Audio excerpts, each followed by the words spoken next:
That's a pretty cool thing. So I wrote on my shoes tonight. I think I put Mamba for life, 824 KB, because it's really that mutual. So.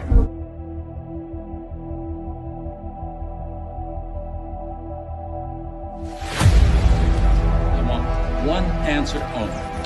Who was the guy that brought chills up and down your spine when he came onto the floor? The greatest player you ever saw. That would have to be the GOAT.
That's a pretty cool thing. So I wrote on my shoes tonight. I think I put Mamba for life, 824 KB, because it's really that mutual. So.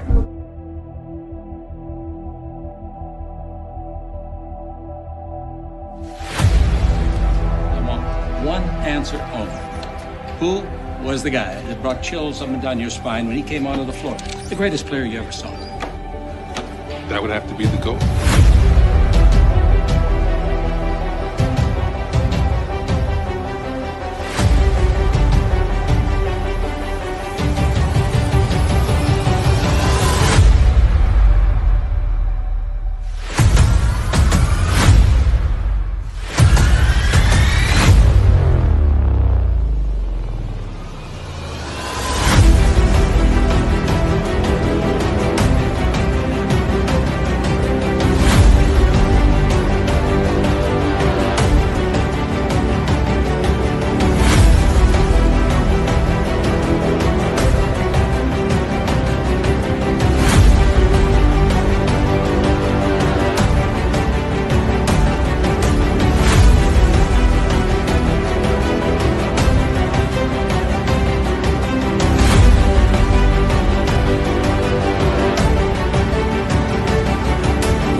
pretty cool thing. So I wrote on my shoes tonight. I think I put Mamba for life, 824 KB, because it's really that mutual. So.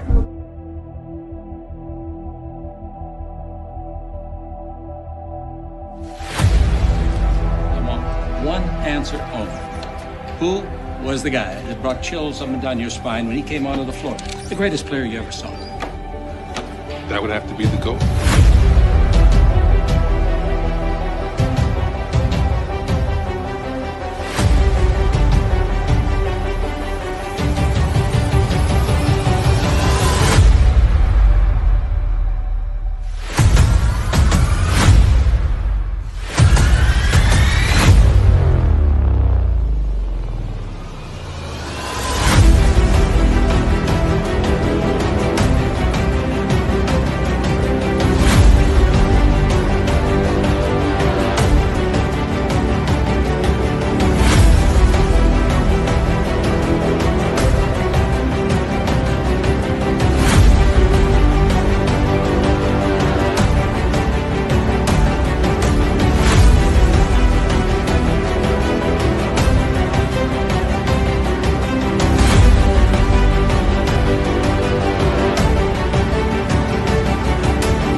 What is good, everybody? It's your boy Goat in the building. Hit the like, share, and subscribe button. Turn on post notifications.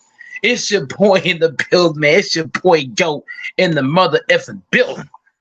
Hey, man, if you ain't hit the like or subscribe button, man, what you doing? Make sure you be tuning in and stay in tune with the show. Hey, man, your boy Goat.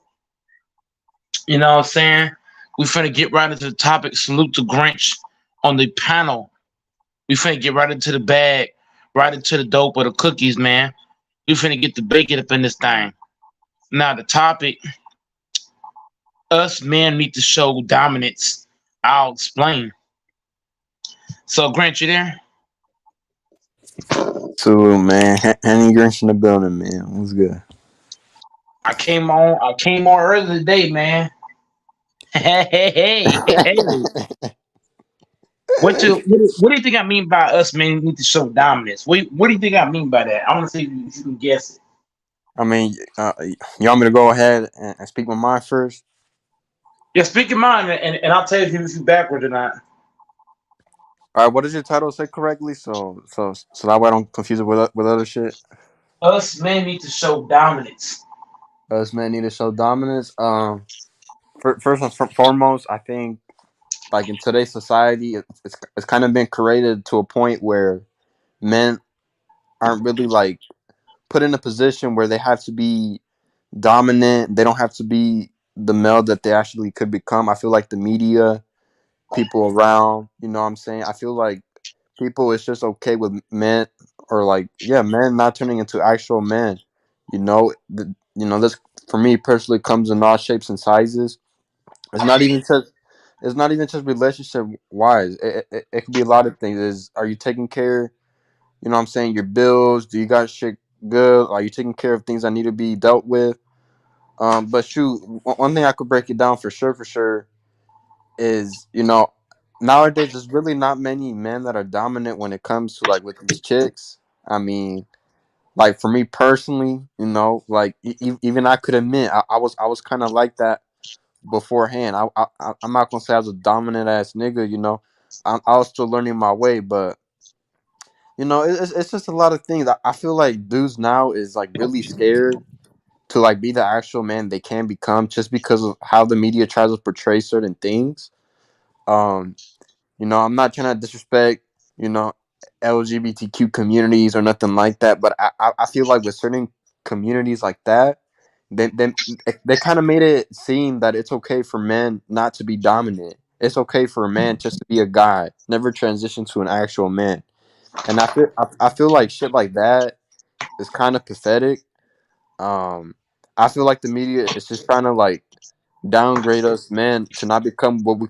They're, I feel like the media is trying to portray us to like, not, for us not to reach our full potential. If you get my drift, like I feel like a lot of the dudes out here, bro, would be a lot better if they were to find who they are as a person, and like your title says, be dominant. But that comes in all shapes and sizes.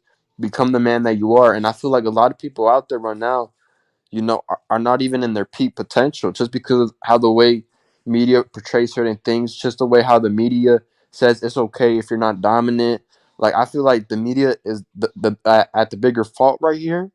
I feel like all those communities that were made up 5, 10 years ago are at fault right here, because I feel like those type of people made it seem like it's fine just to be an average schmuck and not be an actual grown ass man out here. Like you got dudes that's out here 25 years old, 30 years old, still acting like they 17 and 18. And shit like that's pathetic. But the media makes it seem like it's fine. Like you could be 25 or 30 and you can still act like a teenager. Like shit like that to me is pathetic, disgraceful. I feel like it's the same thing with the females. You will most definitely find a lot of females out here, 28, 20, and I say this from personal experience. I have a lot of friends, what I'm saying, that are girls. I even dated girls that were, what I'm saying, 29, 30 years old. And, I'm not going to say all of them, but, for the majority of them, they have like teenager minds, very immature. So, I get your title is it's just talking about men, but I feel like it goes both sides with men and female. And basically, my whole portrait of the whole frame basically is, I think the media and all these communities out here that were made up 5, 10 years ago, I'm not trying to throw shade to the gay people. Like I said, I'm like Fruity, fruity, fruity. no, but here's the thing. I'm talking respectfully. I got nothing against these people, right? LGBTQ, non-binary people. Like to me, I feel like that those type of people, the media, they just made men soft overall. Just the way, like, Goma, you can't lie to me, bro. Like, just being on the media, man. Even all these on the podcast, what I'm saying, shit like Fresh and Fit, like all these type, like they could even tell you, bro. Like the media, even women themselves make dudes really soft, and they can't like really become like to actual men. Like for me personally, bro, I'm not a man yet. Like I'm transitioning, and what I mean by that is like I could admit to you, like I'm still like a boy if you get my drift. Like I'm only 20, right? But like I could even tell you, I'm not really a man right now. Like I would say for myself, just for the fact I don't have like my own crib yet.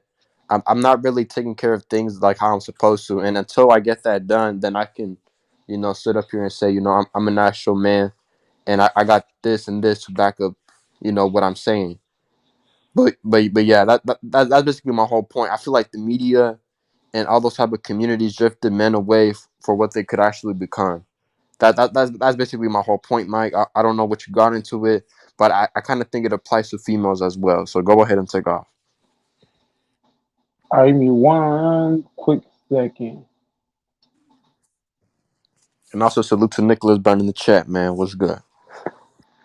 Okay, so yeah, salute the niggas Brown in the chat, man. Salute, salute. Um, you touched on a lot of pointers, but the biggest pointer that I'm gonna go to is gonna sound a little bit sound similar, but not quite. Uh, when I say us men to show dominance, it's in this aspect as well. A lot of women, well, women in general, they have a lot of emotions and hormones. Their mind goes left to right. Woman, they can be in a good mood. Woman, they can be in a bad mood, left to right. So when I touch on what I'm touching on, it's the basic of as a man. When I say show dominance, Mm-hmm. it's for example, if they get in a, it's not just dating or being with somebody around somebody. It's also like if a woman is trying to get you. Let's say a man's in a good mood and a woman's not. Well, let's say a woman's mood change out of nowhere, and the man's in a pretty good mood. A woman, what should do, should rub her bad mood off on your good mood, which is now you shift. So as a man, when I say show dominance, It's not letting a woman piss you off. One, not letting her turn you to a simp. That's two. It's a combination of things. It's not just one thing or the other. You did touch on a lot, but the one thing I want you to touch on was the fact that a lot of times us men supposed to be stronger than a woman, but we allow the woman to piss us off and get us Well, well, get us out well, of the mood. well. Let me just say this for the bigger picture. I feel like this is what you're missing. Now, I get what you're saying when it comes being a bigger man, when girls want to act up or whatnot. But if you want to talk about really being an actual men are not gonna, you know what I'm saying, deal with that BS. You know what I'm saying, they're just gonna leave the girl and you know what I'm saying, move on. Because one thing real men are not gonna do, bro, is if a girl's switching up like a season every other day, bro, they're not gonna deal with that type of girl. And I feel like that's what you're missing. Nobody's giving out bad points, vice versa. Yeah, But yeah, no, I agree with you.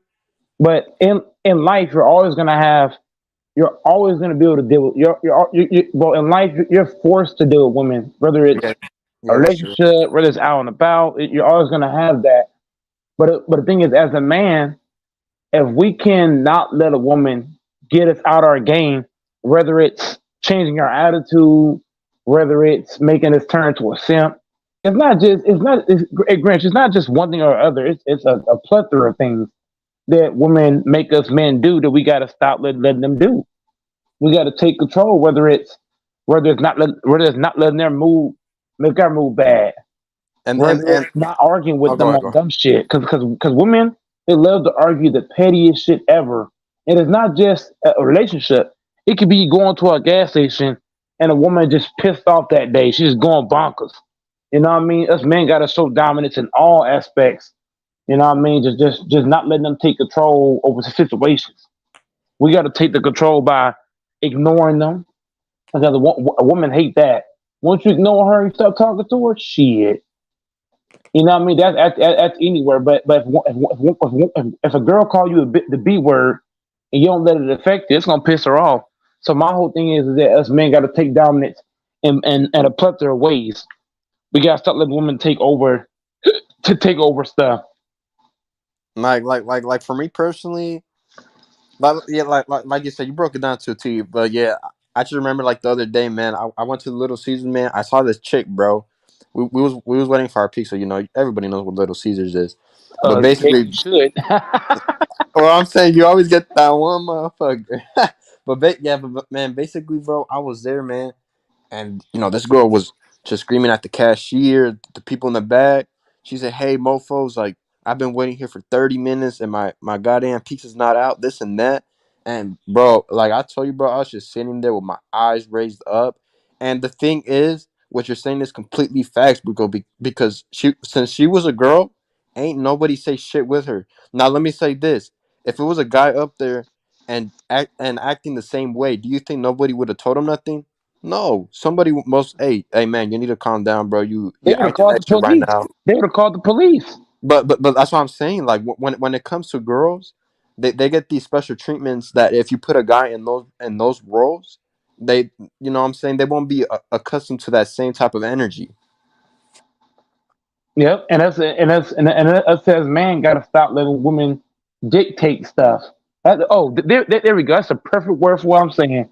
We got to stop letting them dictate anything, whether it's our mood, whether it's relationship. I mean anything. Whether it's you going to a pizza place, or a gas station, or a dollar store, wherever you shop at. We gotta stop letting these women dictate stuff. You know what I mean? As a man, we gotta show more dominance. That's why for me, bro, personally, like I said, this can be broke down into so many things. But like for me, like I should bring one thing. You know, last time I went to the barbershop or whatnot, you know, everybody has those barbershop talks or whatnot. And it so happened for that day we was talking about, you know what I'm saying, how these chicks should be, you know what I'm saying, just messing with the dude with the let's just say with a better bag. Like let's say the average Joe, you know what I'm saying, got a hot smoking girl, bro. She gonna leave you like one of these days, bro, once she finds an upgrade. And you know, that basically was our talk for that day. And to me it kind of caught my interest because like for me personally, like whenever I dated chicks, I never dated a girl that was a 10 out of 10, just because in the back of my mind I'm always thinking like, if she's a 10 out of 10 and I'm not where I'm at in my life to where I can say like I'm successful yet, I feel like people should like kind of realize like that person will end up cheating on you just because, you know what I'm saying, when a girl is a 10 out of 10 or a 9 out of 10, they most definitely are gonna leave you as soon as they find an upgrade. So like, yeah, basically my whole point really was like, for me, I've never really dated girls that are like 9 out of 10s. I've always dated girls that are like 6s and 7s, just for the fact I'm gonna have my peace of mind. I'm gonna have my sanity, thinking like, you know what, like, hey, she's not the best looking girl out here, but like since she is average looking, I have a safer bet of her not cheating on me than, let's say, a girl that's, you know what I'm saying, 10 out of 10, real bad. So like for me personally, I've always put my money into like average looking girls, like whenever it comes to like dating wise. Um, but yeah, it just comes to all aspects really. It could be friendship wise. You know what I'm saying? Just even going out to the store, you could see this type of behavior, and there's no man correcting it, man. Like, you know what I'm saying? You see it all the time on TikTok, Instagram, Facebook. You know what I'm saying? Girls spazzing out, and there's no dude to tell them, you know what I'm saying, to correct them. Here's how And you. Here's how you. Here's how you. Here's how you dominate a woman. What you got to do, you got to talk to her in a way that she's not gonna see it coming. For example, if she got an attitude or act in a certain way, whether you're dating her or not, if you talk to her in a way that she don't see coming, she's gonna be even more, either one, more pissed, or two, she's gonna be so shocked she don't know what to say. you You need know what I you mean? you need to know when to be aggressive in the relationship. You need to know when is the right time.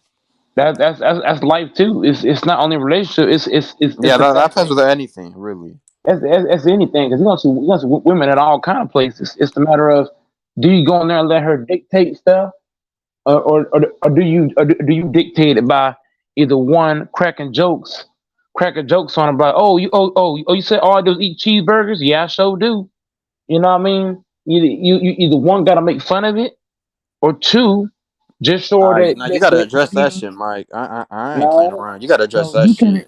you can address it, but don't address it the way. In other words, Grinch, don't give her what she wants. Right, right. She wants you to feed into it, is what you She saying. wants you to go back at her and call her out her name, say stuff about her. No, address her in a way that she don't want. She gonna be like, huh? So like, what you said to me? Yeah, you got to catch her off guard. But the thing is, if you address her the way she want, you're letting her dictate at that point, because she got what she want. Because chicks, whenever their mood goes up and down, the whole object is what, to piss you off. Now, oh, you in a good mood? No, fuck that. If she's feeling off, it's almost a guarantee for an average man that they're gonna make the average man just feel off as well. That's the whole point. That's a Yeah, wild fucking title. and But us men got to show dominance in the aspect of not letting them dictate anything. You know what I mean? Don't let them dictate how you respond to stuff or how you deal with things. Kind of like, for example, right? I asked my sister a question, and she responded so crazily. And I said, you know what? I'm gonna respond to her in a way that she don't see coming. And she was like, what? So it's just the fact of a woman always wants you to give her the response she gives you. But the thing is, if you give her the opposite, you're gonna piss her off even more. Which means now what? Now I'm gonna laugh at your ass because you pissed off and I'm not. Oh, you know what I'm saying? When a woman can't piss you off, she's gonna be so pissed. Like, what can I do to piss him off? You know what I mean? And so never let a woman dictate your mood, what's going on, how it's going on. It ain't just dating a chick. It could be you going to the store. It could be you out at a concert. It could be anywhere. A woman's always looking to dictate a man. You know what I mean? Whether it's his mood or him turning into a simp, wearing these tiny ass shorts. It's all kind of ways a woman can dictate stuff. It's not just talking to you. It could be giving you a crazy look. It could be doing certain stuff. yeah. And that's what, and real quick, Mike. That's why I feel like, oh, hold on. This might sound crazy, but this is why I feel like girls tend to be a little bit more dominant than guys because there's so many simps out here, so many guys that are just yes men. Say that And again. Say that again, Grinch. look, one more time Hey, for the people in the back. You know what I'm saying? Have the ears closed or whatever. we all But like know I said, Lakers be having moves salute, salute. push your hands on you. Huh?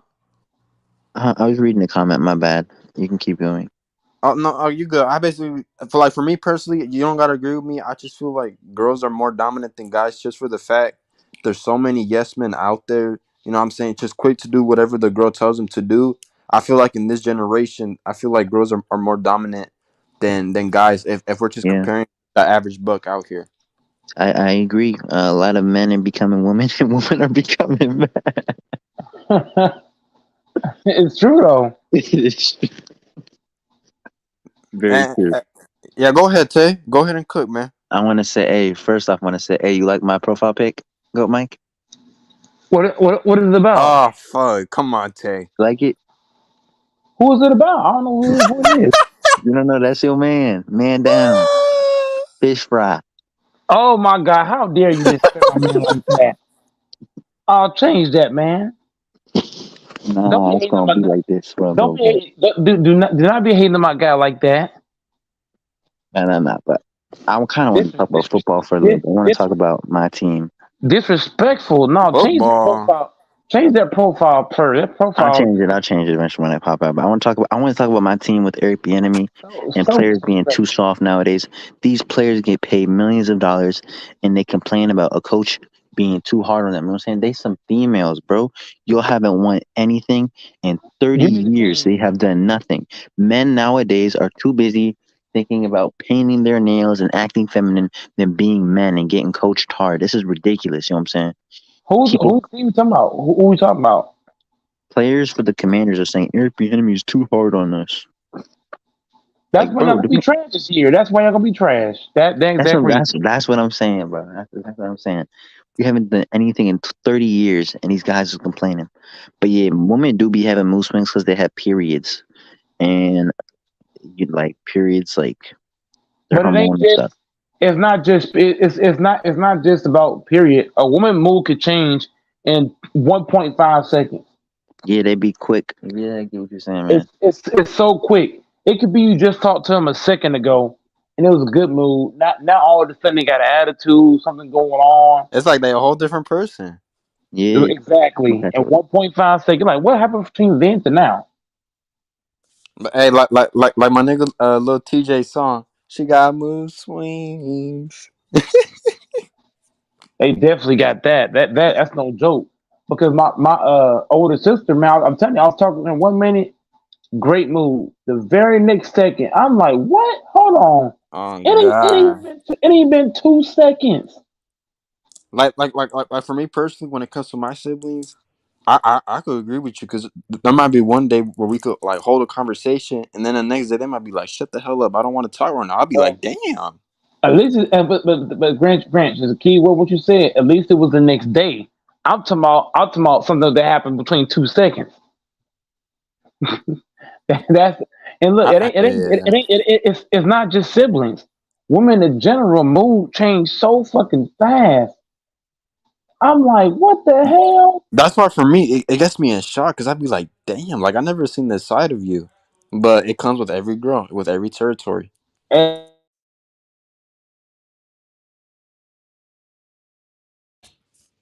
No, your mic cut out, but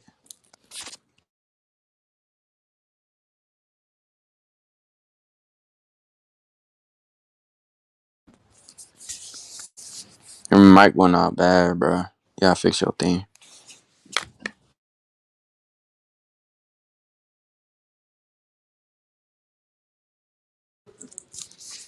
But yeah, man, got too many yes men in our community nowadays, man. It just makes the average man look bad, man.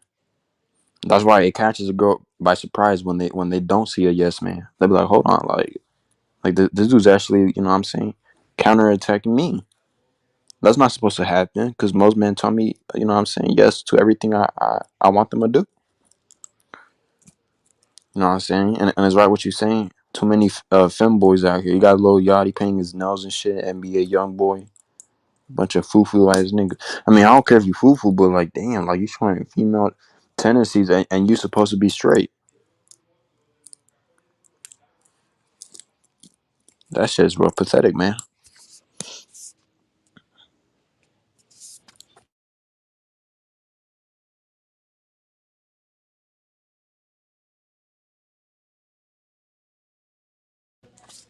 And that's facts, young bro. They do tweak hella fast, man.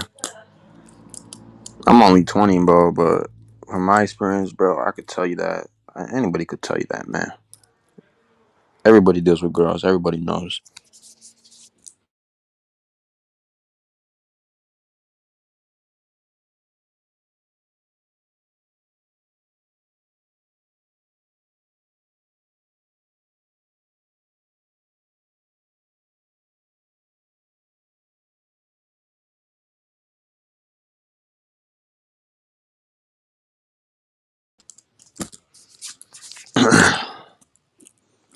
Yeah, you gotta fix your mic, go, cause you know what I'm saying. Your thing went out, and I don't think nobody could hear you. I don't know if that was on my end, but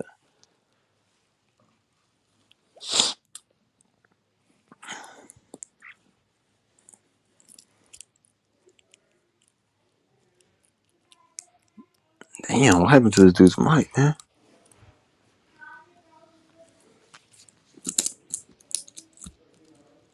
Check, mic check. How it sound, Grinch? Nah, you good now? Okay. So yeah, like I was saying, man, woman, man, like, bro, us men can't live without them.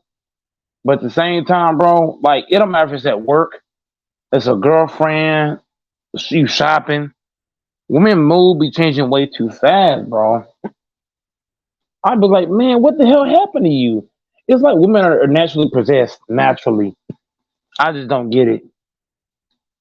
All the hormones, mood flipping back and forth. I don't get it. And also, I'm not gonna say this because I'm a man, but men don't be having mood swings like that. I would Oh probably, hell no. I Us think men it's get rare. mad, but us men, us, but Grinch. I've been alive almost 30 years. I've never seen a man mood change in 0.5 seconds ever. I've seen women do it, but I've never seen a man where his mood go left to right quick like that. I've seen women do it all the time, but I've never seen a man do that ever. Right. I've always seen Go Mike be Go Mike, and the Grinch always coming up here being the Grinch. Like But ain't our mood's not nobody. going to change. Go ahead, go ahead. The thing is, our thing is, Grinch, our mood's not going to change in 0.5 seconds. No, A chick hell come up no. here, she come up here and say, "Hey, go by, hey, Grinch," and he say one thing she don't like, flip. Then they come He up be here and like, be "Huh?" disrespectful. Yep. And that, And it's but I but think but it's here's but sad. but but here's the thing. My bad to cut you off, but like when they do come on here disrespectful, it's not like you could tell them anything anyways. Because if we tell them something, it's like we're the bad guy. That's why we can't say nothing about it, even if they are coming up here acting all haywire and shit. Even in real life, you can't say nothing about it Right. because there's so many simps just gonna have her back. Oh, you Oh can't do God. that. You can't talk to her like that. You know what I'm saying? There's so many simps. If you dare even say anything crazy to a woman, well, you say dare say if you dare correct a woman in today's day, there's so many simps that'll jump you, and it's Not not only even funny. not only that, but if you're an influencer doing that type of things, you get canceled for that type of stuff. Not if you're a woman. All right, that's just so crazy, man. If you're a woman, you can do whatever the hell you want. You can go in public, show your front side, and get a passport. That's not even fabricated. I know If what. a man does that, he gets 5 years in prison, man. Oh yeah, I actually know a chick at my old gym that I was going to. She'd be up there just showing all her body off and dancing, and it was all cool. But I was saying to myself, if a man did this, he'd be locked up. You got your ass just out there, all out there. I'm like, bro, ain't no way in hell. But again, it comes back to the media and all these people just portraying things that are supposed to be fine when they're in reality they're not. That's what it comes down to. I feel like the media is at bigger fault here than anything else. There's way too many cents, man. It's kind of like Grinch. If you go into a gas station and a chick did something, you was correcting her, so many simps would jump you at the damn register. You said, "What to her?" She's the That, goddamn lady. and not only that, I feel like the reason, I feel like because there are so many sins, it's even that harder to like, you know what I'm saying, like to talk to a girl even like that because girls have these high expectations just because they dealt with so many yes men. Their expectations just continue to rise and rise. Like you find the average girl, bro, like their expectation list is longer than the Santa list. Like real shit. You know what I know too? In this era, right? If you have a car, you could pull any chick. You could pull any chick you want if you got a car. You don't even gotta have money. Just have a nice car. That's on God, bro. Cause I just got my fucking Beamer, man, and I just see this shit off the Woolworths, man. That shit's fucking straight facts. What does that? What does that tell you? What does that tell you? It's not about loving you. It's about loving what you have. It's called just loving the materialistic factor of you. That's it, and what you That's can it. see. If They I don't. go They get don't. wait, Oh, real quick. They don't care who you are as a person. They just care about what you provide and what you have. That's it. Go ahead. that's it. That's it. If I go right now and I got a Lamborghini, I'll get all the chicks in the world just drive one of them things. Easy. I pulling chicks easy. Chicks will only talk to you if you got on fancy clothes, you got a car. That's why They you ain't see gonna so talk many. to you if you have, huh? That's why you see so many dudes running those type of cars out. Too many cents, man. It's terrible. They know what it is.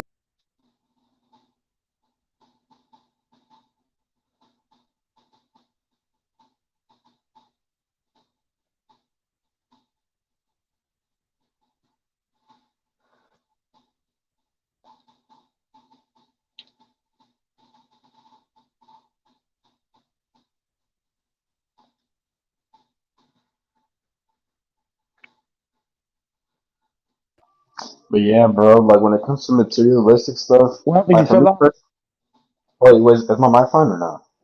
Yeah, it's fine now. You just fell up for a minute. Well, I was gonna say like when it comes to the materialistic stuff, like at least for me, like when I buy stuff materialistic wise, like if it comes by like with my car or fucking clothes or shit, shoes, like I don't do it for the bras out here. I actually do it for myself because that's what I fuck with. But like even you just doing that's what attracts those type of girls, and those are the girls you really don't want. But some dudes don't care. Like I said, the average man is gonna be the guest man. So it doesn't matter what I say up here. I feel like that's just how this generation is gonna be. And you got a bunch of yes men. You know what I'm saying, raising a bunch of yes men. So that makes it even worse. Yes. Yes, ma'am. You look so good today. Yeah. You wanna go? You wanna go to this steak restaurant? Okay, let's go. Let's go. Even if it hurts my wallet, let's just go. Hey, you know what's crazy? Girls know that.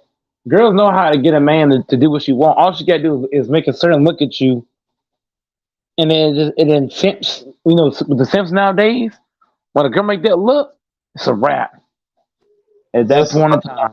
as soon as I give you that look, man, it's over, man. And I ain't gonna She cap. biting her lip, looking you up and down. It's a wrap.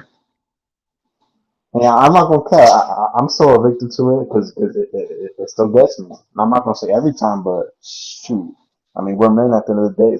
You know what I'm saying? And girls, Right. that's what girls But at the think. same but at the same time, even though we're men, I'm not gonna let you run over me either. I'm not gonna be spending all my bread on you and I just met you. The hell?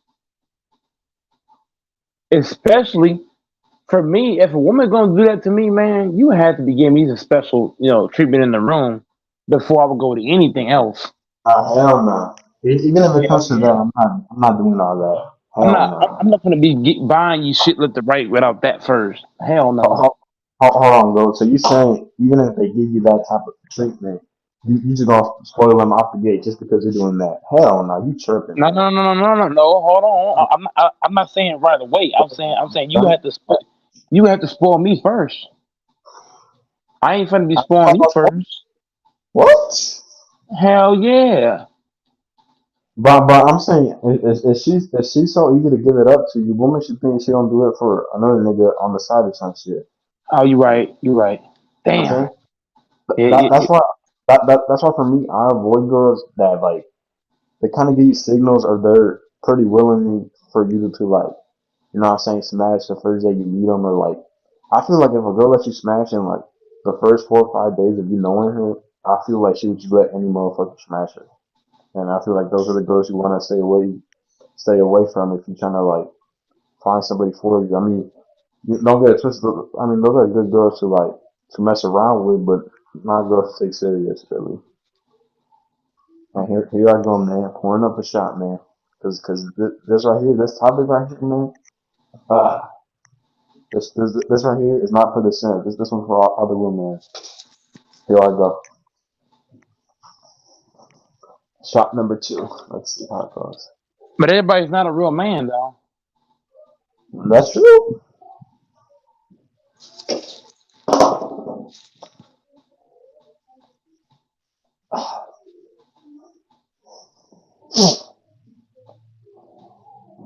Yeah, it's crazy, man. It's just like thinking back in life and seeing like how much time you've seen this shit.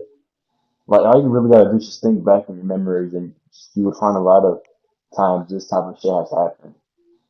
It's happened, I would say, for the majority of any man, or you know what I'm saying, just guy living out there, young man.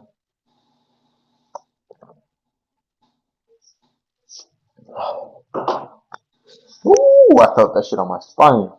Golly.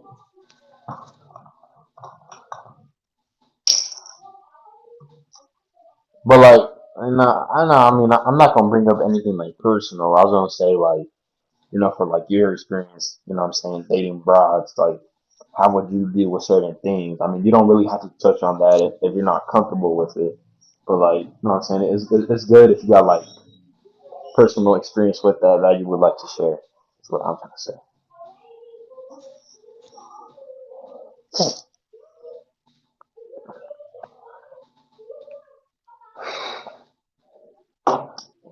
That's why right now, man, I'm just single, ready to mingle, man. I don't got time to play all these games these girls be playing. Like that's how chicks is nowadays. They wait for you to do the move. Like for me, I'm not gonna ask a chick out that gives me no signals. Like you just gonna stand there and expect me to like talk to you, but you give me no types of signals. Like I'm not gonna waste my time, man. I got better shit to do. Like I would much rather be focused. You know what I'm saying? How can I make my $800 a week, $1,000 a week? You know what I'm saying? Like just I feel like men's priority just be, you know what I'm saying, improving themselves, and then the chick comes in second. You you I mean, like for yourself, you should be your priority. You know what I'm saying? Yeah, I don't know how to explain it any better, but you should be more focused on yourself than anything else. Everything else comes in second or third.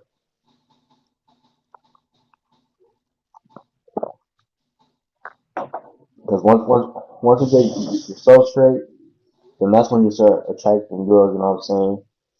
That are, you know what I'm saying, higher caliber or whatnot. But like I said, like if you like having fun, that's what you're gonna be attracting when you get your money up. And you know what I'm saying?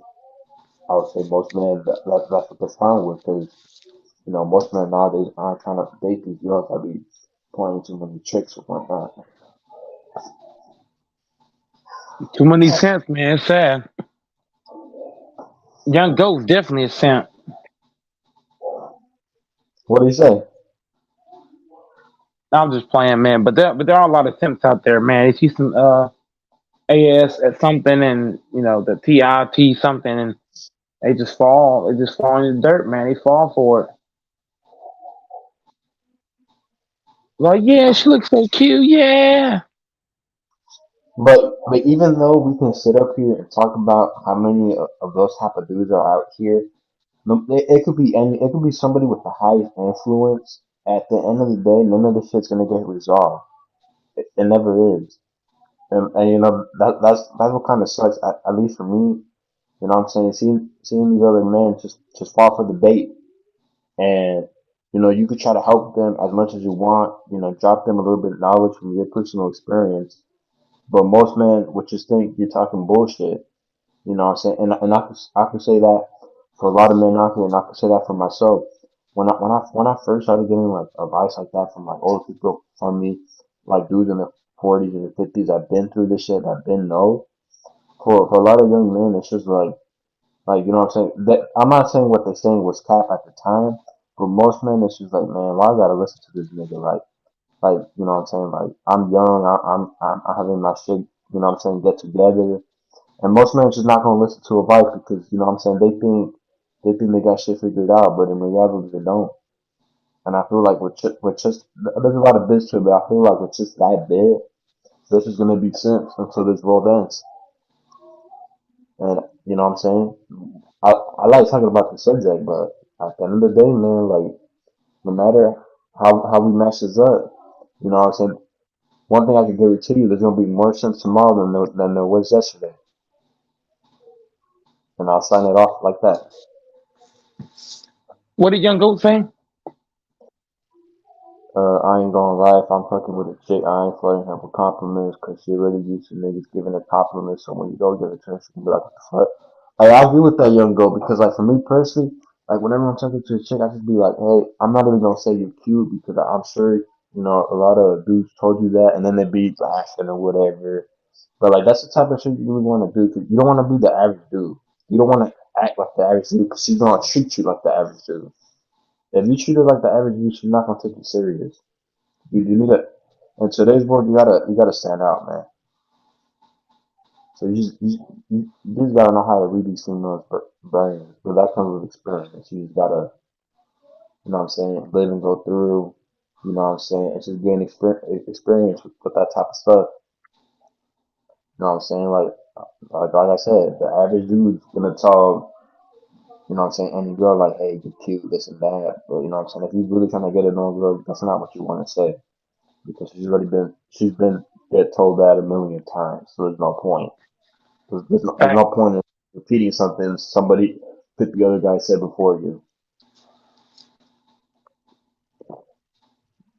So like yeah, like for me that's I don't bring that up. And it's good if you don't bring it up because then they'll be like, damn, like this who didn't say like how cute I was or like how good looking I am. Like you didn't say that. Like wow, that's surprising. And if you got them thinking like that, then shit, you really got her in the bag, man.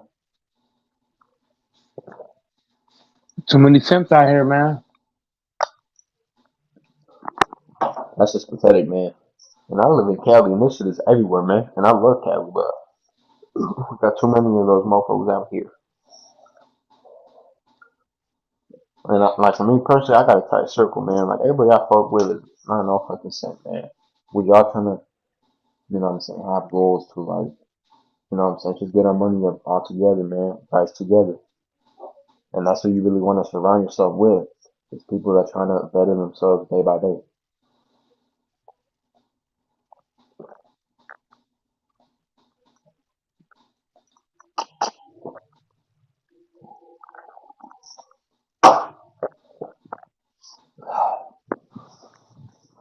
Woo!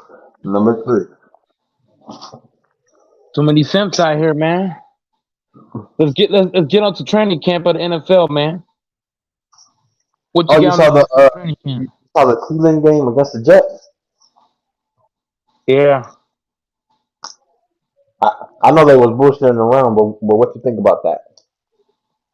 The Jets gonna be a really good team this year. They got a good defense. You got a better I told quarterback. I told you. I said the Jets is gonna be a good team, and you said, "Nah, man. You got the fucking Bills over there, the Chiefs, the Bengals, the Ravens." But like I said, for me personally, man, don't be surprised, man, if the Jets, you know what I'm saying, could beat a team like the Bills, the Ravens, even the Bengals. As much as I like them, don't be surprised if they beat those type of teams, man, because this team is very solid all around. Go ahead. Very solid team. Just gonna be solid. And they got a good number one wide receiver option. Something that I'm saying Rodgers didn't have since Adams. He had to do that Christian Watson, Dobbs as his 1 and 2. Like, come on, man. Like, it was already surprising taking them mofos to a wild card with that offense. Shoot, like Packers have a good running game. I'm not saying it to shit on the Packers, but I'm just saying it in a standpoint for like Aaron Rodgers to win. You can't win with a rookie number one wide receiver option. Aaron Rodgers can't win because he don't care about winning Super Bowls. The man came out and said he cared about MVPs. That's when Gronkowski came out and called out at Aaron Rodgers. I think Aaron Rodgers would be good during the season, but I don't believe Aaron Rodgers cares about Super Bowls. I believe he cares about MVPs, and I believe guys don't like playing for Aaron Rodgers. I mean, guys can play well from the regular. He don't look good in the regular season, but Rodgers cares about MVPs. He don't care about Super Bowls. He cares about individual stuff like numbers and stuff like that. So you basically telling me he's the Damian Lillard of the NFL? Yeah, pretty much. That's tragic, man. You don't care about rings. I mean, Gronkowski called his ass out. Like, what the fuck you talking about?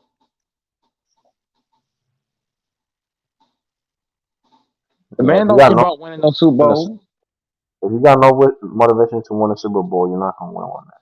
You gotta have that hunger from the start. No, he's not hungry no more, man. He's clearly about the stats. He's clearly about the numbers, shit like that. He's the Russell Westbrook / Dame / Carmelo Anthony of the NFL. He's all about him. I'll say this though: if he wins one Super Bowl with the Jets, I'm ready to put him at. No, I'm saying if he does, I'm ready to put him as my second best quarterback of all time. If was a fit, we'll all be drunk because it's not happening. Rodgers said it himself. He said he don't care about that. Rodgers don't care about winning no Super Bowl. I mean, maybe with the new team, he might have changed his mind. We'll see. Hell no. Hell no. Maybe with let's put a paint. Man, Rodgers is done winning anything that's team related. You think so? He's all about his number. He's the next Brett Favre. Going to have a whole bunch of stats, a whole bunch of numbers, no wins. What you really want to say is Drew Brees is what you really want to say. He's Brett Favre Jr. That's what I'm telling you. How many rings Brett Favre got? 1. How many Rodgers gonna have? 1. He's Brett Favre Jr. Just think about it. The man sat on the bench like Brett Favre did. The man went to the Jets like who? Brett Favre. Rodgers is doing everything Brett Favre did. He's Brett Favre Jr. He ain't winning nothing else. But let's not act like Rodgers got more accolades than Brett Favre. He don't. Yeah, he do. Brett Favre played in 2 Super Bowls. Brett Favre got more games. Brett Favre has more games played. Hold on. But besides that, who got more awards, accomplishments when it comes to like self accolades? Rodgers does. It's not even close. Brett Favre has more. Brett Favre has more passing yards. Who got more MVP? Passing yards. Brett Favre got 1 less MVP. Brett Favre is more clutch than Aaron Rodgers. He's more clutch. That's no, it's not clutch. No, it's not cap. Stop that. Way more. Hold on. Here's why Brett Favre is more clutch. Because Brett Favre got the balls to run when his team needed. Aaron Rodgers does not have the balls of a Brett Favre. Brett Favre got guts. Brett Favre is clutch. Brett Favre is tough. If you watch Aaron Rodgers' injury history, Rodgers has missed way more games than Brett Favre. So 1, Rodgers is injury prone. That's first foremost. Secondly, Rodgers ain't got no guts. Number 3, he's not clutch like Brett Favre. 4, Brett Favre is also he's tough. He's tougher. He can take more hits. If you think about the Grinch, they hired the bounty hunters. Remember that Doors? They hired the bounty hunters for Brett Favre. That's how good he was. They hired but the whole Saints team had a whole investigation for hiring bounty hunters for Brett Favre. These are facts. Brett Favre's hands down better than Aaron Rodgers. That's just not even debatable. That's bullshit. No, it ain't. You don't Brett even Favre believe. did more. Brett Favre did more for the Packers than Aaron Rodgers. Brett Favre took Grinch. Do you not understand that Brett Favre took the Packers to not one but 2 Super Bowl appearances? Do you not understand that Brett Favre played in more games for the Packers than Aaron Rodgers? Do you not understand that Brett Favre got more balls, clutchness, toughness, grit? The stats prove it. If you put Brett Favre against the fucking 49ers right now, bro, Brett Favre owned the 49ers. He owned them niggas. But it's not Cat. You can ask King. King a Niners fan. Bro, Brett Favre has not been in that Niners since. King, bro, King is a Niners fan. King is a big time Niners fan, and he'll tell you, Brett Favre gave the Niners all kind of problems. Aaron Rodgers is 0-4 against the 49ers. Aaron Rodgers has a losing record against the 49ers. Brett Favre has a winning record against the 49ers. Brett Favre's tough. He's tough, baby. Brett Favre's tough. With that defense, Brett Favre going through so many picks, it's not going to even Brett be Favre fun. ain't no hole. Brett Favre would never. Bro, Brett Favre's not afraid to run. He ain't no hole. Brett Favre know how to put his head down and say, fuck everybody. I put my head down. Brett Favre's not a bitch. Huh? Brett Favre ain't no bitch. At all. And he also played more games. And also Doors.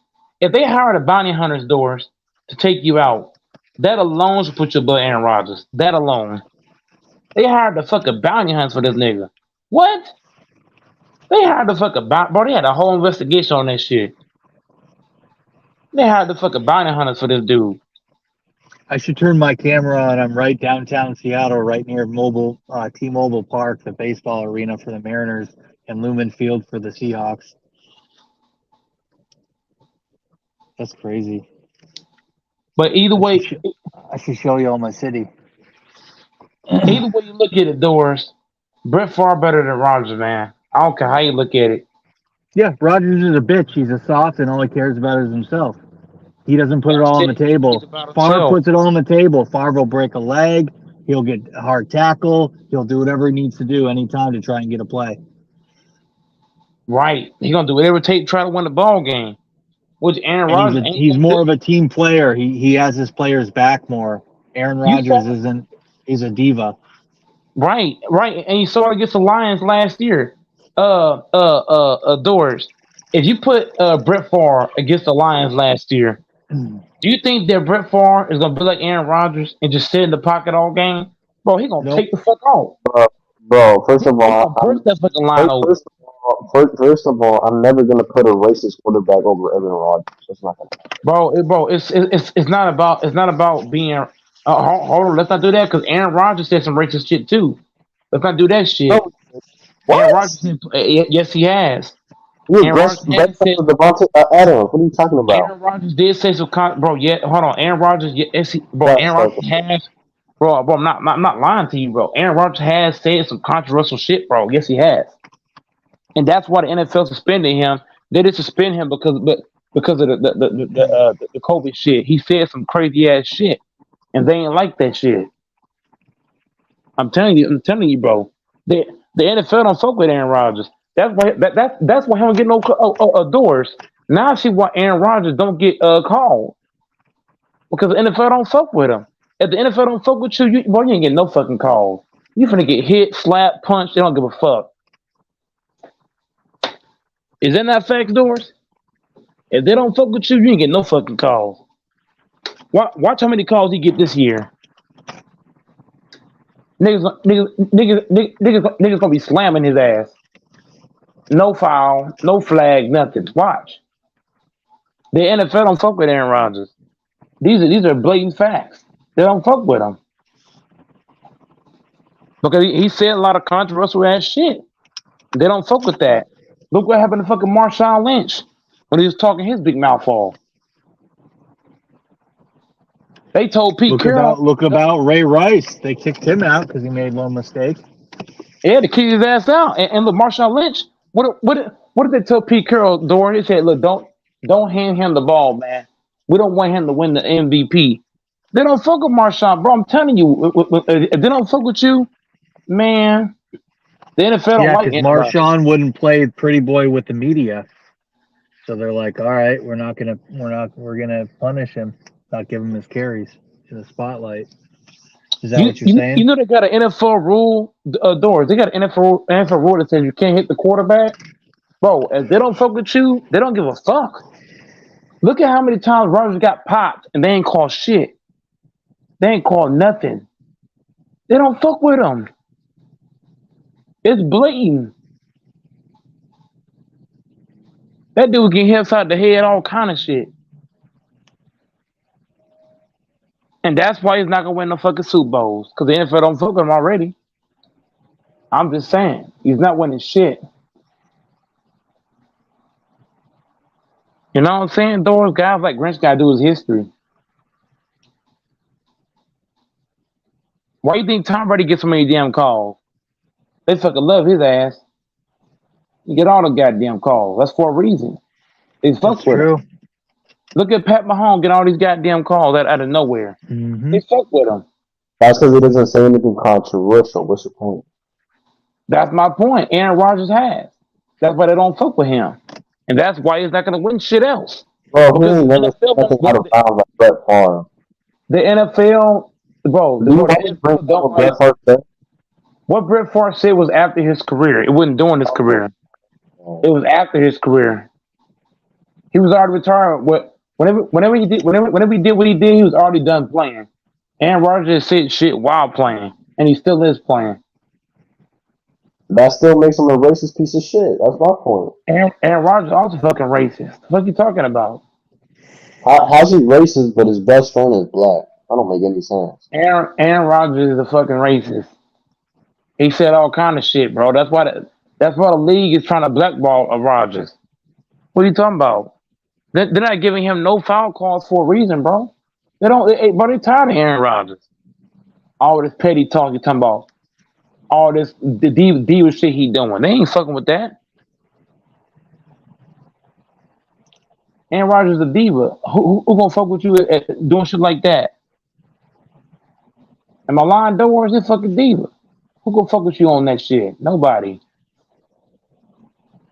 I'm just saying, bro. Brett Favre better than motherfucker.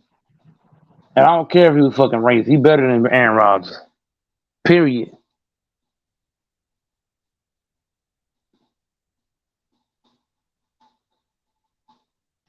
Go look it up. Aaron Rodgers is not tough like Brett Favre.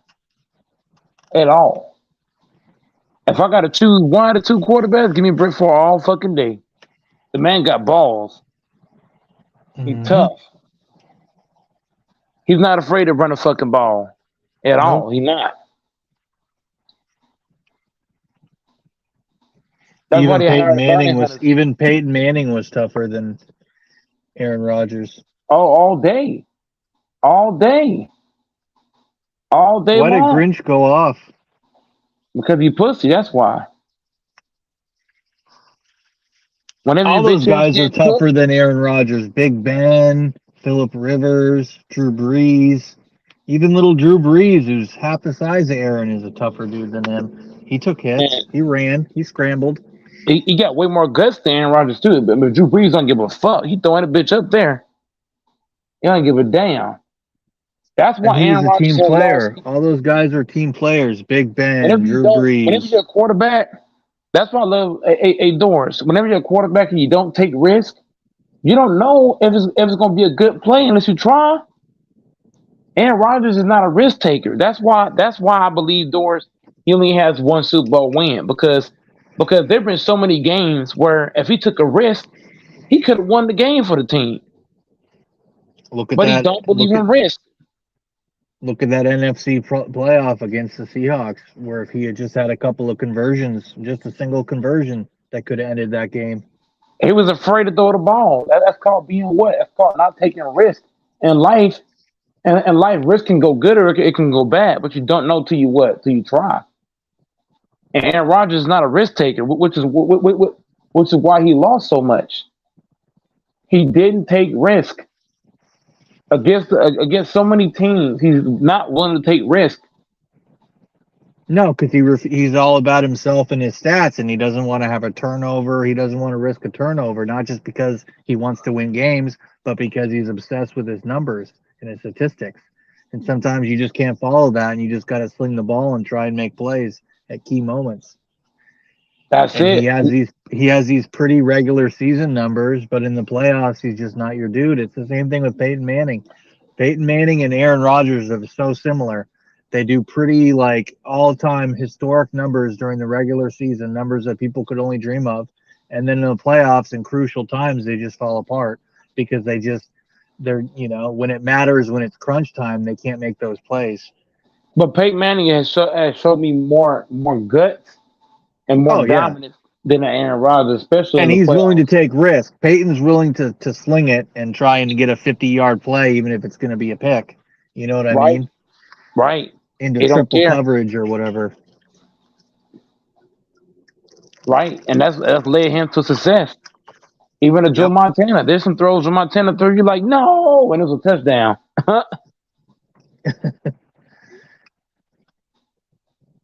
That's amazing. That's a separate. Even Tom Brady's taking risks before. You're like, fuck it. Whatever happened. Even Pat Mahomes has taken risk. And he's had success. Mahomes don't give a damn. Get that bitch up here. You don't know what's gonna happen until you try. And I also think Jordan Love will take risk. I think he will take some risk. Like, you know what? If it ain't there, I'm gonna try it. Let's see if it get there. You got to take some risk. I ain't saying take it every time. You know what I mean? But sometimes you got to say fuck it. Step back and make that fucking throw. You got to admit, though, when you talk about Pat Mahomes and people talk about him like he's the best thing since sliced bread, one thing that they got to keep in mind is that he's got a historically incredible offense and an incredible head coach and offensive coaches as well. What was Andy Reid? What was Andy Reid before he got to the Chiefs? Oh God, he was already fucking amazing with the Eagles. He just didn't win a ring, but he was incredible, huh? Getting his ass whooped. Oh, come on, dude. He took him to a Super Bowl. He took him to like 4 NFC championships. He got unlucky in a couple of big moments. He got unlucky in a couple of. He made Donovan McNabb look like fucking, Aaron Rodgers. I mean, look at the historic numbers Donovan McNabb put up. No one talks about Donovan McNabb. I haven't heard anyone mention him in this show for how long? And look what Andy Reid was able to make him do. I mean, he's an incredible coach. He just sometimes a coach just can't, and the dice falls against him in the key moments. It just doesn't work out. Man, Andy Reid ain't shit up Pat Mahomes. Stop it. What would Pat Mahomes be if he played on a team like the Browns or the fucking the Lions? Tom Brady be? What would Tom Brady be without Belichick? What would Aaron Rodgers He already showed when he went to the Buccaneers and won his Super Bowl his first year. Smith Johnson. What would Joe Burrow be without his coach? What would Kobe be without Phil Jackson? What would MJ be without this guy? You can say that for anybody. What would so and so be without this guy and that guy, or this guy that guy? You can say it for anybody. So you're not saying much. What would St. Free be without Roy? You're saying things that's pickable. I could pick that apart easily. That's true. I just with Pat Mahomes, I just think it's important to pay attention to. He's got once in a generation tight end, once in a generation wide receivers. He's had incredible weapons. Okay. So those guys you're naming were on the team before Pat Mahomes got there. And look at Alex Smith. Alex Smith was kicking ass when he got replaced by Pat Mahomes. He wasn't winning no damn Super Bowls. Stop that shit. Yeah, he might have. He might have that year that they pulled him. Man, wasn't stop it? trolling. I don't know. I mean, I'm trying to remember that year that he wasn't he the year that they pulled him. Isn't that the year they won their first Super Bowl 4 or 5 years ago? Or am I thinking of the wrong season? Man, I the might be Chiefs thinking of ain't the winning wrong shit season. without Pat Mahomes. Pat Mahomes is the fucking Chiefs. Travis Kelce and Hill was there before Mahomes got there. If he's so He good, won then the how come he shit. lost? If he's so good, then how come he lost to the Buccaneers? Didn't he lose to the Buccaneers by Hold like on, he 20? lost to the Buccaneers because 3 of his O line was missing. Excuses. How was they excuses? Man had 3 starting O linemen not playing. How's they excuses? Because if he's such a good athletic pre-snap, doing his pre-snap reads, being able to run, being a mobile quarterback like they say, then he should be able to adapt to that. Because he still has, dual threat receivers and people that can do a lot of shit. I mean, he's got a great blocking tight end. He was healthy. Kelce. I mean, Man, you sound crazy, dude. I ain't gonna cap to you. It's not like you're hating on Pat Mahomes. Wow. No. Pat Mahomes is the best thing since sliced bread, man. Stop it. I think he's a incredible quarterback and one of the best quarterbacks of all time. But I He's the think it's best QB in this era, hands down. What's this era? Patrick Mahomes is the best QB in the era. And matter of fact, Patrick Mahomes is better than Tom Brady. And Aaron Rodgers. You better than Rodgers too. What makes a quarterback the best? Bro, it's the fact that Mahomes, his ability to extend plays at a high level, his ability to change plays to line of scrimmage, his ability to make throws from all angles, his ability to read the defense the way he is. Bro, Patrick Mahomes is hands down better than Tom Brady, Aaron Rodgers, Joe Montana. Man, Patrick Mahomes is to me the best quarterback that I've watched. And I can't front on that. Pat Mahomes is elite. The way that he moves around and make his throws is crazy. You can't overlook that, bro. I'd love to have Pat Mahomes playing for the Packers. That's what you got to know. I'll take him in a heartbeat. Sign him to a big deal.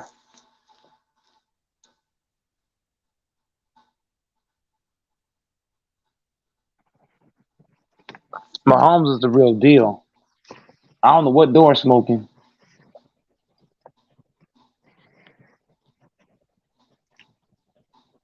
Door smoking that good that good. Cause Mahomes is the motherfucking truth. I think the sample size is too small. I think he's a phenomenal player, but to say he's the best, I don't see how you can say anyone's the best in any given. There's a lot of amazing quarterbacks. How do you say who's the best? But how do you quantify that?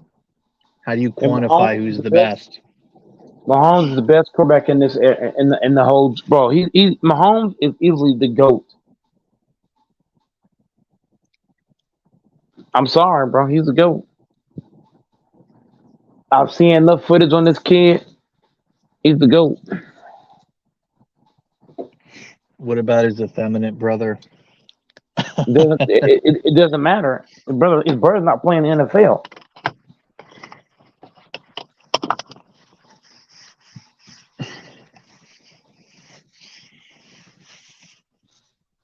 I don't know, man. I just wonder sometimes how people quantify positions like quarterback and who's the best, because there's so many different things. Like Pat Mahomes is playing in a time where it's really good to be a passing quarterback, to where a lot of the rules and a lot of the regulations protect him, and where he can't get hit really hard, he can't get hit low, he can't get hit high. Like there's a lot of rules that are in his favor, so it's hard to say. I mean, even when Tom Brady was playing, in the early 2000s, and and some of these other guys, Big Ben. I mean, I guess Big Ben wouldn't be up there, but some of these other guys didn't have it as favorable as Pat Mahomes does now with playing that position with some of those other guys, Joe Burrow and Josh Allen and Justin Herbert and stuff. It's a very quarterback friendly league right now.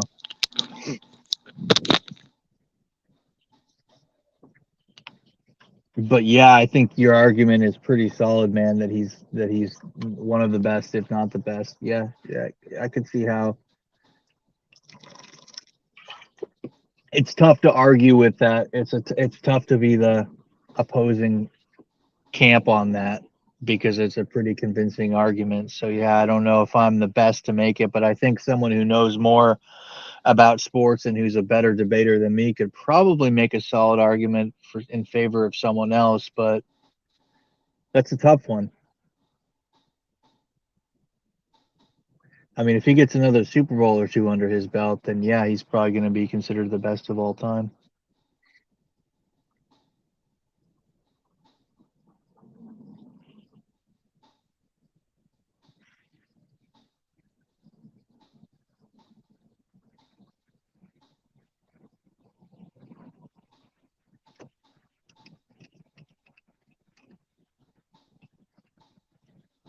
Who does Grinch think is the best?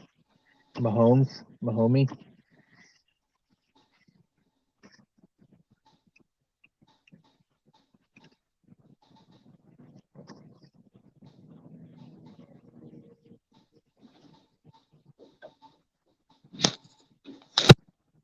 You know you capping, bro. You didn't even hear what I said. I said you make a solid argument that's difficult to argue with.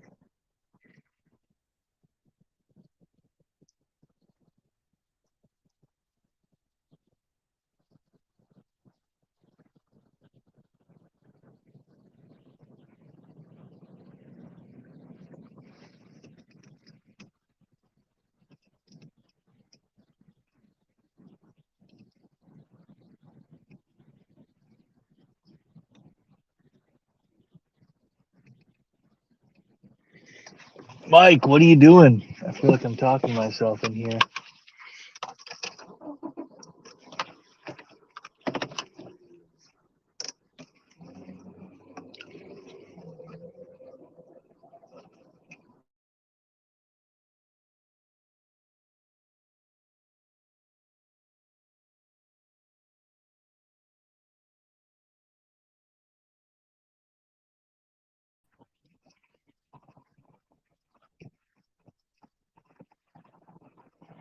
Oh, I bet every team in the league would.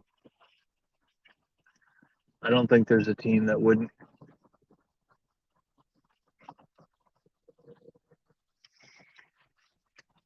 I'm smoking that blue. I don't know.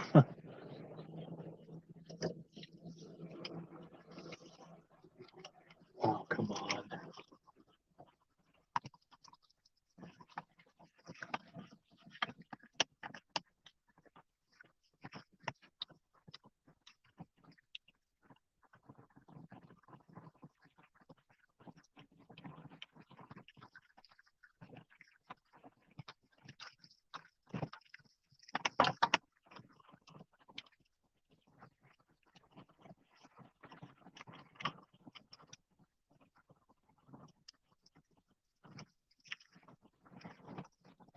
So you think he's already the best of all time, GOAT? You give him that crown, the Burger King crown?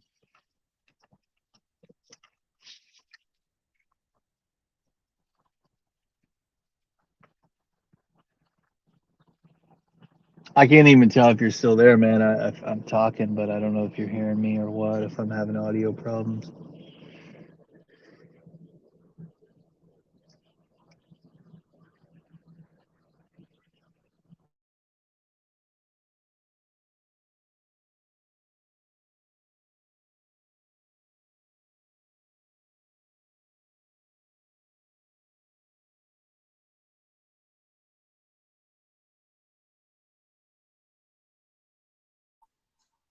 Dory still there?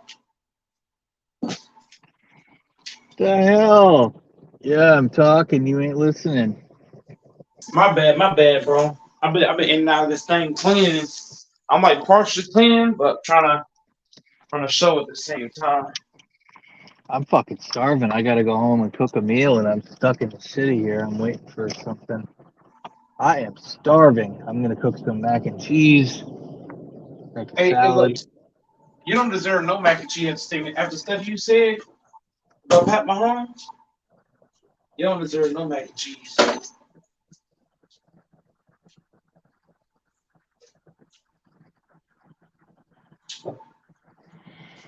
I don't deserve no mac and cheese. That's savage.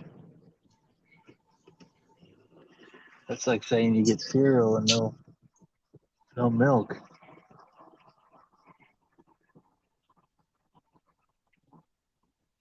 You can see all these crackheads walking down here. Are there a lot of crackheads in your area?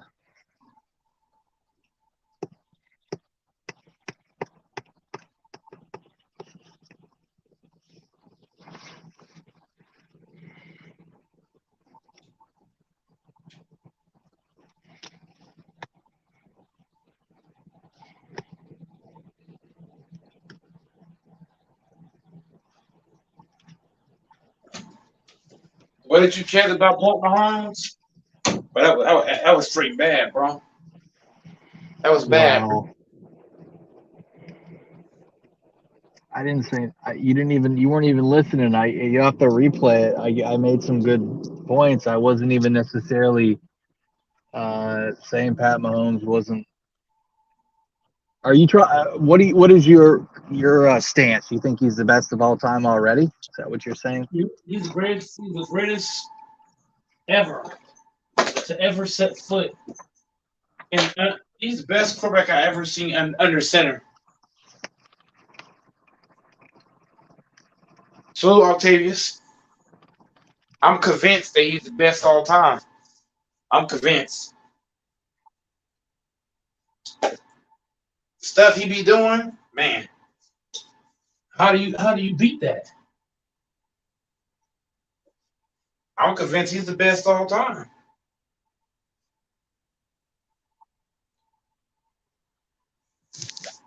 Doors. I'm convinced, man.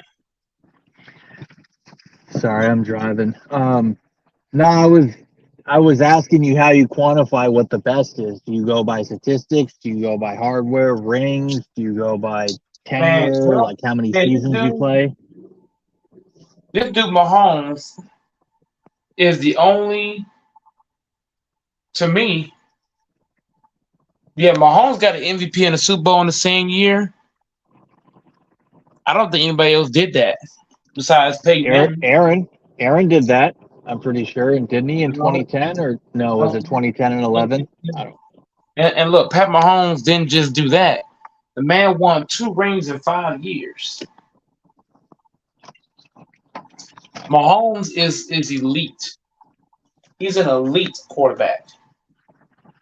The way that he plays the game, the way that he thinks the game, bro, he's hands down the GOAT.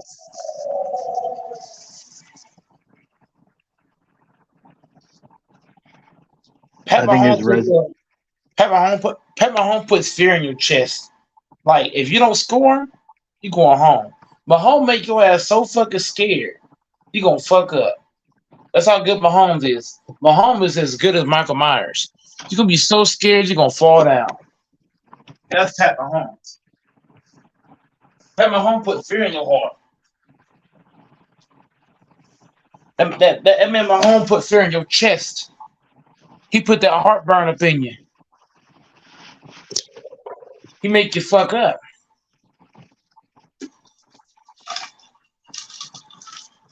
And for you to think that Mahomes ain't the GOAT is blasphemous. What other quarterback you know is gonna put fear in your chest?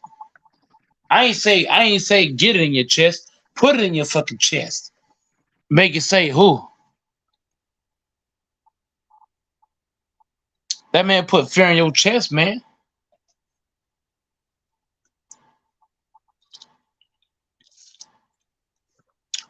Everybody gets Pat Mahomes. That man a motherfucking problem, Dory. Better stop playing. Mahomes is a motherfucking GOAT. You understand me, sir? He's a motherfucking GOAT. And if you Shit. what'd you say? Shit. I said shit. Shit, my ass. That nigga's Shit. a fucking GOAT. The way some people sound shit, how they say it, it sounds epic. I Well, mean, Dory, yeah, but I think his sample size is incredible, remarkable, astonishing, but his sample size is small. What has he had? 5 seasons? 6 seasons? It's small. it sounds like you're small, so you're hating. It's incomplete. It's complete, baby. It's complete. So all you need is 5 good seasons. Another person can come along, put in 5 good seasons, and they're the best all time. He's the best all time, bro. God, that Asian girl is so hot. You should see the geeks that she's with. I swear to God, man, these girls in Seattle, the finest girls, they're attracted to the weirdest guys. The guy's fucking shorter than she is. The Man, fuck? turn your camera on so I can see. You want to see me? Don't be now. I'm gonna Get the actually fuck out of here. Don't suggest something weird, man. Come on, I ain't gonna do that type of shit. All right, now. Are you gonna turn your camera on? I'll turn my fucking camera on. Pagan can fucking... Man, this is ridiculous. These people are driving like assholes. Man, you know what's crazy? You know what's crazy? The ugliest dudes do be finding the baddest chicks. I'd be like, what? Where I live, women are into weird things. Most of the guys where I live look like the guys from The Big Bang Theory. They look like Mark Zuckerberg from Facebook or some shit. Because it's Seattle. It's a tech place. But it's most of these guys be looking like Off to Catch a Predator. They're just weird dudes, and the women are into that. Man, I'll tell you what, man. Show us some goddamn women, man. Fuck. I gotta find a place to park. There ain't no place to park. I'm driving through town. So fuck. You gotta show us your city, man. Man, I wish you had said. Oh, those Latinas look good. I wish you had said that when I was gonna show you. I was just by T-Mobile and what's it called? What's it called? T-Mobile is for the Mariners, and then the Seahawks is called, or starts with an L, Lumen Field. You got a top out? If you had a tripod, it'd be easier because right if you're driving, you don't want to be holding your phone while driving. You might crash. Yeah. No, I got my phone. What? I got my phone mount. Where's your phone? Is it mounted on the thing? It's mounted on my front windshield, but it'd probably be a better angle because there's something in the way, so it wouldn't be the best. Oh damn! Yeah. I want to see some goddamn baddies in Seattle, man. It's too late though. It's 11 o'clock on a weird. I think I'm in the wrong neighborhood for baddies. I just happened to be driving by a couple, and the particular girl was just. You know what I'm talking about? A lot of times these haughty girls, and you see the dudes they're with, and you're like, the fuck? The hell is getting her wet about it?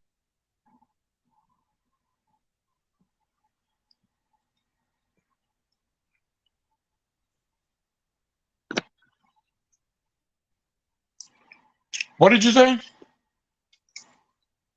Doris, what did you say? I'm just on a rant. I'm just saying, man, people in Seattle are mad weird. Like, this is an odd place. Like, salute Gasol in the chat, man. Salute. I came on. Hey, Doris, everybody asked me to come on early, so I came on 11:30. That's early for me, and people still didn't show up. This is crazy. Yeah, I shouldn't be a bitch. I should turn my camera on. It's weird because a lot of people fucking talk shit. You know, some of these little chat bandits. You know what I mean? They don't want to come on themselves, but then they want to put down other people anonymously on the internet. You know what I mean? Doris, you should have a conversation on cam with the bad chick.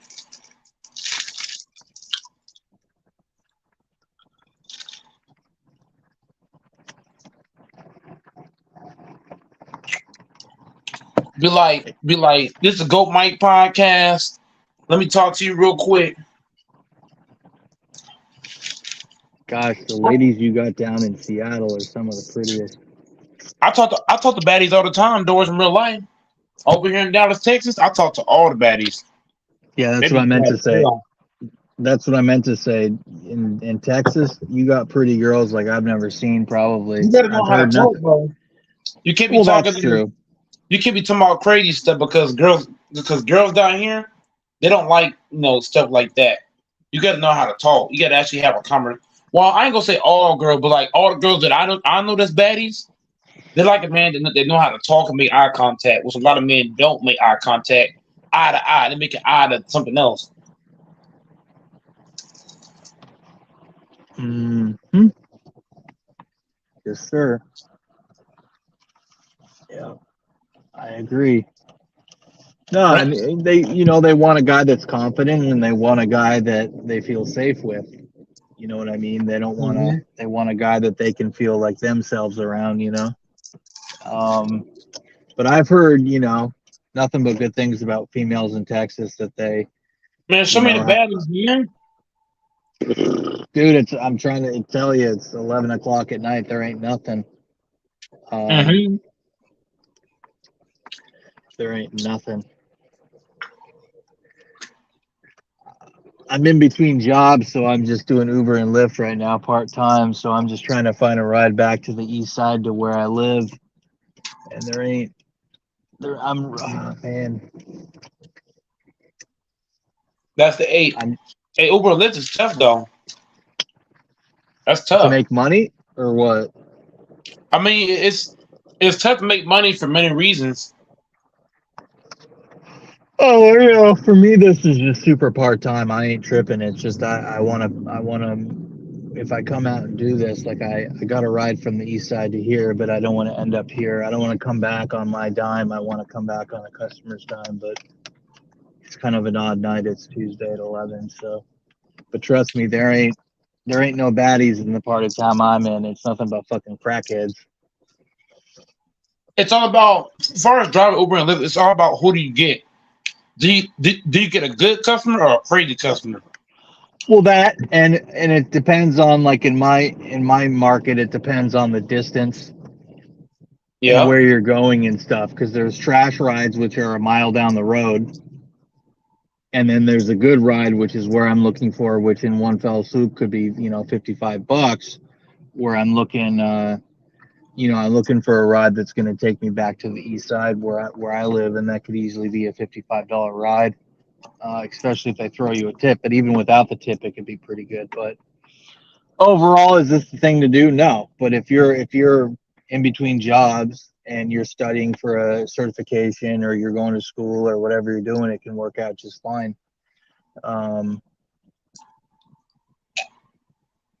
Are you gonna get rich doing it? No, of course not. But it can work out. It can work out pretty good. You hearing them honking at each other? But yeah, there's some pretty good promotions. Like I had one the other day where it was, if I did 37 rides, they'd guarantee that I would get $980. So I just did 37 rides that were all like a mile or two. I went for the shortest rides. So I made $980 in probably, 6 to 7 hours, and hardly spent any money on gas. So it all depends, but don't quit your day jobs.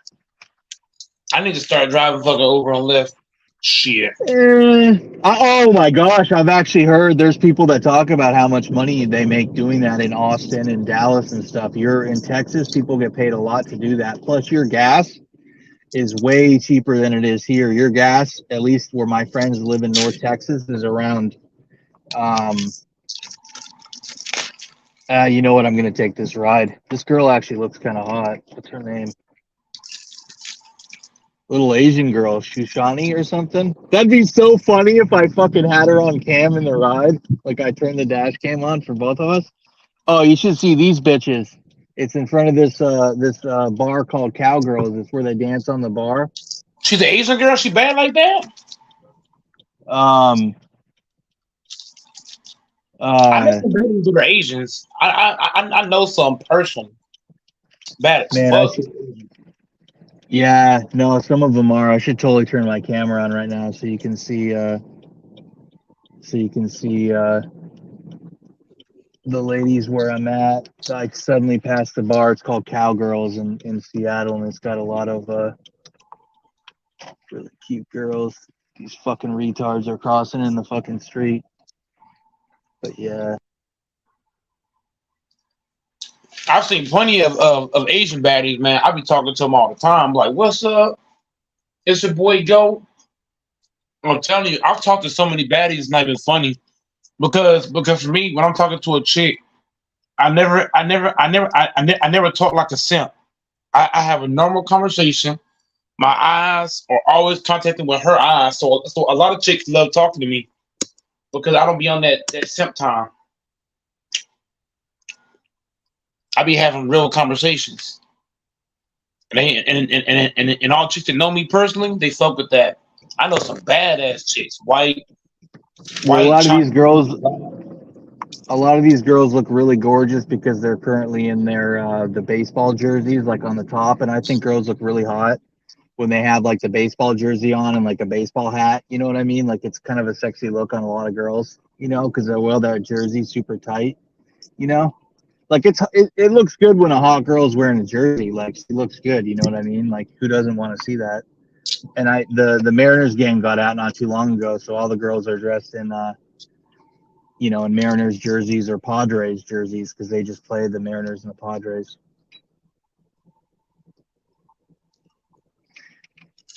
And I'm a couple of blocks from the stadium, but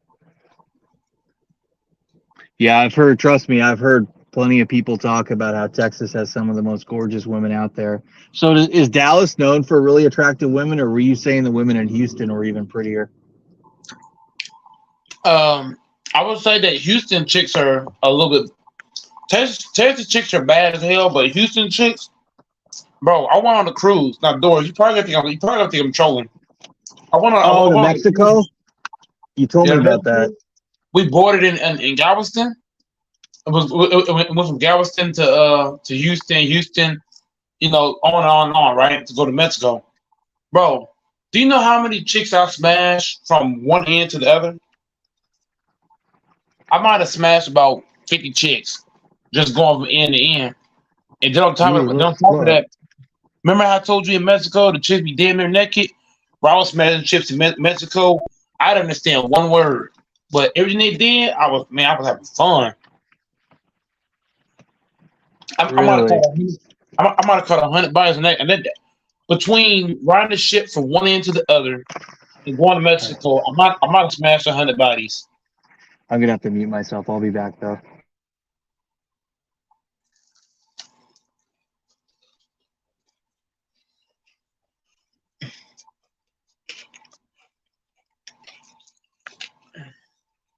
I was having fun.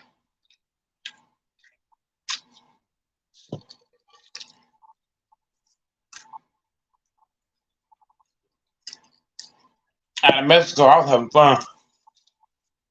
In Houston, I had fun. Man, that was the most fun I had in a long time. I'm talking like years. That was my first vacation. My first vacation was to Mexico. Mexico. And I was having fun, bro. I was wilding. I was drinking, or let me not do that on YouTube. Let me not bring that on YouTube. But I was doing a lot of stuff, man. I didn't want to come back. I was having a blast out there. I was dancing. I was turned up. Out of Mexico. Mexico. I didn't say one time.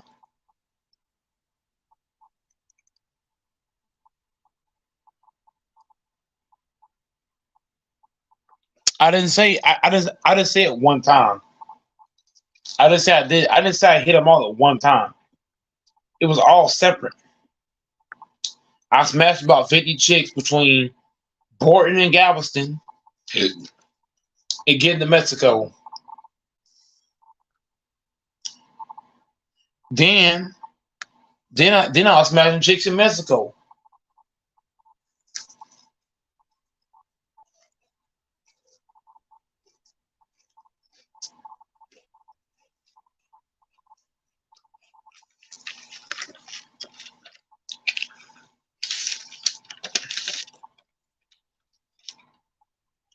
Man, I ain't had no stamina.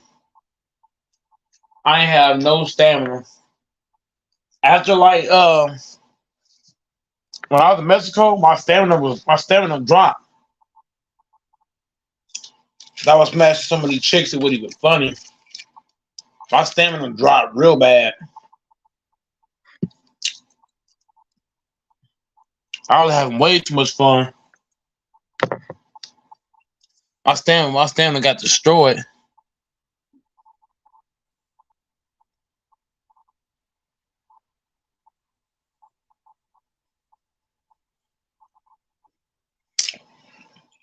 But I'm telling you, I was hitting chicks left and right. And I was dressing up nice too. Whenever I was going to Mexico, I dressed up real nice, bro. I dressed up real nice. My hair was cut, my beard was trimmed. Man, I was looking good when I went to Mexico. I had so many chicks it wasn't even funny.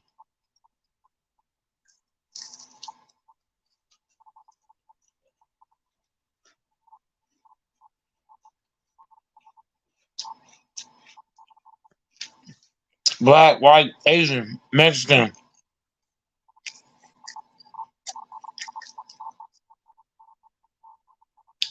Hey, Adam in the chat.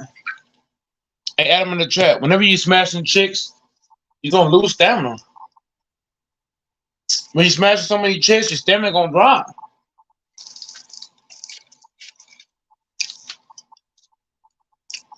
I was hitting some baddies too. The chicks I was smashing, man, it was baddies. Hell yeah. My hair was nice. Everything was nice, bro. I was dressed up nice.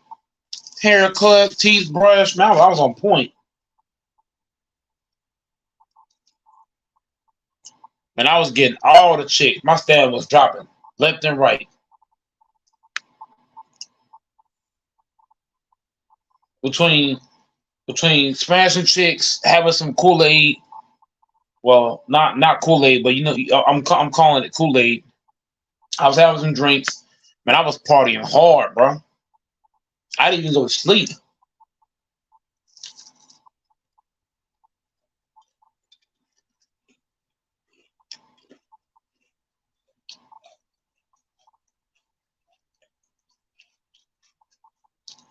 I was gone for like a week.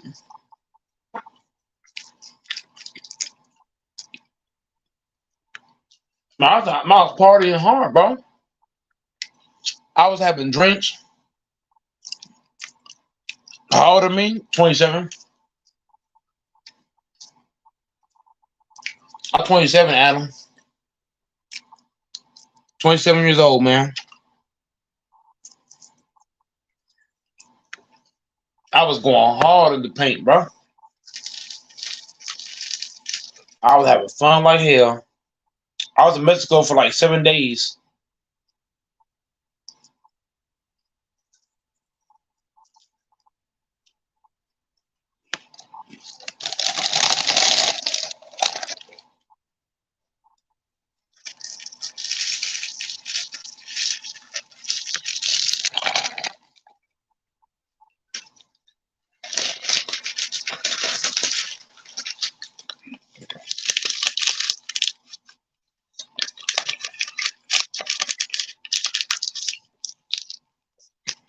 Damn, Adam, you old, Adam.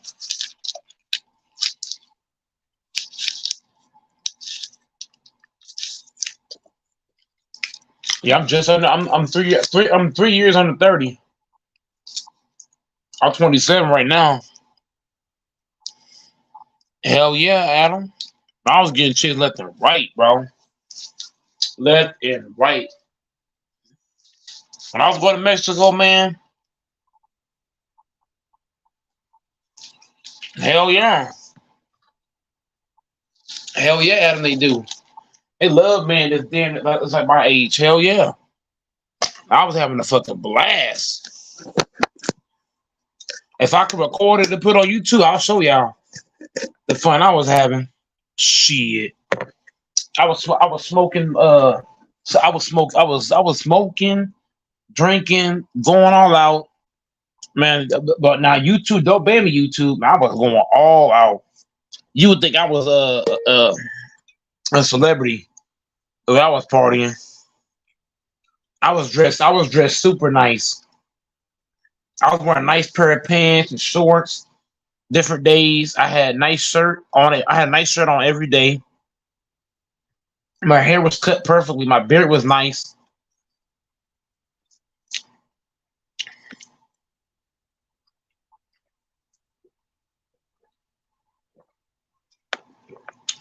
Everything I did was on point.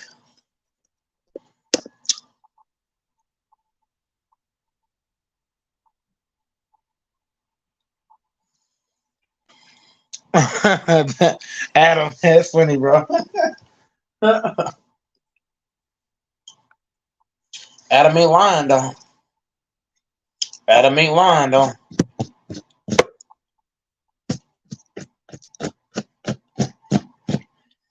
Adam ain't lying.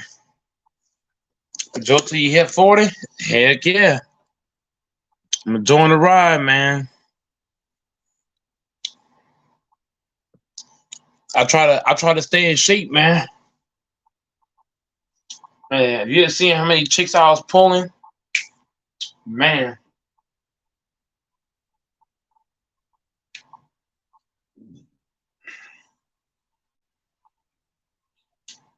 I was getting chicks so easy. Like, man.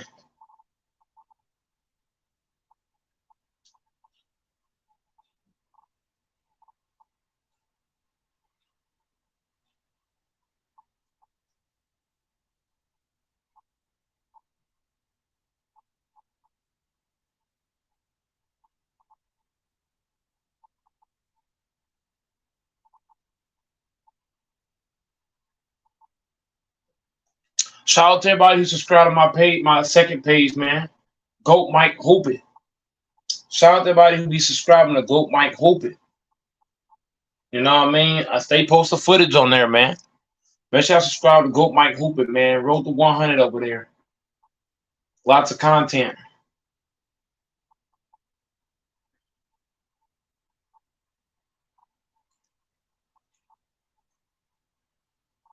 Goat Mike Hoopin. Make sure everybody subscribe to that, man. Goat Mike Hoopin. Lots of footage.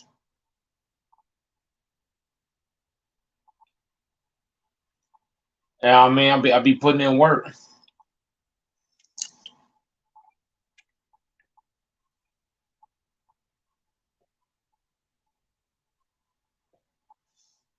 Yeah, that's facts. That's facts, Adam. 28 was the age, yeah. 28, 29, under early 20s. Yeah, Adam, those are the best times, you know. The best times is anything under 30 and then just over 30. It's easy to pull them. But once you hit like 40, they try to call you old at that point. Yeah, man, it's crazy.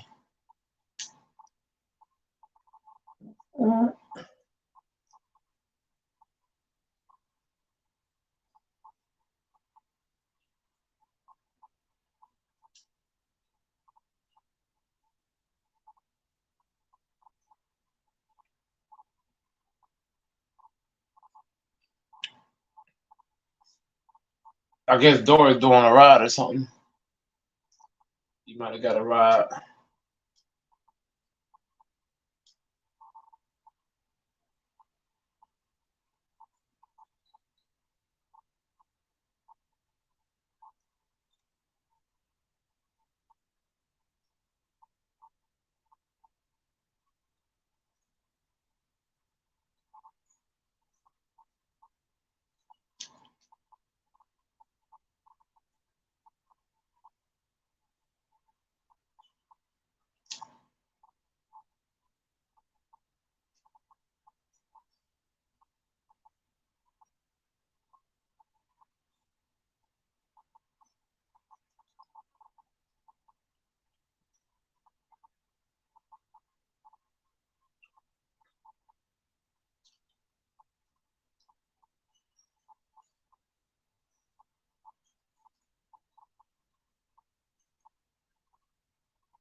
Where the hell are your other panelists? What the hell is going on? That's what I said, man. I came on early too. I'm like, dang, I came on early. I came on way earlier than what I usually do. And that's like nobody. Yeah, you never come on this early. Why doesn't Adam hop in?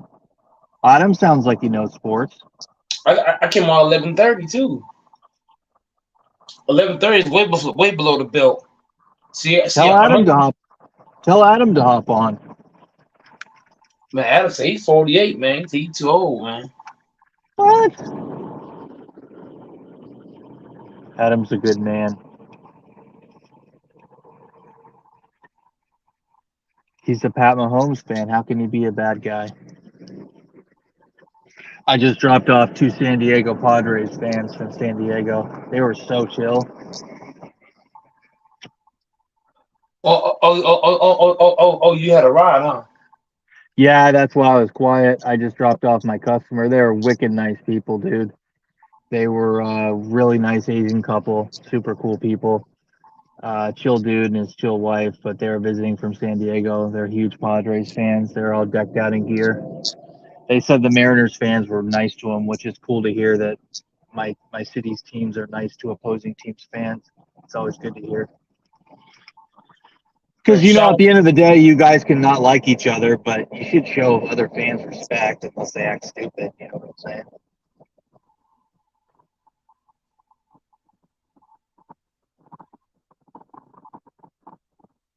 You need to go to a Packers game, dude. With how hardcore of a Packers fan you are, you need to go to a fucking Lambeau. Man, I'll be the loudest motherfucker there. Go Pack, go! Go Pack, go!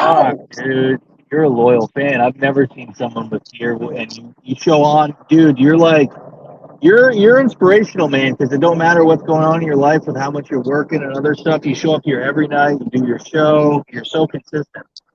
That's uncommon. I go hard on in life with the way life is so short. So whatever I'm doing, I'm going hard at it because you don't know when your time's gonna be up. So whatever I'm doing, I give it 110% because you just don't know. You know what I'm saying? It's like since I lost my parents, I'm seeing life differently. You know what I mean? Now that might sound bad, but when my parents was living, I wasn't taking life serious at all. But once they passed away, it's like my whole motive is different. I'm taking it more serious. I'm going hard every day. I don't care if I'm in the gym, working out, I'm going hard, going to work, going hard. Whatever I'm doing, I'm giving 110%. No matter what I'm doing.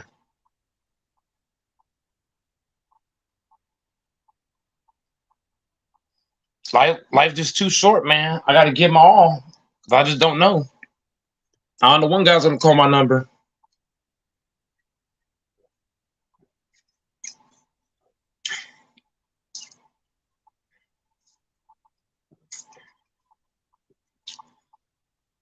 And that's why, and indoors, another thing too, I try to stay positive too, man.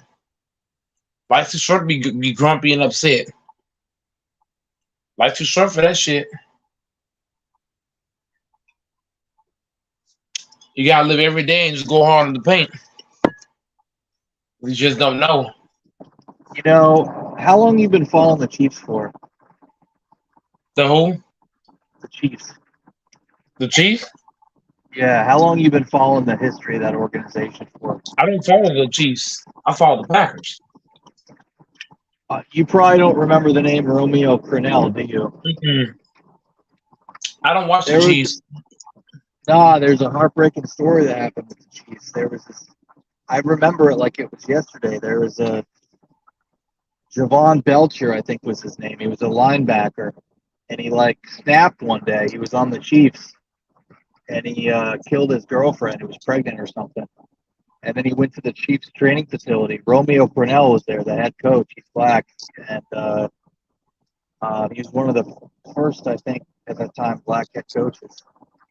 But they tried to talk him down because he was hysterical, and the guy killed himself right in front of Romeo Crennel.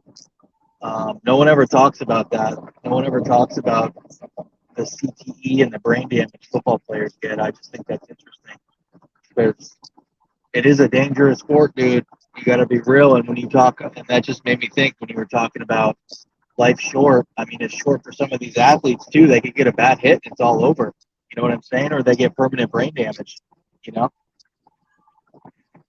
like I know a lot of them get paid well, but they also take a lot of risk. At least these football players, you know, boxers, UFC. You get hit the wrong way, dude, you're crippled. You know what I'm saying? Yep, that's very true.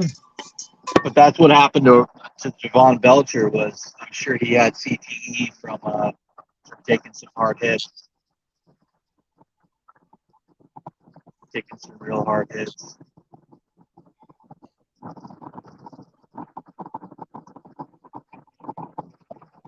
But I think you should venture up to Lambeau, dude. To Green Bay. I think you should go to a game. You've never been to a game in Green Bay? The last game I've been to was the Super Bowl. Go, Pat, go. Whoa. Where was that? Which Super Bowl? I went to Packers' recent Super Bowl with 2011. I think it was Against the 2011. Steelers? Against the Steelers. I was at that Super Bowl. Where was that? Arizona? I don't quite remember where it was because it's been over a decade now. It's been, Who took what, you? Your 13? grandparents? You must have been young. That was 10 years ago. You must have been like Because my whole family is Packers and my grandparents been Packer fans since way back. I got other sisters and brothers that are Packer fans. Whenever I went, my whole family came to the Packer Super Bowl. My grandparents had their Packer jersey on. My whole family had our Packer jersey on. We all went down there. We was all screaming, "Go Pack, go! Go Pack, go!" That's dope. It was loud down there too. It was so loud. I even took my shirt off. I was so fired up. Go Pack, go! Packer fans love me. I'm telling you. I had everything on, the shoes, pants, everything. I was covered in Packer stuff. Head to fucking toe. Head to toe, man. I was the loudest fan there. Go Pack, go! Go Pack, go! Cheering them boys on.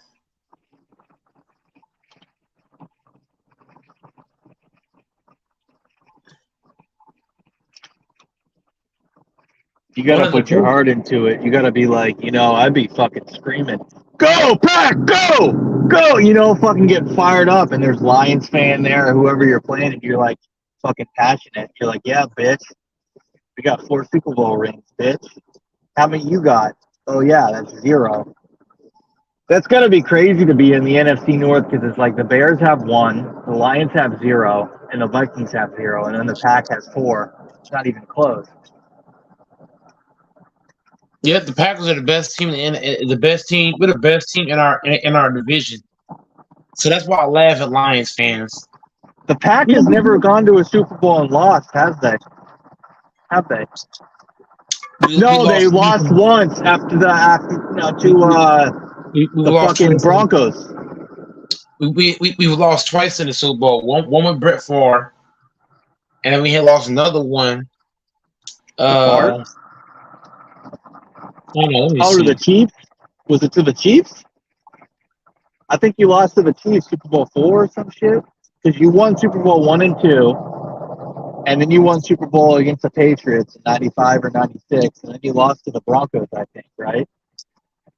How many Super Bowls the Packers play in? 5 Super Bowl appearances. The Packers have had 5 Super Bowl appearances. They lost 1 to the Broncos, right? The only one they lost was to the Broncos. 1960s. Hard start. So should have won that. the Packers are 5-1 in the Super Bowl. Super Bowl 1, 1997. That's a pretty dominant record in the Super Bowl. Yeah, 4-1, 4 wins, 1 loss. That's not bad at all. It just shows you when the Pack get there, they're damn near winning it. Yep. You got to get themselves there, though. They got to rebuild. They got to stop dicking around. So They gotta everybody, stop dicking around. what'd you say? I gotta be honest, dude. Under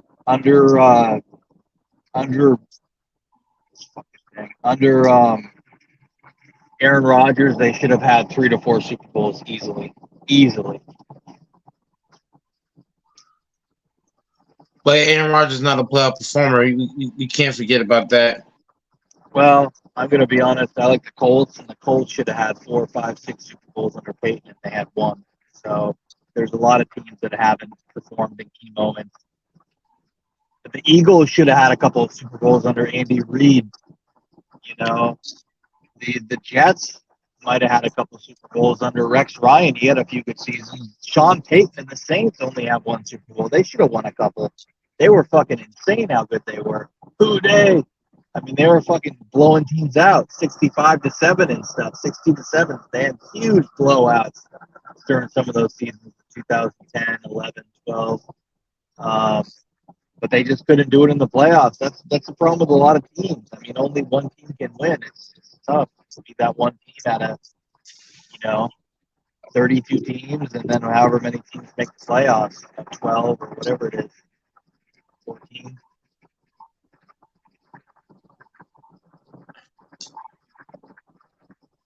The Pack are an amazing organization. No one can say they aren't. I mean, they're incredible. I think they're the oldest NFL franchise. They're pretty close to it. Community owned.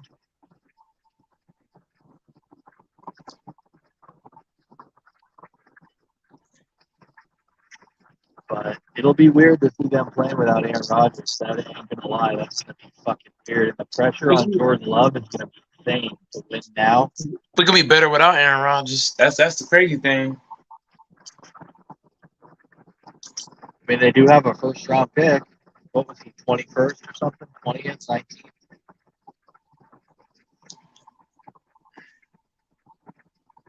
And the Packers gonna surprise a lot of motherfuckers.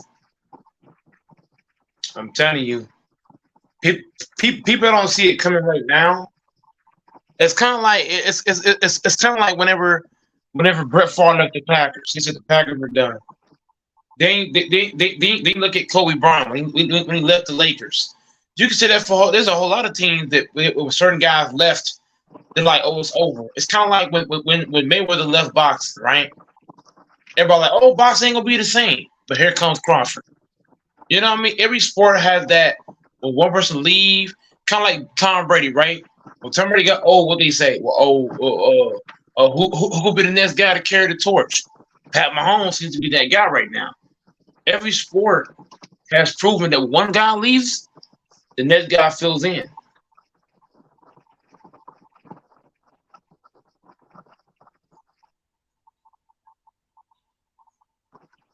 That's very true. They've consistently been great.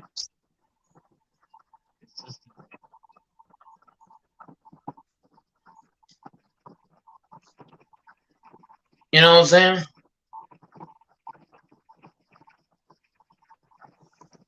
So it's been proven. I might sound crazy. No, you just have to. Yeah, hop on, Adam. Stop being pussy, man. Pull your drawers up, man. Dudes gotta learn how to pull their drawers up, man. Just hop on the panel. Like Doris fucking said.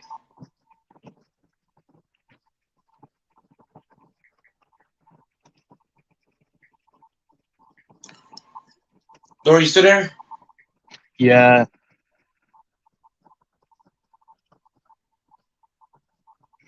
Yeah, I'm here.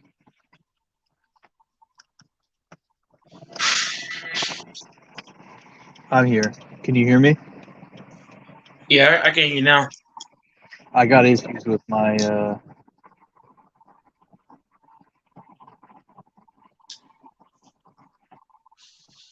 oh, this is it.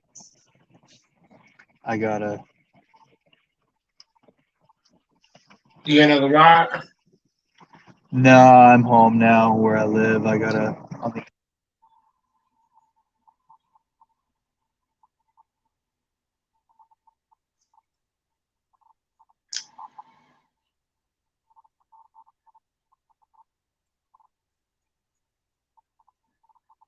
It showed me how to make some real dope mac and cheese with like homemade recipe with like some butter and some cheese and some milk and a couple other ingredients. You throw in there a little bit of olive oil.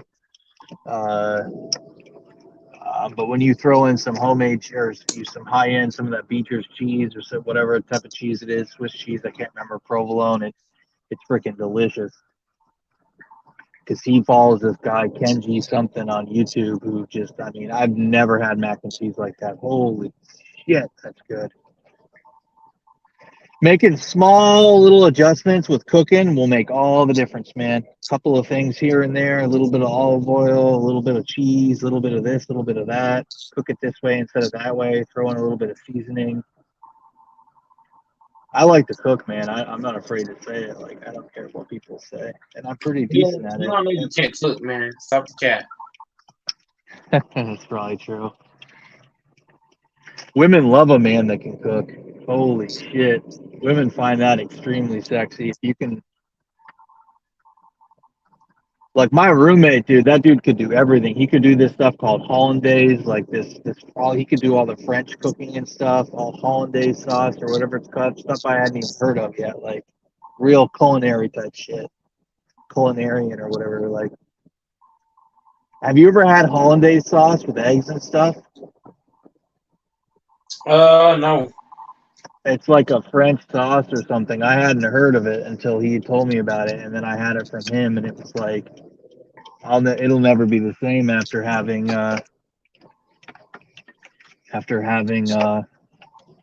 hollandaise sauce. It was absolutely delicious. Yeah, I just got home. I'm a cook. Where the fuck's Texas? Does he work nights? Random times. I mean, certain people pop in just random times in general. Yep. Your buddy from West Virginia is pretty cool. Randomizer. He's a cool dude. Yeah, he said some things before. Make close your eyes.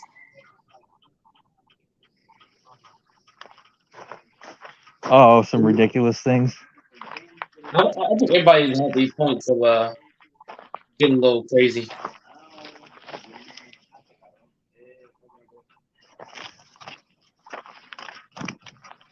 Anybody can get crazy anytime. Yep, that's true. No, I mean, he's entertaining to listen to. Randomizer, like does he have his own channel too, or what? He's in the works with that. Say he's working on it, so. Yeah, y'all are entertaining when you talk together. You have a lot of entertaining people on your panel. A lot of really talented people. You got a good thing going on. I think it's just a matter of time before you can get really popular. It's just you got to stick with it, you know. I'm already pretty popular. It's just right now things ain't going the way I see that. That's a part of life too. In life, you're gonna have times where everything goes away. Mm-hmm. You're gonna have times where it goes completely south. You're like, man, and that's how it is right now because so as far as running a channel doors right now, we only run the channel for a little while, but on this channel, I've had plenty of times where it was dead. I've had time where it was booming. Right now, it's a down moment for my channel right now. Yep. But I just got to keep pushing it. It eventually pick up. It will. Well, especially when football season is around the corner. Now's the worst time of the year to talk sports. Nothing's happening. It's all speculation. There's no games happening. You know what I mean? There's nothing. There's no. And that's why a lot of people are not pulling up because like, man, ain't nothing happening right now. Yep. But only hardcore people are talking sports. Moving. Yep. The grind must continue. Yep. Well, that's how you can, that's how you give yourself credibility and show that you're, a legit host of a show, of a podcast, a channel, and a sports enthusiast is when you're talking about it when nobody else is. Because nobody wants to talk sports right now. Are you a big boxing fan too? Not really. You just talk Spence and Crawford just to be entertaining, just because it's a contemporary event. No, that's not even the biggest thing. You gotta find something. You gotta find a hot topic. Some that's happening in the moment. The best time to talk about things when it's just now happening. It's kind of like yesterday the Alabama fight happened on the boat. I don't know if you heard about that. Fight on the boat? I try to bring hot topics like the Alabama fight that just happened. What was the fight? Well, it was on a ship or something on a dock. It was probably a dock. The black first it was one-on-one fight, the black dude and the white dude. Then everybody else joined in.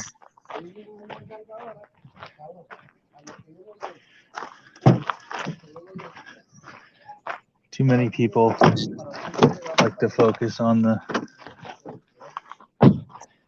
Was it the football team, the Alabama football team? No, the fight happened in Alabama. Oh, okay. Among students, like what? Or players, athletes?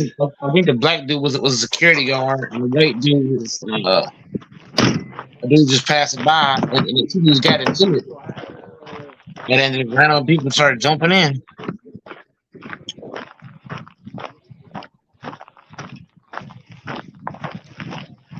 People are crazy, man. You got to walk away from that shit unless you want to catch a charge.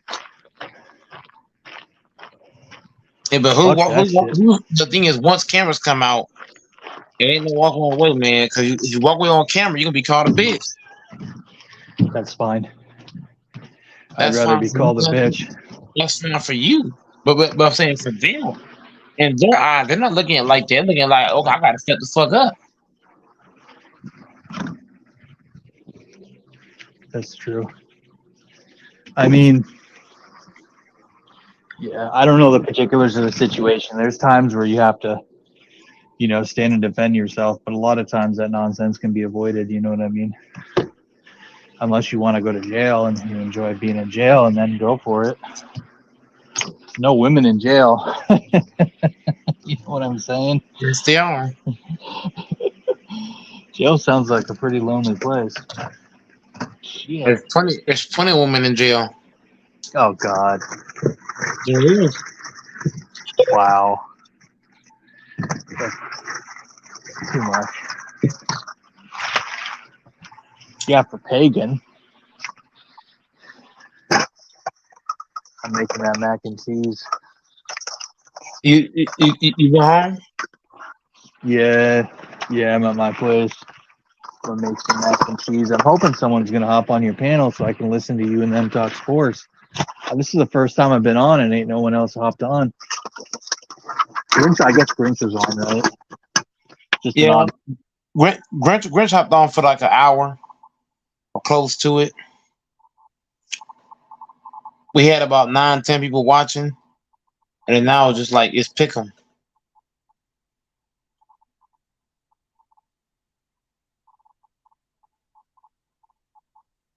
But I think Grinch works at 3 a.m. So me coming on early, it gave him time to just come in for a few minutes, hold it down for a little bit.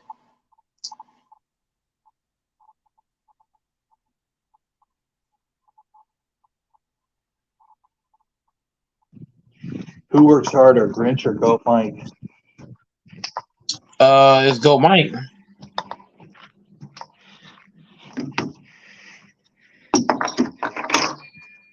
Grinch seems like a good dude. He's got his head on good. You got a lot of.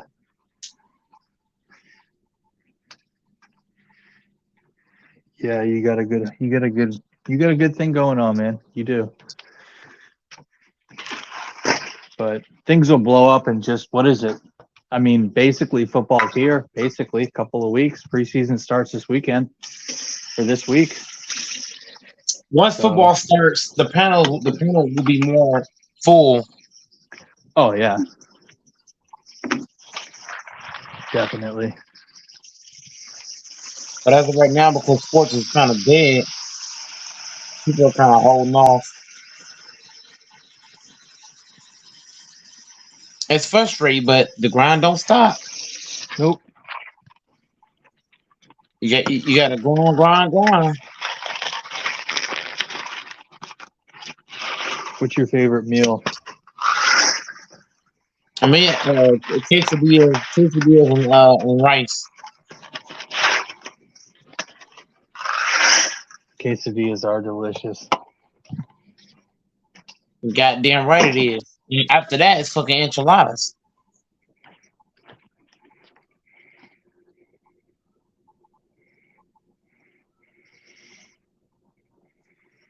You ever dated a girl that's a really good cook? I'm dating one now. It's a really good cook. She can cook her ass off. Really? She loves women love to do things when they're in a good mood. If she's in a good mood, she'll cook. But if her mood is jacked, it's a wrap. That's true. Even my granny's like that. If she in a good mood, she'll cook. If she pissed off or something, shit. She about to cook mess. That's women in general. If they in a bad mood, they ain't doing shit. Kiss their ass all the way. That's fucking funny, but so true. That's true. You know what you're talking about. They gotta be in a good mood. For me, good mood or not, shit, if I gotta get in there and do something, shit. Get in there and fucking do it. It's gonna get done. Hell yeah. Because that's goat behavior. If you want it bad enough, if it wasn't bad enough, you don't care what the fuck going on. You gonna go get it. Yeah, life is about how bad you want it. It's that simple. It's like going to work. If you want it bad enough, shit, you can go out there and get it. It don't matter what it is. Buying something, getting something, doing something. If you want it, you're gonna find it. It's gonna find you. It's kind of like if I want to get a chicken smash, if I really want it bad enough, I could definitely go get it. You know what I mean? But that's only an example. That's anything in life. You want it bad enough, it's gonna find you.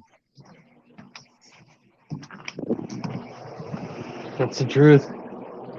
It's not for the person that deserves it more. It's for the person that goes out and gets it. That's it. Somebody can have the best resume in the fucking book, but if they don't want it more than you do, shit. Exactly. You gotta want it. You can't blame. You can't be talking shit, blaming. I didn't get it because of this. I didn't get it because that. You gotta go out and make it happen. Right? And no, and don't make excuses. That's the key to success. No excuses. It's kind of like going to the gym. If I don't go to the gym, I didn't go because of this or that. No, get your ass in there and put that work in. And life, you make excuses, you're always gonna fail every time. Exactly.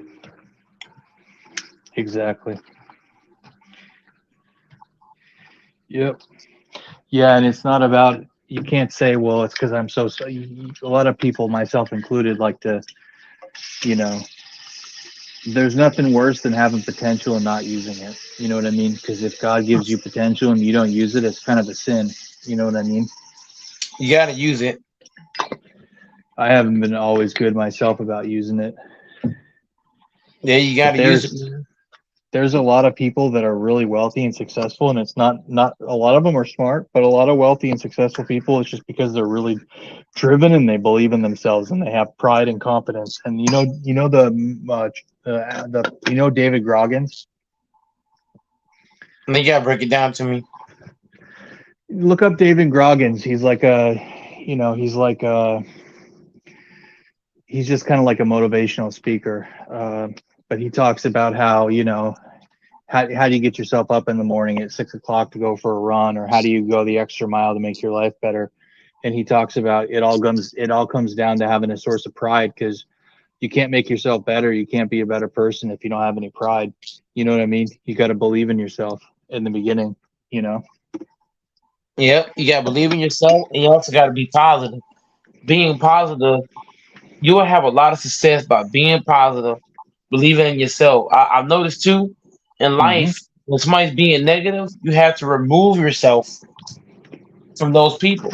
Everybody being negative, remove yourself, because if you don't, you're gonna start being like them, and you're gonna be distracted from what you're trying to do. If you want to have success with anything, stay away from negative people. You know what I'm saying? Try to remove yourself from that aspect, and then on top of that, just be confident. It's easier. It's easier to be confident whenever you're positive. If you're not positive, you're not going to be confident. Being negative or being around somebody who is negative, it will drag your confidence down. And I try my best to keep myself away from people that's negative, and try not to be negative, and keep my confidence rolling to where I could be super effective in what I'm trying to do. Yep.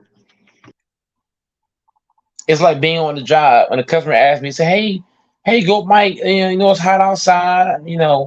I said, look, I could be on the street homeless. You know what I mean? You got to bring up things that's gonna bring the best out of you. Like whatever you got going on, be like, man, I could be in a way worse. I could be in a worse situation than what I'm in, and that's gonna drag you up out of that negativity. You know what I'm saying? So you got to find things that's gonna do what? Motivate you. Find things that's gonna push you. When I see a person that's homeless and ain't got no fucking food, I shut up real quick. I'm like, damn, I'm like, that could be me. Starving and shit on the street.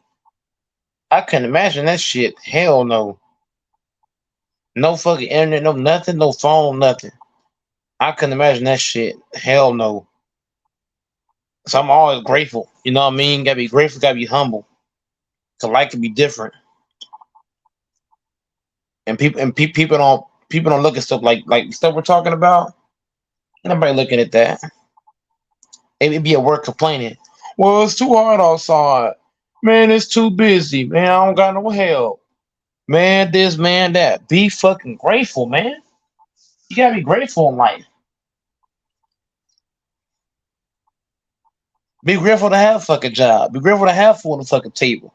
Be grateful to be able to get your nails fucking done.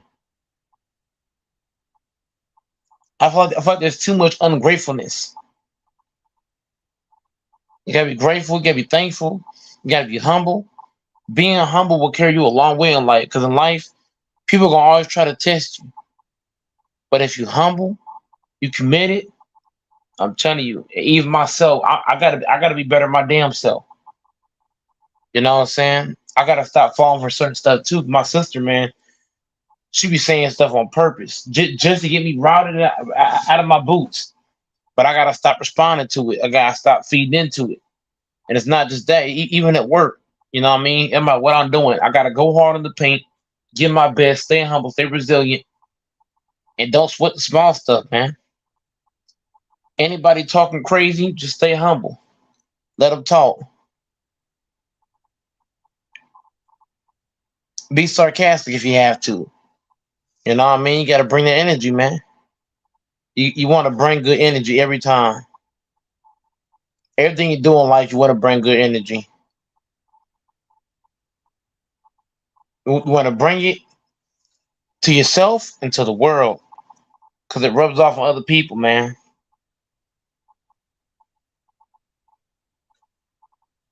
Negative people going to drag you down every time. You can't focus on that. You still there, Doors? Go Mike in his bag right now. I think Doors Mike fucked up now.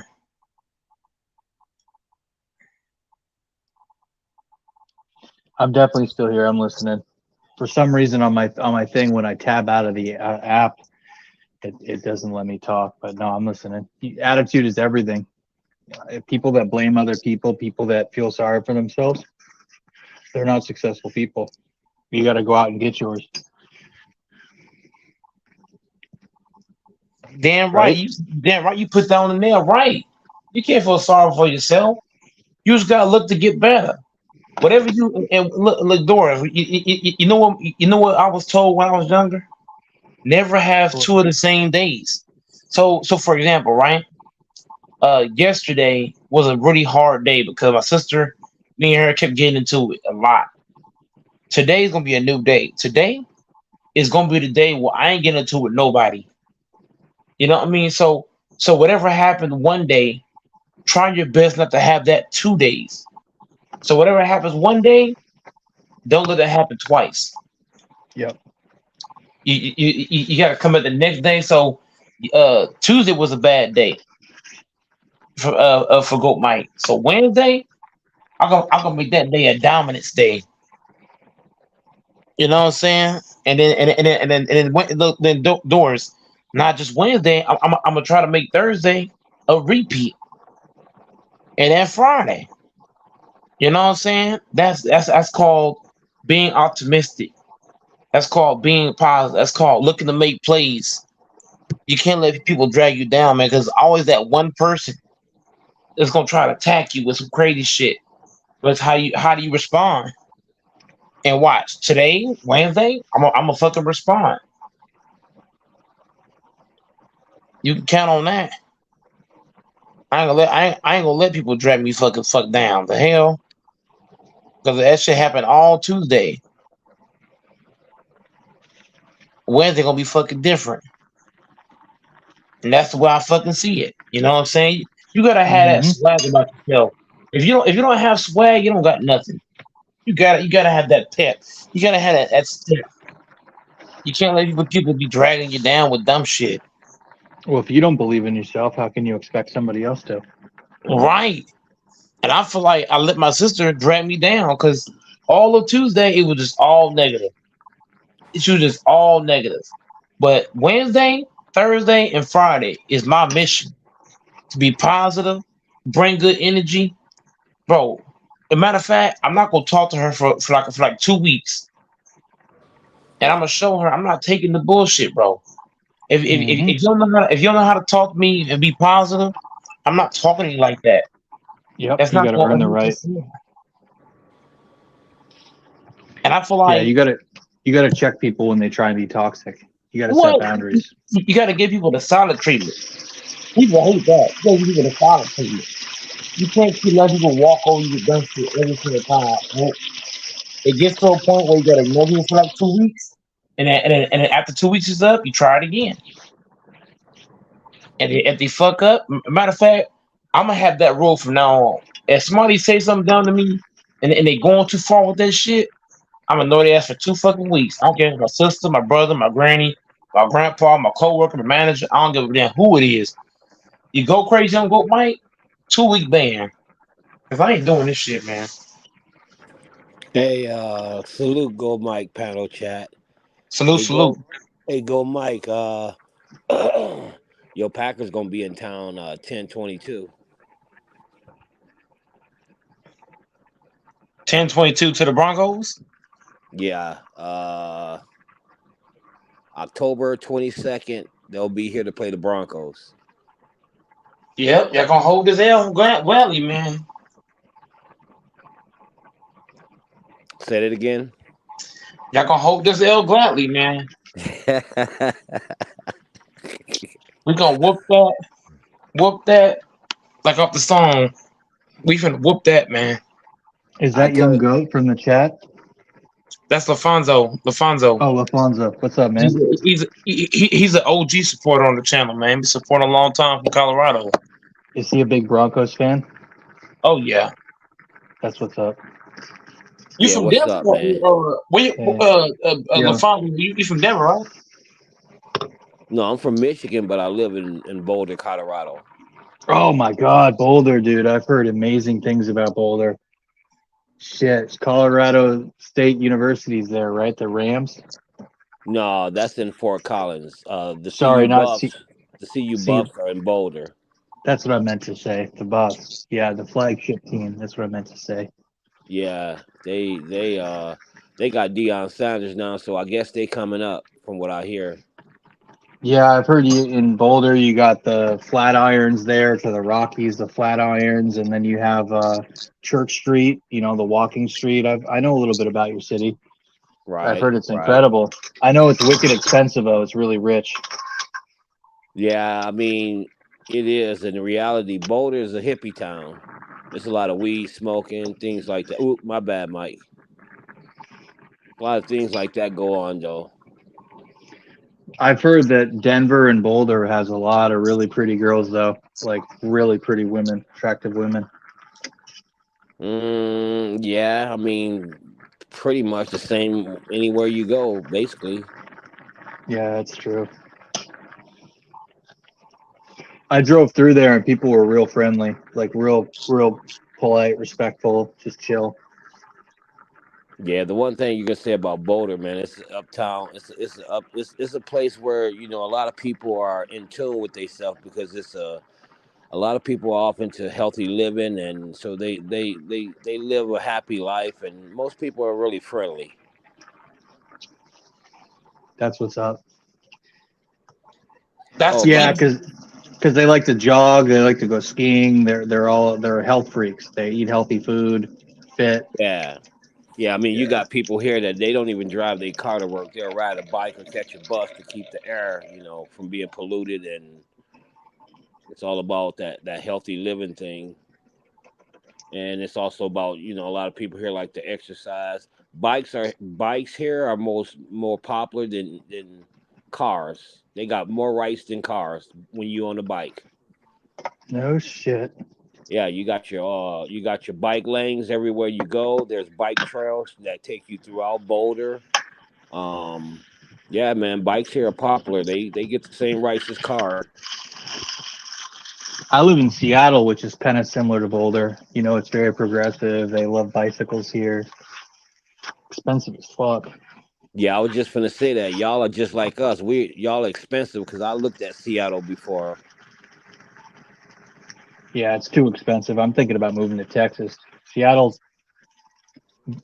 plus the good thing about Boulder that is better than Seattle is you guys have 9-10 months a year of sun. You know what I mean? Here we have 9-10 months a year of rain. You know what I'm saying? Right, yeah. Because everybody think of Colorado, man, like I did before I moved here. You just think a lot of snow, but we really don't get a lot of snow until like February, March, and April. That's when we get the most of our snow. And even in the winter, you have a lot of sunshine. Yeah, I can tell you numerous times where I can say, well, seen on Thanksgiving and Christmas, sunny, hot days where I'm wearing shorts. Really? Yep. I didn't know that. That's crazy. I think it's Yeah. only. Oh, sorry. Go ahead. Go ahead. No, I'm sorry. No, go ahead. You good? Go ahead. I was gonna say, because if you're down in the valley, it ain't as hot as when you're up in the mountain, or as cold. Like it can be a lot more temperate down in the town than it is up in the mountains, right? It's colder up in the mountains. Yeah, it gets colder up in the mountains. Like I've been to Vail where they go skiing at. I don't ski, but it's a good hour and a half ride. But it's just spooky going up there because you go in circles around these curves. You go around and around and around, and as you go, you get higher, higher, and higher. And it's spooky, man, to go up there on like winter days, like I did. No shit. It's spooky to me because if something happened, man, and you fall off that cliff, it's just spooky to me. I don't like it. I don't do it no more. But Colorado is different, man. Like where I live, bro, you can be one of the things that tripped me out being from Michigan is I can be at a stoplight, and behind the stoplight you can see nothing but mountains, and you can see houses and mountains. You know, it's kind of crazy. But I don't go up to the mountains too much, man. I know some people that live up there, but I wouldn't live up there, man. I know people. I've heard of people that live up there that I know. I've talked to a lady before who lived up there, and she's got a bobcat that lives around her neighborhood that she goes and drop food off by where the bobcat live. And I've heard of people mountain lions. I don't play around with that. I leave them alone and stay out of their way. As a matter of fact, man, when we had that 2020, when we had that COVID thing where everybody had to stay in the house, we had mountain lions downtown Boulder all over the place because the deer came down, and mountain lions were just walking down we got a street here called Pearl Street. It's a mall. Mountain lions were recorded. Just people record the cameras recorded them. The business cameras. They were just walking down Pearl Street, man. About 3 or 4 of them. That's insane. I didn't know about that. Oh yeah, man. It's crazy. I pulled up when we lived in some apartments. I pulled up at my house and I seen some animal. And I was just thinking it was a dog, man. And it took me a minute to realize that was a little bear. That was a baby, kind of like a little younger bear. But anyway, they caught the bear a day later in a tree. But if I'd have got out of the car right when it was walking past, he probably would have mobbed me. That's crazy, dude. That's and those bears there, some of them are massive. The grizzlies and shit, they're killers. Oh yeah, they are, man. Have you been to? I'm sure you've been to Estes Park. No, I've never been up there, but I've heard about it. I've seen the videos of all the elk and all the deer just hanging out in town. Oh yeah, all over the place. They're basically tame. Yep. I think that's where Jack Nichols or Nicholson or whatever his name is. Ain't that where he shot that movie at? The Shining? Yeah. Yeah, I think you're right. That movie's one of the scariest movies of all time, in my opinion. Here's Johnny. Yeah, it was. Yeah, a lot of that. I know what you mean about that shit up there being spooky, because a lot of it's spooky. It's like it's a dark landscape. You just see the lights of the house. It's in the middle of nowhere in the woods. Like you said, it's spooky. It is, man. It's spooky. But see, some people, they like it up there. I just wouldn't live up there. I'm not that type. I'm either the city or the suburbs for me. But there are some people that work up there and they come down, during they come down at least once a day to shop, and then some of them work down here, and it's crazy because like when it's snowing, they can't come down because it's all uphill going back, and when it's snowing bad, they have to miss work because there's no way they can come down. But some people like it up there, man. I wouldn't live up there. That's not me. I'm not built for that. That makes perfect sense. Yeah, there's pros and cons. Oh yeah, I had a guy. I know a guy live up there. His name is Steve, and he's got some like 60 some acres, and Oh shit, um, that's a lot. yeah, and he's got this little. I don't know what it is, some kind of little shack. But anyway, some kind of way bees started living in it, and one day I guess a bear ripped it up to get the honey. You know, he just tore the whole thing up like it wasn't nothing.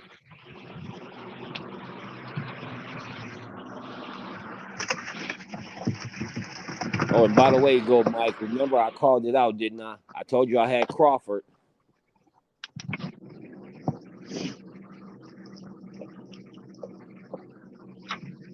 Where'd Goat Mike go? I don't know. He's a busy man. You had Crawford?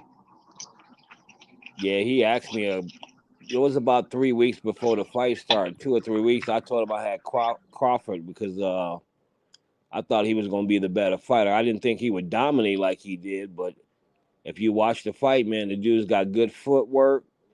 He got good feet work, and I don't know, man. I think if he advertised himself better, he'll be a household name. But he's not one of them guys who have on all the chains and talking a certain way when he's in front of the mic. So he really don't get paid attention to a lot. He's just a polite guy. That makes perfect sense. Yeah, he's not like a Conor McGregor, Mike Right, Tyson type. right. But he's a really good fighter, though. Are they gonna have a rematch? I don't know. I mean, me personally, I don't know if they are. I think they trying to possibly, but I don't even think I'll watch the rematch after the way he beat this dude so bad. I mean, if it was closer, then I would watch it, but I think it would probably end up being the same way, or he just didn't have no chance with Crawford. I don't know. Maybe he had a bad day. I don't know.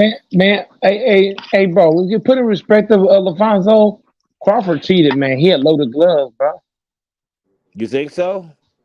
Hell yeah, Crawford had loaded gloves. And Spencer was high, and somebody spiked his drink, man. So I don't know how clear that fight was. So what do you think about a rematch then? If it's a rematch, I think Spence could win the second round. You think so? Hell yeah, Spence gonna win this motherfucking shit. Spence Now are gonna you beat his. Spence gonna beat Crawford in 6 rounds. now are you serious? You said his gloves are really you serious about that? Yeah, I think Crawford glove was loaded, man, because like the way his glove looked when he threw punches, that they ain't look real, bro. I'm gonna have to rewatch the video and check that out.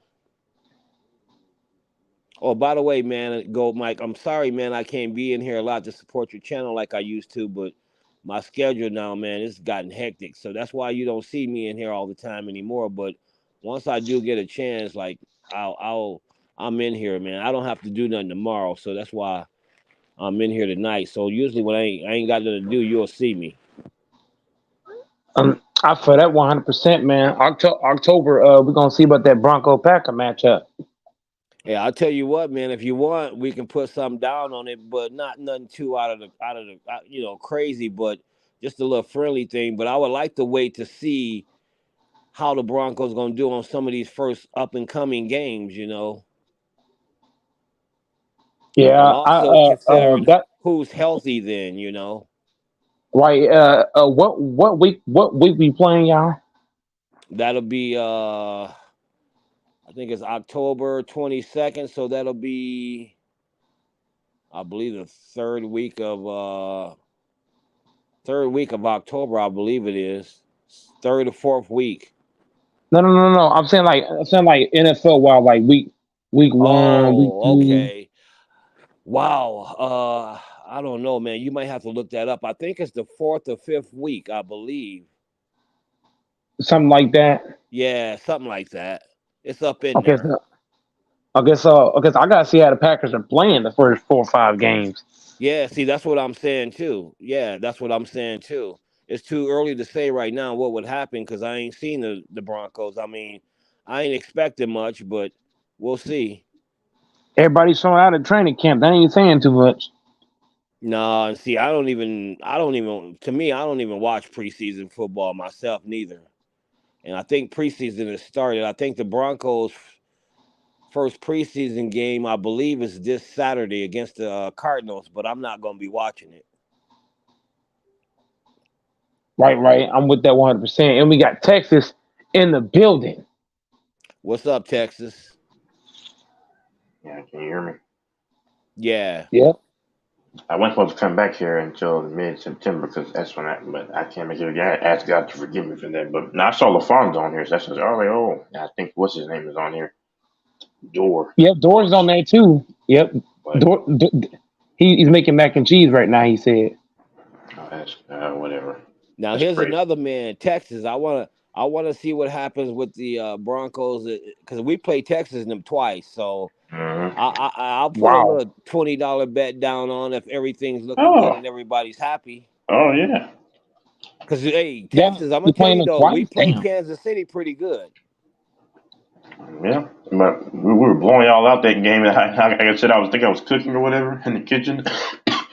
Then I come back and he man just thrown through three picks. Yeah, I kind of thought Pat Mahomes was just teasing him. I'm serious. He wasn't taking it seriously, honestly. No, he wasn't taking it serious. It seemed like Pat Mahomes sometimes that's what he do. He'll start just goofing around. Yeah, he does. And then I was telling Go Mike 10:22, we got the Packers in town. Mm-hmm. Y'all in Mahomes throw some over the shoulder, just some crazy magic mystery Scooby Doo mystery machine type of play. I mean, if we keep it 100, if you want my opinion, TJ lives in the building. What? Oh, if we keep it real, man, if we keep it 100, if you want to know my opinion, Texas, even with the Broncos defense, if it was, healthy, I think they got a somewhat okay defense, but if Pat Mahomes wanted to, he'll blow them apart, man. I don't think they can stop him, man. Y'all were top tier. Before y'all got hurt. Even when y'all got hurt, y'all were like in the top 10 for a while. Yeah, we were. Yeah. Y'all's defense is going to be good again. Like I say top 5. If they can stay healthy. And if Russell Wilson can stop getting off, if Russell Wilson go 1, 2, 3 out, 1, 2, 3 out, then it's going to put y'all in a bad position. Yeah, that's kind of my downfall right there. I'm not a big Russell Wilson fan. Oh, come on, LaFonso. Nah, man, I would have never picked him. We can do without. We could have went something in a different direction. Russell Wilson, to me, don't even look right in the Broncos jersey. Man. How you gonna disrespect your QB like that, man? Oh man, this is the dude I was looking for right here. Yeah. What's up, Let's man? ride. Let's ride. Let's ride. We got frozen grapes. No, we'd be saying let's hide, yo. Let's hide. We got Capital Records in the building, TJ. Then we got frozen grapes in the building too. Man, I've been on here looking for you, TJ, for that game, man. The Baltimore game in the Broncos. What, next year or the one that passed? The one that passed. I owe you $20 on it. Man, I don't want your money, man. Broncos suck, man. Oh, I would have took that money. TCA. I'll take it, LaFonso. I'll take it. LaFonso, I'm a nice guy. Send it to my cash app. I'll take it. Hold the fuck up. Hold the fuck up. We know you need it. I need it, bro. Hey, LaFonso, send that. My cash app's on the bottom. You got to pay the rest of the phone bill, huh? Yeah. Bro, send me the money. LaFonso, send me the money. I can use 20 right now. I'll send it to Go Mike. I don't have my card on me right now. I'll send it to Go Mike tomorrow though, for sure, because I'll be on here tomorrow too. I'll make sure. Okay, because I could definitely use a 20 right now. Shoot. Yeah. Hey, Mike, I'll send it to you. Go ahead. No, go ahead, Texas. No, you finish. Oh no, I was just gonna say I'll send it to you, Go Mike, because I was gonna tell if I would have won, I was gonna tell TJ just to send you my 20 because I really didn't want it neither. I was gonna do the same thing he did, but go ahead, Texas. Man, you know the Ravens weren't gonna lose to no damn Broncos. Man. Come on, man. Don't worry, Mike. We'll get you straight now, man. I'll come over there and we'll buy you some groceries. Take your phone bill. What am I gonna call you? Instacart? I'm gonna call you Instacart. You need some shoes, man. We'll get this figured out, man. This man Texas disrespectful, man. Hey, I don't need any more pair. I got a whole closet of shoes. I don't need shoes. I need food. I need food. Yeah, that's about it, really.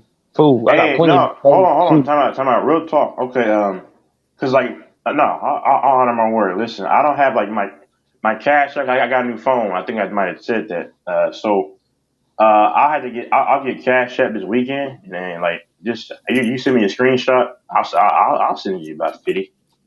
Oh, wait a minute. Man, just go ahead and send me. Go ahead and send about $200. We'll be straight. You know what I'm saying? This weekend I'll send you about 40. No, I'll send you 40. You ain't worth 50. I'll send you 40. What, man? Send me that fucking 50, nigga. Stop I'll playing. just do it to help you out, man. Because I mean, I got a better heart. Okay. If you really need it, I'll help you out.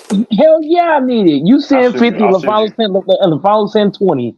That I could take that and go buy groceries. Yeah, Alfonso, what you saying, bro? I forgot though. You gotta have a Cash App thing, huh? Because I ain't even got that set up. Yeah, you do. I gotta set mine back up. I don't think we have Cash App in Canada. I don't think so. Hey, hold on. Just one last thing. Hey, Mike, you gotta remind me though. You gotta remind me just because I got your screenshot, but you gotta remind me. When is it gonna be? I'll do it. Probably Saturday, Sunday. I already sent you the screenshot. You should have it. I know what I told you. I already have it. Just like, you gotta remind me about the money thing because I might forget. Yeah. Okay. Yeah. Yeah, and you gonna have to show me how to do it because I've never sent no money like this. So I'll create a Cash App thing, but you're gonna have to guide me through it because I ain't never sent no money. And TJ, I just betted because it was just a deal. But yeah, I knew you guys were gonna beat us. Hey, Alfonso, how come I don't live in Canada, and even I know 100% you don't have Cash App in Canada. Yeah, I heard they don't have a cat. They don't have Cash App in Canada. Hell no, they don't. Because wait a minute though. See, we talking to TJ though, man. This the same guy who thought baseball had quarters. Oh shit! Yeah, he did say that. He did say that. I'm still proud. I'm standing on that, man. Ain't no one watch no damn baseball. Oh, yes, they do. Hey, TJ, the playoffs, man. I don't drink no damn beer. What the hell? No, I don't either. Man, I drink hard liquor. I don't fuck with that beer shit. Hold on. Now we on YouTube. We cannot discuss that. We gotta slide back to the right.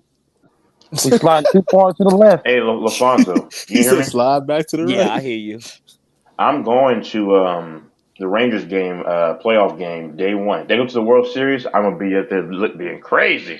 Oh, you're gonna go to the playoff game if they in game one? You're talking about? First and second game. So that's gonna be Eovaldi and Max Scherzer pitching. We got Dante in the building, man. We got Dante, AC. I'm gonna Texas, TJ, Dorsey. I'm gonna be sitting on the third base side because I think that's the best vantage point. You know what I'm saying? Like where you could be at the third base side, like maybe like 4 rows back. I promise you, I'm going to the game, playoff baby. That's a good spot, but make sure you got a glove because I know those balls come hard. They do. I can catch fly balls, just throwing like it's nothing. But it's just the hitting part. That's why I couldn't play baseball. Oh yeah, yep. Yo, LaFonso, you see they gave my dog Tory Lanez 10 years, man. Oh yeah, man. It's a sad day in the six, man. Dang, yeah. The six is always sad because the Raptors is trash. Duh. First off, you in Dallas, but you're not a Dallas fan. Come on, man. Man, I'm a LA Lakers fan. Don't do that bandwagon. Straight bandwagon. I've been an LA fan since 2000. The hell? But you live in Dallas since 2000 though. That's crazy. You don't gotta be a fan of the team you're from. That's dumb shit. I don't respect no nigga who don't root for the home team. There's a whole lot of people who don't cheer for their home team. The fuck? It ain't just GOAT Mike. There's a whole lot of people that don't cheer for their home team. The hell? Shit. All I know, if you from the six, you repping the six. That's what I know. I'm from everybody in the six is not repping no Pistons at all. Everybody in the six, LaFonso, you can tell this dude. Everybody in the six does not rep for the Raptors. That's a That's household cap. fact. That's No, it's cap. not. No, it's not. I know niggas from Canada, and they're not Raptors fans at all. Nigga, to the Six is one city. Canada's a whole country. What are you talking about? The six is not known, bro. Everybody in the six is not Raptors fans. That's cap. I could bet you money on that Bro, I'm shit. telling you, once we hit 6, we got our first Raptors jersey. Come on, man. Man, the Raptors are, bro, the Raptors ain't only one because Kawhi. Period. Kawhi Leonard is the fucking Raptors. That's The cap. hell? No fucking ain't. They would have no fucking ring without Kawhi. Kawhi don't go over there, they don't win shit. Nope. Kyle Lowry's hooping. Pascal was hooping. Man, What did they those do? are boys, man. What did Kyle Lowry do without Kawhi? Lose every fucking season. Getting That's beat by cap. LeBron James. Getting his ass whooped by LeBron. Fuck LeBron out of here. James. Kyle Lowry kept getting his ass whooped over and over and over. How about those Rangers though? Those Rangers, man. Hey, LaFonso. Just 1 second, then I'll let you get back. Man, you see those Rangers, man? Woo! My pick is looking good, man. I had to be the ALCS before the season started. ALCS, baby. Oh yeah, man. Them Texas, they looking good, man. I ain't gonna lie. I mean, hey, you know what? This might be the year. I think it's coming. Yeah. Don't fall for the fool's goal, LaFonso. Rangers is Hey, all man. fool's gold. I do have a question for you.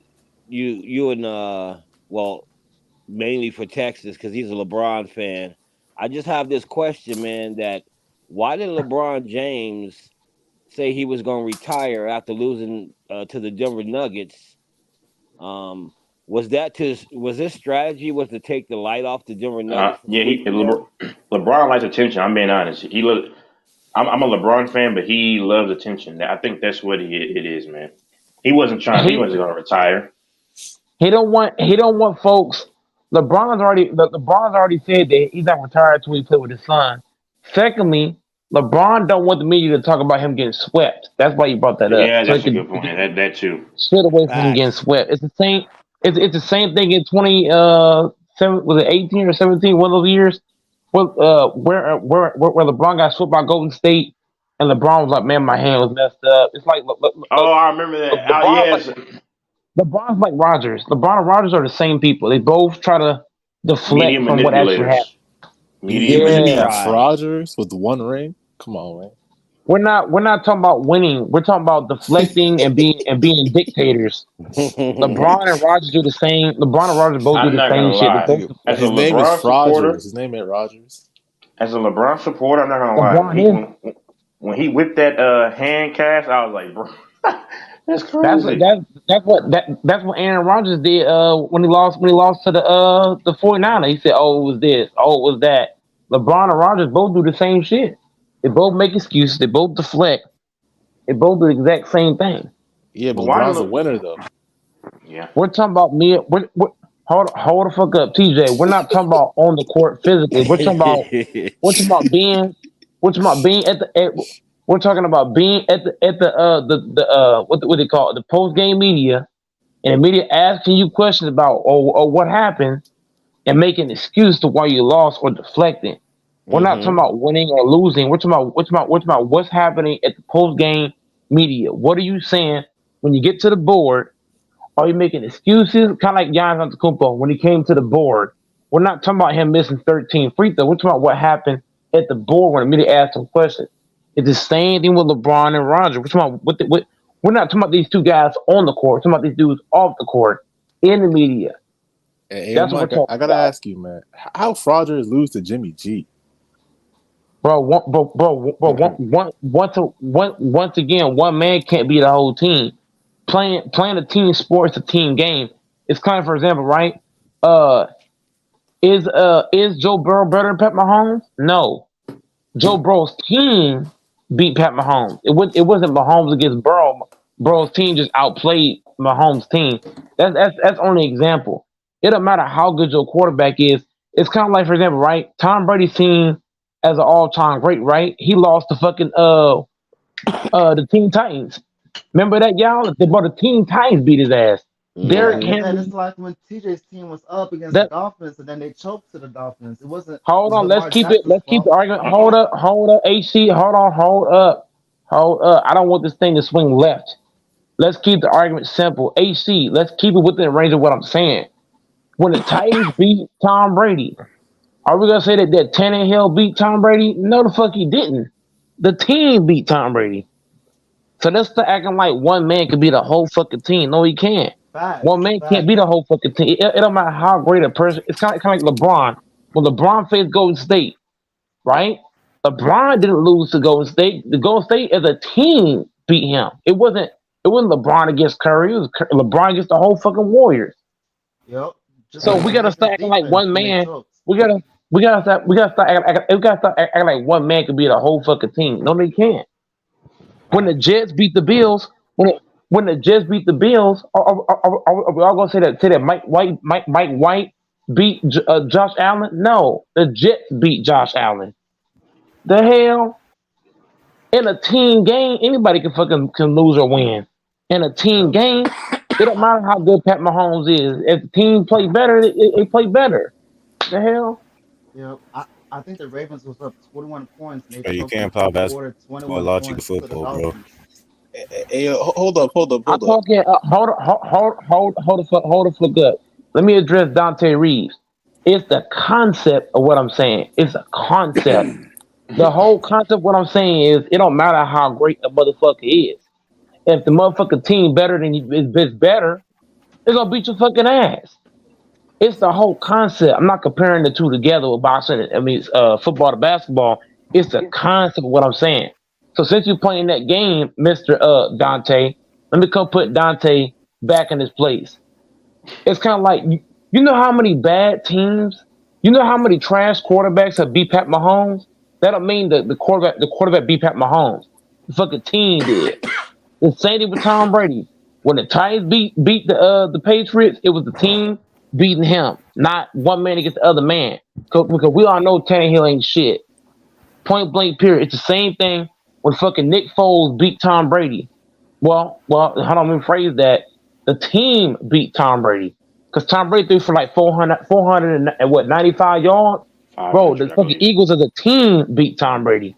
It wasn't Nick Foles against Tom Brady. It was the fucking team against Tom Brady. Hey, yo, HC, I know you're not a Texans fan talking trash about my squad. Yeah, y'all win 4 games I have a year. to give the analogy. Damn, this It wasn't Lamar shit's Jackson down bad, that bro. got choked to the Dolphins, right? Nah. was the Let's talk about your 4 the wins a defense. year. It was hold on. We gotta stick to the script. Damn, Tory Lane's about to go to jail for 10 years. It's not a script. It's not a script, AC. It's actual fact. Yeah, that's what I'm saying. You know what I'm trying to say. So it's not just one person that's going to determine the win or loss. Damn, Lamar homie, Jackson had Tory 21 Lane's points great up. call case. He about to Lamar go to Jackson jail was for 10 21 years. points That's his up, fault. Stop and messing he with getting thoughts. choked. They did my dog Tory dirty, man. I'm telling you, man. Yeah, that's true, though. It's a dark day in the 6 right now, man. It's If cloudy and shit. he stop messing with That's a thoughts, you don't one-on-one. get in trouble. Okay, so now y'all having a one-on-one thing now. But yeah, I hear clearly what you're saying, Mike. It's not one person. Just like the Lamar Jackson, he Hey, helped I the gotta give a defense shout for the Ravens. to the Texans They Rangers choked to the real quick. You know what I'm Dolphins. saying? Bad They in look one You can quarter. like also a little Yeah. soft. AHC, you can I don't also want to hear say about Thank you, football man. The till you tell me Rangers, about the thank you. 4 wins. If you you once can you tell also me how say your squad got stuff 4 into wins, we could context. talk.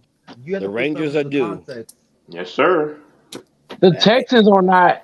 The Texans, the Texans are a bad overall team. I mean, that's why they got 4 wins. Y'all wasting time on Yup. the dang Texans, man. Come on, man. That's just crazy. The Hold on. Texans. You gotta But I tell The listen. you what, You gotta Texans? listen. let them Sorry, go go. ahead. Go ahead. Go ahead. Go ahead, see. No, see, the thing is, what Mike is saying is that you can't blame one person. So, for example, when the Dolphins took the lead from Lamar Jackson, it wasn't Lamar Jackson's fault. It was trash ass defense. It was a trash ass head coach who choked 21 points in the fourth quarter. You can't put that fault in Lamar Jackson's head because he Hey, put yo, them in the AC, position. That's AC, fact. Oh, AC. I agree with that. I That's agree. great. That's great Even analysis. the Now, Chiefs, hold even the on, Mike. I gotta ask AC a question because that's great analysis. Now, analyze why the Texans keep winning 4 wins a year. Analyze that for me, real quick. They're a bad overall Oh, team. they suck. They suck. Power you, Frank. No. I want to bad hear team. HC say it because he loves talking about my Ravens. I want to see HC say it. No, I'm just saying because you brought up why did Aaron Rodgers lose to Jimmy? But you can't put the Nah, blame on stop ducking the question. Tell me why the Texans win 4 games a year. Analyze that for me. Hold on. We was talking about how you can't put a blame on one person. All right, see So this? Why he ducking and dodging? That is fact though. Even the Now, Chiefs, listen. when Pat Mahomes beat Hurts, it wasn't Pat Mahomes against Hurts. And if you think about it, the reason why the Chiefs won wasn't because of Pat Mahomes. It's really because of the fact of when Hurts had that fumble, when he ran that ball back. So in reality, I got to give half the credit to the defense of the Chiefs. Then I have to give a lot of the credit to the Antonio, whatever his name was, and had that big 90-some yard run back. That was big. Yeah, and if you think about it, Pat Mahomes should have not got the MVP in the Super Bowl. No way in hell. No. The man only had 100 and some yards. 182. Hey, But HC. hold on, real fast, Alfonso. If we're doing TJ's logic, Pat Mahomes should get it because it's 1 against 1. It's not team against team. Go ahead, Alfonso. I got the mic. TJ, you want to respond to that or what? Bro, he won't answer my question, man. I want to hear how the Texans keep winning 4 games a year. But it's self-explanatory. I mean, we're trash in 2019. That's what I want to hear, man. Those niggas trash. They bums. They booty cheeks. That has nothing to do with what you're saying. How you claim them niggas hot dog water. The Jimmy G. Hey, Mike, one more thing. Hold on. When the Ravens got blasted by the Titans in the playoffs, Lamar didn't lose that game. The team lost the game. That's actual facts. Yep. It's a team game. It don't matter how great a quarterback is. If the other team is just playing better, I ain't gonna say better. If the other team plays better, they can win. It's kind of like what did I mention? Who's the better team out of the Jets and the Bills? It's the Bills hands down. But the Jets beat them not because of Mike White. It's the fucking team. You saying last year, yeah. HC, Yeah. So check it out, bro. You're in the same boat as me. We really don't have much to say right now. Our teams are ass. But see, the difference of your team and my team, you had Let's Ride, and the expectations was through the roof. The Texans don't have no expectations. Let's ride. AC, can I answer your question? When's the last time that your team genuinely had expectations? When we choked to your Chiefs and the 21 points in the second quarter. Nah, nobody had. No, that was a lucky year. That was a lucky year. Nobody had any expectations. You tell me come on. We had Deshaun, bro. We had and they got shut down very quickly. Yeah, you're right. They had the defense. That was a bad. They did have a defense. Yeah, they had a defense. I ain't gonna cap to you. When the Texans choked that lead, they have not been good since. Nope. Now go Mike and vouch, HC. I had no expectations for. They have been good since. Go Mike and vouch for that. That's facts. LaFonso called it out from matter of fact, LaFonso called it out way before the year even started, and everybody laughed at him. Call what out? what killed the Broncos being trash. Playoffs. Yeah, you did. Yo, these boys lost a 50 ball to a backup. Who was that quarterback? They lost 50 points to Baker Mayfield, bro. Who did? Baker Mayfield put 50 points on the Broncos' head, right? What game were you watching? When did this happen? It was Christmas, right? Huh? Well, remember, Baker Mayfield has some. Well, in Cleveland, he had some disgusting running backs, so it wasn't just him. No. He got to the Rams and he dropped a 50 ball. Oh, I think you are right. Yeah, no, he's right. He's right. That's when the old line was fighting on the sideline. He's right. Yeah, it happened. And yeah, he's right. But see, AC, I will say this though. He might have put 50 on them, but I bet you the Broncos will beat the Texans. I don't know, man. That was pretty suspect. Oh shit! Damn. I don't know if Let's Ride if he wants to do a pass at the end zone or if he's going to throw an INT. Who's your quarterback? The rookie? I don't want to see that. Shit. They said, who's your quarterback? The rookie? Yeah, the rookie that came. Yeah, I know at Ohio State. Trout. I ain't gonna cap. Two of the worst teams in the league right now is the Cardinals and the Texans. I No, think the the Lions is the Cardinals not worst. that bad. No, Yes, yes they they are. are. Yes, Oh the fuck no, they are. They're yes, fucking they have trash. nothing there. No, everybody's And, gone. and They're bro, fucking and trash. they're in a tough Yeah, division too. They're in a tough the division. Cardinals is They're lit, bro. fucking trash. Even in the NFC, I would take the Commanders over both teams I just named. Yeah, bro. The Nah, fuck? Cardinals are mid. I wouldn't call them trash. no, they're Man, they're fucking awful. Oh trash. no, They're no, fucking sorry. awful. They're gonna be the second worst team in the league, brother. They have no playmakers. They're all And gone now. they're all Hold on, gone. except for Byron what was it? The line Isaiah. Dang it, Isaiah whatever the linebacker, and they got Buda Baker. That's all they have, bro. Offense is gone. Everybody's Yeah, gone. the Depleted. Cardinals is awful, bro. O line is one of the worst. Their D line was the bottom last year, and they didn't get any better. You got a new coach, doesn't know what he's doing. Trash. They're going to be probably the second worst team in all of football. You can bet on it. Now, They're awful. you know what killed me by the Texans when they traded Hopkins and the guy Bro, quit right hey, after. they'd be lucky Yo, to even win that 4 shit killed games. me, bro. Yeah, And AC, what's that dude's no. name who traded Hopkins and quit right after that? Come on, man. You keep pulling Oh. over. Come on, man. That shit should be illegal, man. How you going to screw your team over and then just quit after that? Bill O'Brien was the head coach, and he made that call. Bro, that is Bill O'Brien. crazy. Hey, he basically said F all y'all. Do y'all still have Philip Lindsay at running back? Now he got this guy at running back. I forgot his name, but he's real nice. He averages like 8 yards a carry. What's his name? You don't know his name? I forgot it because he's a scrub. I'll look it up. I think it's Damian Pierce. Damian Pierce, I believe. Pierce. Yes, Pierce. Okay, so where did Lindsey Phillips go? I'm not sure, but And we don't know, man. To 500 this upcoming season. No, I was just wondering because he used to play for the Broncos. He's actually from Denver, I guess. He went to Colorado too, yeah. Yeah, yep. To keep it 100, I think getting Russell Wilson was the worst decision that they could do as a franchise. No, it wasn't. What are you talking about? Getting Brock Osweiler was the worst thing they could do. Osweiler y'all had him too. Y'all had him too. Yeah, that's what I was going to say. They had him, and then the Broncos went and got him again like he was big and bad after having 5 good games. This man Russell Wilson is not later. How, bro? You leave and Geno Smith, he passes the most yards. Come on, now. Hey, Geno Smith kind of nice. Don't sleep on him. Yeah, he was cooking, but it's the same team. Who had the most yards? That was Mahomes, buddy. No, the Seahawks never had a bad team. For the Seahawks. Nah, Seattle's always kind of competitive somehow. I don't even know what that mystery meat of a roster they have. Bro, they got talent, bro. Choking. No, I'm saying that there have been years where they had mystery meat on that team, and they find a way to still be competitive. You can't just leave and then next year they go to the playoffs. But when he was on the team, they wasn't nowhere near the playoffs. Hey, Geno Smith got heart, man. You got to give it to him. Russell Wilson, since he dated that girl, Sierra, his career went downhill. I've been saying that, man. She the witch. I'm telling you.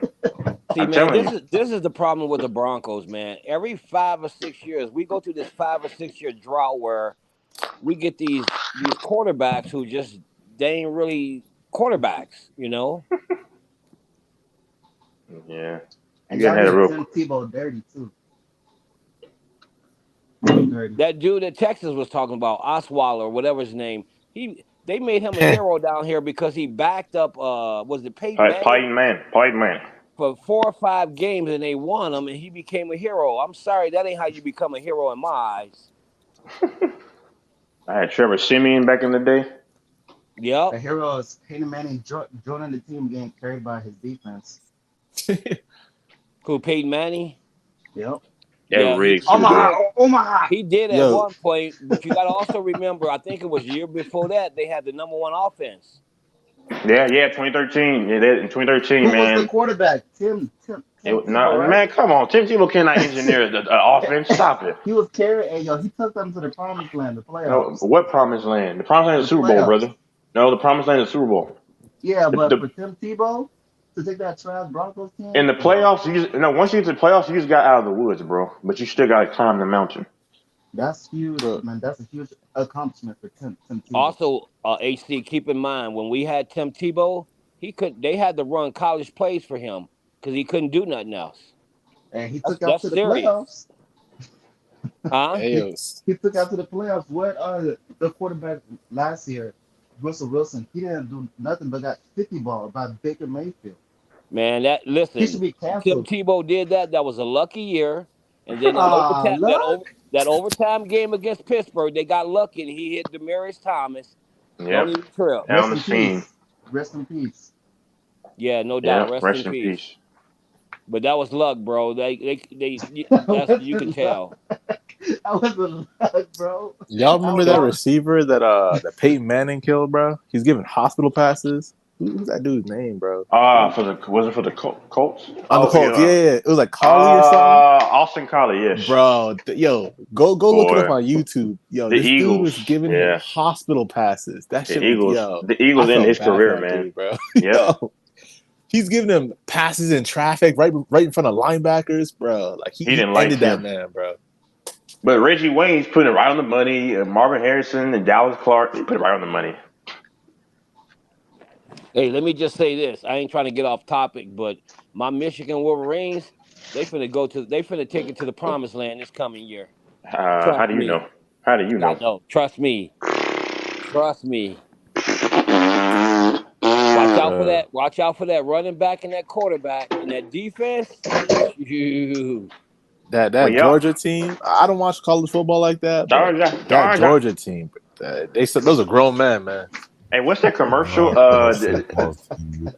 They used to have Georgia's pecan pie, whatever. They said Georgia. That commercial was funny. I don't know what it is. Georgia. Like what the heck? Hey man, TCU should have just went home, man. TCU shouldn't even got on a plane. They shouldn't even played the game. They should have just said, "Go ahead, Michigan. Y'all could do better than us." That was the worst championship game lost of all time. Ever. Yup. Ever. That shit was disgusting, man. They're just running up the score on those boys. Man, that shit made me cry. TCU's year that they should have gone was the very first year of the playoff of 2014. They had Trevon Boykin. I thought they could have upset Bama. Wait. No. Ohio State. Because Ohio State, I'm not going to lie, Ohio State murked the Alabama that year. Ezekiel Elliott. Yep. And Trevon, what's his name? What's the other dude's name? Oh, God, I forgot his name. Braxton Miller. Yeah. Cardell Jones. Hey, Texas, ain't TCU up there? Where? Where you at? Yeah, it's like probably maybe 40 minutes away, 40 minutes away. What is it TCU for? You didn't cheer for the home team? Texas I was Christian cheering for them. University or something? Yep, Texas Christian University. Damn. They need to pray harder then. Yeah, man. No, that was a straight stomping, man. That was a bad one. But it's like you say, TJ, man, listen, Georgia a grown man out there, boy. Yup. If you play them, you better be ready. They're the new Alabama now. I think they've taken the throne from Alabama. Bro, I heard some reports before the game that, like, as soon as they got off the bus, TCU players are just like, hell no. Like, they did some grown-ass niggas. Like, yo. Did they really do that? Bro, yeah, go look it up. There's reports saying, like as soon as they saw the players, they're like, nah, come on, man. These dudes are D1, go to NFL. Come on, we can't hang with these dudes. I'm going to have to look that up. I believe that, too. Because it's no matter how confident you are, when you see another man who's just bigger than you, stronger than you, taller than you, you're going to feel a certain type of way, especially when you're playing sports, right? Right, because that's how Alabama used to be. Remember, Alabama would have dudes that weigh 300 pounds and can run like crazy. Gazelle. No, that's how it was when I saw what's his name. I played against Myles Garrett and Miles Turner. Said that. Myles Garrett, Martin High School. I played against him. Dude, he as big as he is now, that's how big he was then. Yeah, man. But you know they are from Texas too. You know, Texas has the biggest people though, like physically. Texas have the number one players from what I heard. Yeah, come out of Texas. Yeah, recruiting. Yeah. Yep. Shit, you should have gave it to TCU. They needed it. Shit. where was that Texan pride back then? Hey, don't worry, man. What y'all didn't know, well, never mind. I'm not gonna lie. Never mind. Well, right now, all eyes is on the Texas Rangers. Oh, by the Oh way, yeah. CJ, when we talk about baseball, you might want to put yourself on mute.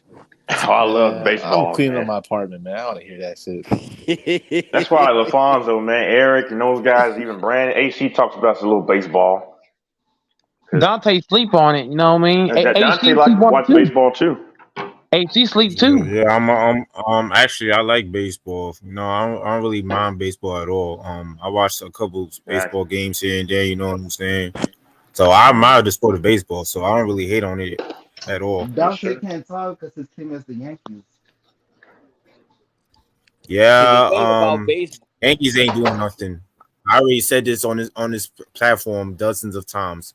The Yankees ain't doing nothing. We have no offense, we have no defense. Our offense is incompetent all the way across the board. I just accept it. Bonus trash. What the heck? Yeah. Yeah, I think somebody cleaning their apartment, so that's probably the sound. No, I was muted. It wasn't me.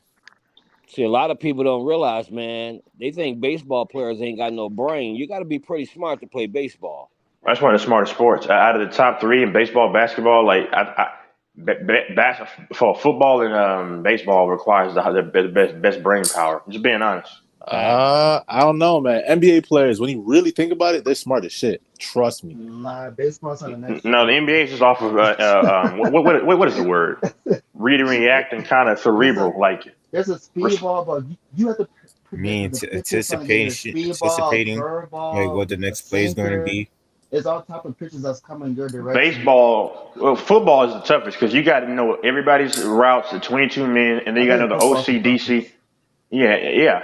And then baseball, I would say you got to understand the change ups. You got to understand strategies, when to shift. You got to understand all these kind of things, you know. Yeah, but in football, they're taking breaks, all that stuff. Basketball's nonstop. But no, we're not talking about stuff at all times. No. But that's the reason why it's so hard in the NFL because you got to ascertain a playbook, bro. They devote months just to learn a playbook.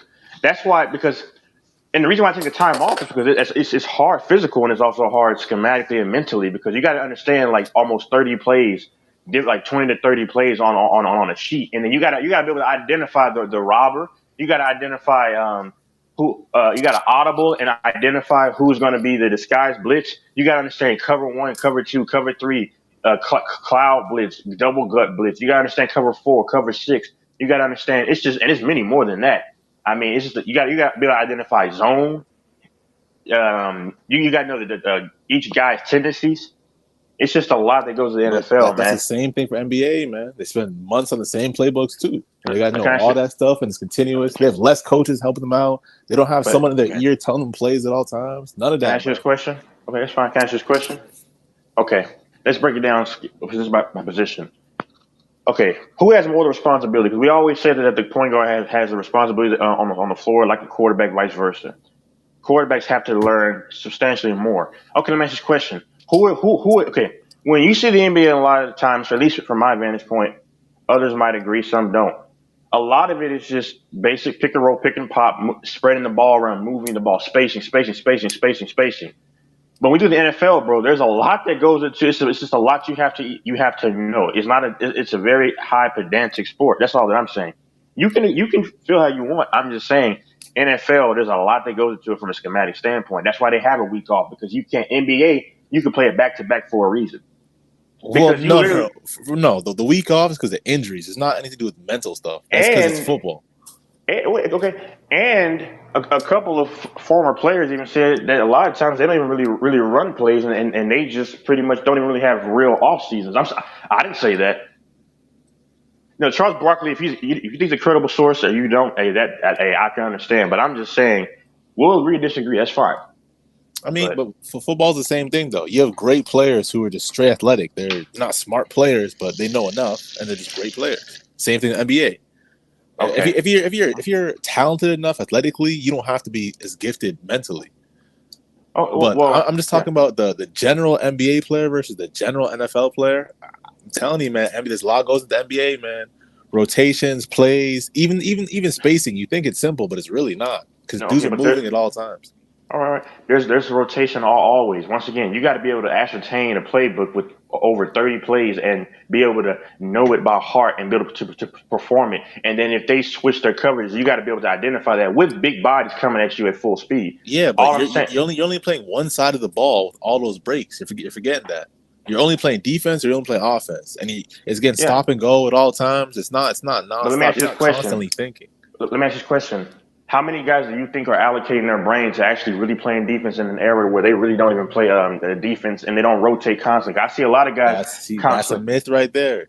This is the I watch the hardest games. era to play defense because you can't be as physical. It's positionless. Dudes are harder to guard. They let you do less things. This is the hardest era to play defense. Same thing in the NFL. And then on top of it, yeah, you're right. The air raid offense, like for sure.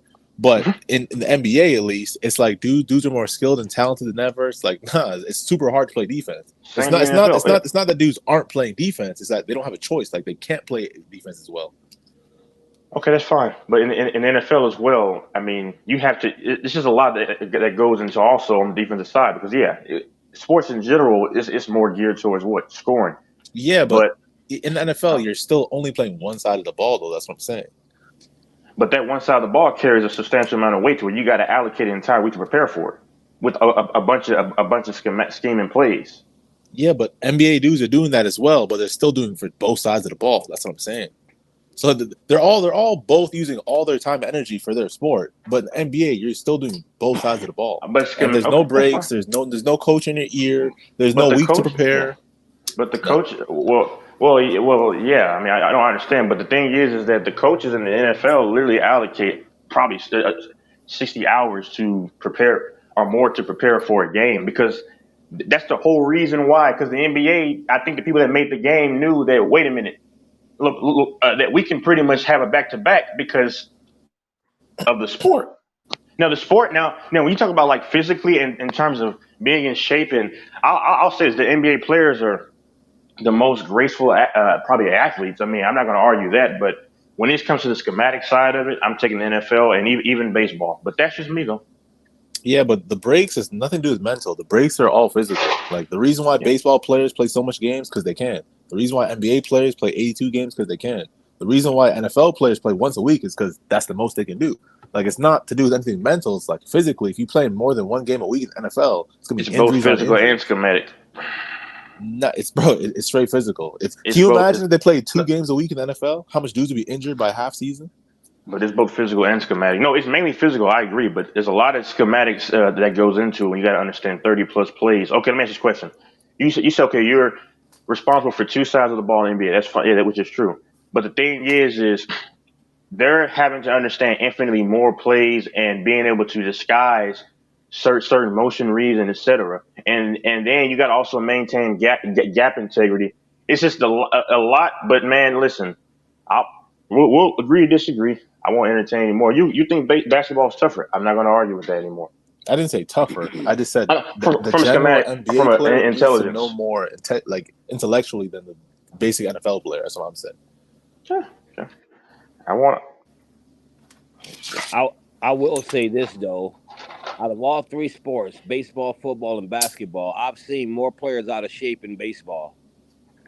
Oh, well, that's the physical side, though. Yeah, that's the physical side element. Oh, yeah.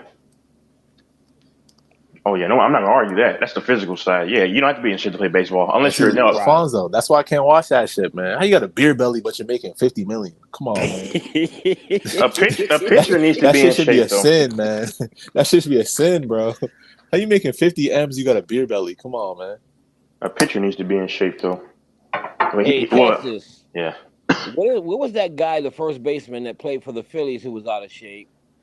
Oh, you're not saying Ryan Howard, are you? No, it wasn't Ryan Howard. Wait, did he play for the Phillies? Yeah, I think he played for the Phillies. He did, but he was like he had muscle. He was he had some belly, but he wasn't like. I mean, I don't think he was. I can't. No, that ain't who I'm talking about. It's maybe Prince Fielder. I can't remember his name, but you remember Dante Boucher for the Rockies? He was out of shape. Kirby Puckett was out of shape. But yeah, you're right. You'll never really see too many pitchers, but mostly outfielders. First baseman's the most, Oh yeah, they're the fattest, man. No, they are. Why y'all doing first baseman like that, bro? Man, all they do is eat steaks and drink beer. Yep, that's true facts. No cardio. All they do is eat steaks, drink beer, and lift weights. God, dog. Yeah, LaFonso, I heard that stuff you were saying about Colorado and the mountain lions and stuff. I was like, hell no. Oh yeah, man. I mean, there's other places that got it like that, but I think the one that really freaked me out, man, since I've been alert now, is when COVID happened and you got mountain lions walking around right through our downtown, like 4 of them. I'm like, oh hell no. And then, hey, let me tell you this one, TJ. I ain't told you this one. So on the other side of town, man, they found a mountain lion in this lady's garage. It was under the car. And her neighbors across the street are the ones who happened to see it. And anyway, they called some people that came and got it, but I don't like shit like that, man. Yeah, how big are mountain lions? 'Cause I know they're not that big, but like, are they 150 or less than that? Some of them are probably a little bit more. I'll look it up. Some of them are bigger, some of them are smaller. 200 pounds. That's my guess. I'm going to look it up. I don't think they're that big. I think they're maybe like 80, 90, but yeah, look it up. Mountain lion average weight. I'm going to say 200 as a guess. I don't think they're that big. The females are 64 to 140. The men are 120 to 220. I mean, I said the males. Damn, 220 in a mountain lion? That's a problem. Oh, that's what I said. Yeah, I said 200 pounds probably. Yeah. I mean, I could take a mountain lion on, man. As long as I can get on their neck, my way on your neck is over. Yeah, if TCU had that energy, they wouldn't have got smacked. That was the story, man, about this guy who was going down Diagonal Highway. His car broke down, and he had to get out and walk, man. He got mobbed by what was it, 6 or 7? Oh man, he died, man. Unfortunately, right? No, it was about 6 or 7 coyotes. They mobbed him. Oh, that's not good.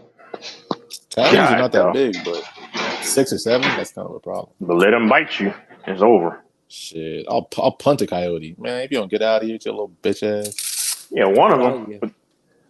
But don't they go when you hear that call, it's over. You better run. They gonna call the gang? They gonna call the gang on you too? Yeah, man. You better run. You see about 5 coyotes. I'm telling you. Listen, the worst animal you can catch in North America is a bear. If you get caught by a bear, you better throw up a prayer. Shit. Yeah, you can just go ahead and write it off. You can go ahead and write the wheel real quick. Yo, listen, a bear could be 500 pounds. Bro, a bear's 500 pounds, moving 40 miles an hour. Yo, you do not want to get caught by a bear, man. They could climb trees. Yo, bears are problems, man. Them grizzly bears can run fast too. Mm-hmm. Yeah, they can. Man, run. grizzly bears are scary as crap, man. Big old teeth. But this is the problem with bears, man. You could be like not doing nothing, minding your own business, and if that cub get close to you, yep, it's history, man. Hey, it's game time, baby. That's why they say when you go through the woods, man, make noise so the bear can hear you coming, and maybe they'll take, if they got a cub, they'll kind of go away. But you got to be alert, bro. Think about it. You can't run. You can't outrun it. Can't climb a tree. He can swim too, bro. Bears are ruthless, man. Hey, man, go to YouTubes and watch bear attacks, man. It's scary, bro. It's spooky. And they tear up dudes' faces. That shit is just hanging off the bone. Facts. And the thing is, they don't even want to eat you too. They're just killing you just cause, bro. Yep. Telling you, man. Listen, shark attacks are less common than bear attacks because people sharks don't want to even really. They don't even try to attack humans. Most of them don't. Usually, if sharks do attack, which is rare, they'll just take a bite and be like, "Oh, that shit stink. I don't want that." But you're dead now, God, dog. Most people survive. Usually, they'll just bite an arm or a leg or something. Well, go ahead. If you look it up, shark attacks are actually very uncommon. Oh yeah, But no, it's bear not coming at attacks happen all. all the time, man. Don't let that shark bite you in your stomach and get a Oh, you're done. Woo! That's guts, intestines, all that stuff right there that he got a hold of. You're done. If I did leave North America though, the one animal I'm not trying to get caught by is anaconda. Yo, Oh yeah, green that shit anaconda. catch you? Just imagine getting wrapped up by a snake. You know, that's terrible. Bro, that thing's 200 pounds too, man. Well, Just green muscle. What was a green anaconda? Let me see what green, because those are huge. Green Bro, anacondas. anacondas, they'll eat caimans, bro. They'll eat whatever they want, bro. Hold on. They eat alligators, like, bro. Mm-hmm. Yep. What?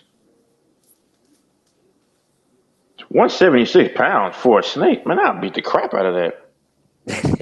Hell no. Okay, so yeah, the average anaconda is 200 to 300 pounds. Think about that, man. Yeah. A 300-pound snake. There's no fat. Like, trust me, there's no fat in that thing. There's no fat. You know, that thing is all muscle. When that thing catches you, its teeth are tracks too. So like, it hooks onto you. It's over, man. Like, there's been so much cases of like tropical Asian countries where like anaconda will just come through the village, just snatch up 2 kids and just keep it pushing. That's crazy. Yeah. Hey, TJ, I'm going to ask you the question they asked me on here a long time ago, TJ. So check it out. For $1 million, would you be willing to go live in the African woods for 3 weeks? You have nothing. You got to survive out there basically on your own. You got to make your own weapons and all that. And if you make it in 3 weeks, you get $1 million. Would you do it? Nah. I ain't trying to die for $1 million. Shit. And the problem is you got to go to sleep too, and that's what I'm concerned about. Listen, you got hyenas. Hyenas is a bad way to go, man. Their bites.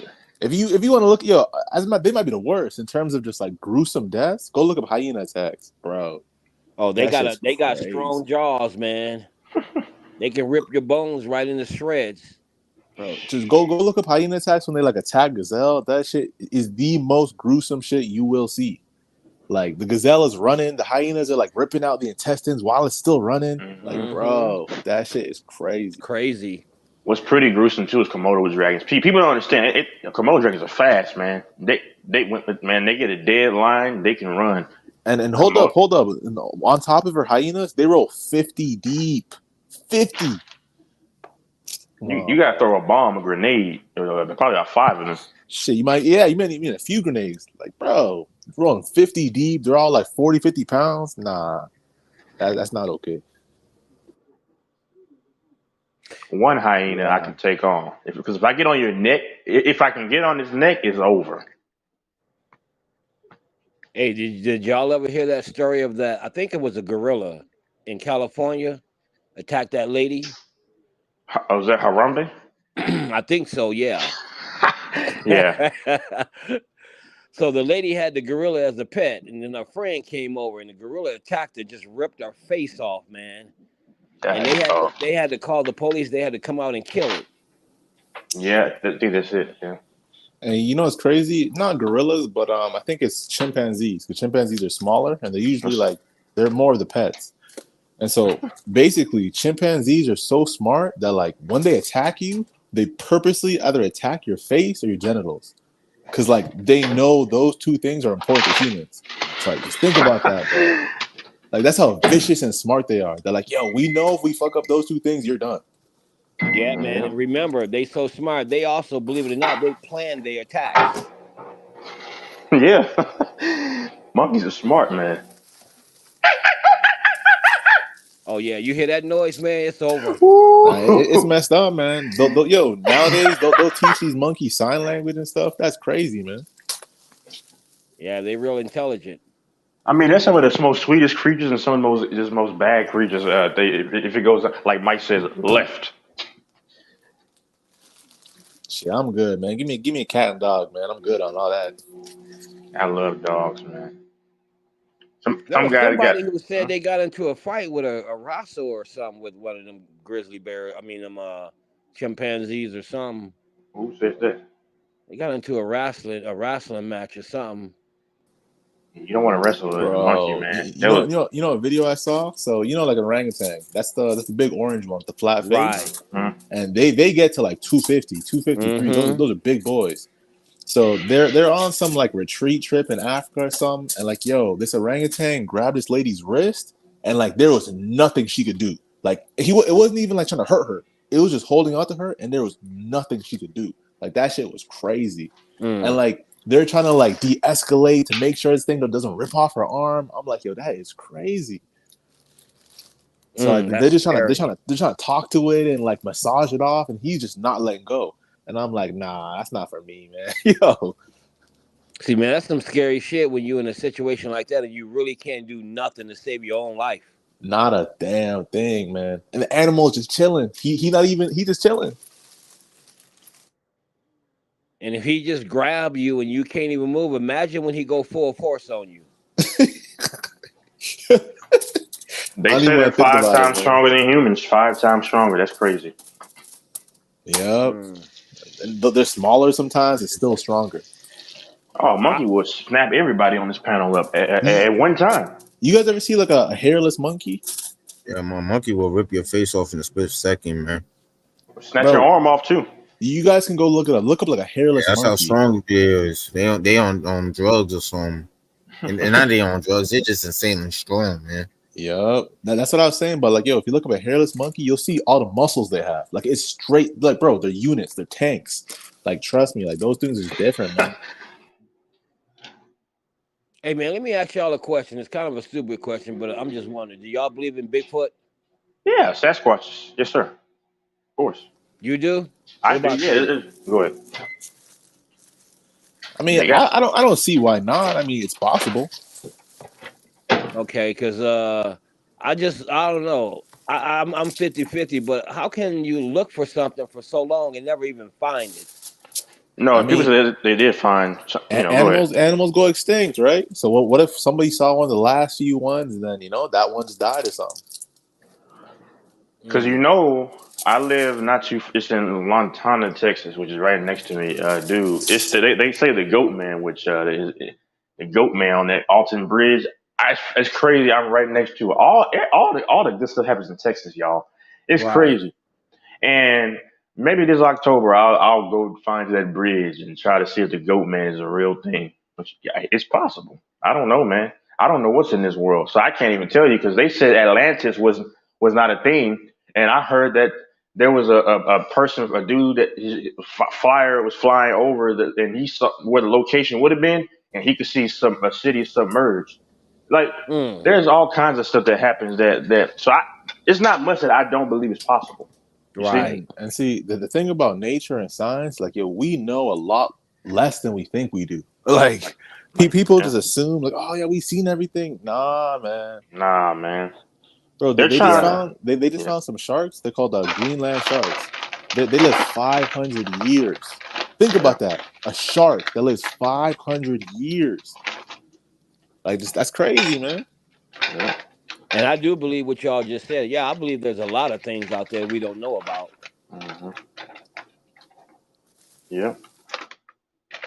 Because they say that the megalodon doesn't exist, but I still think it does. Because how would they know? Because I think they said that the ocean.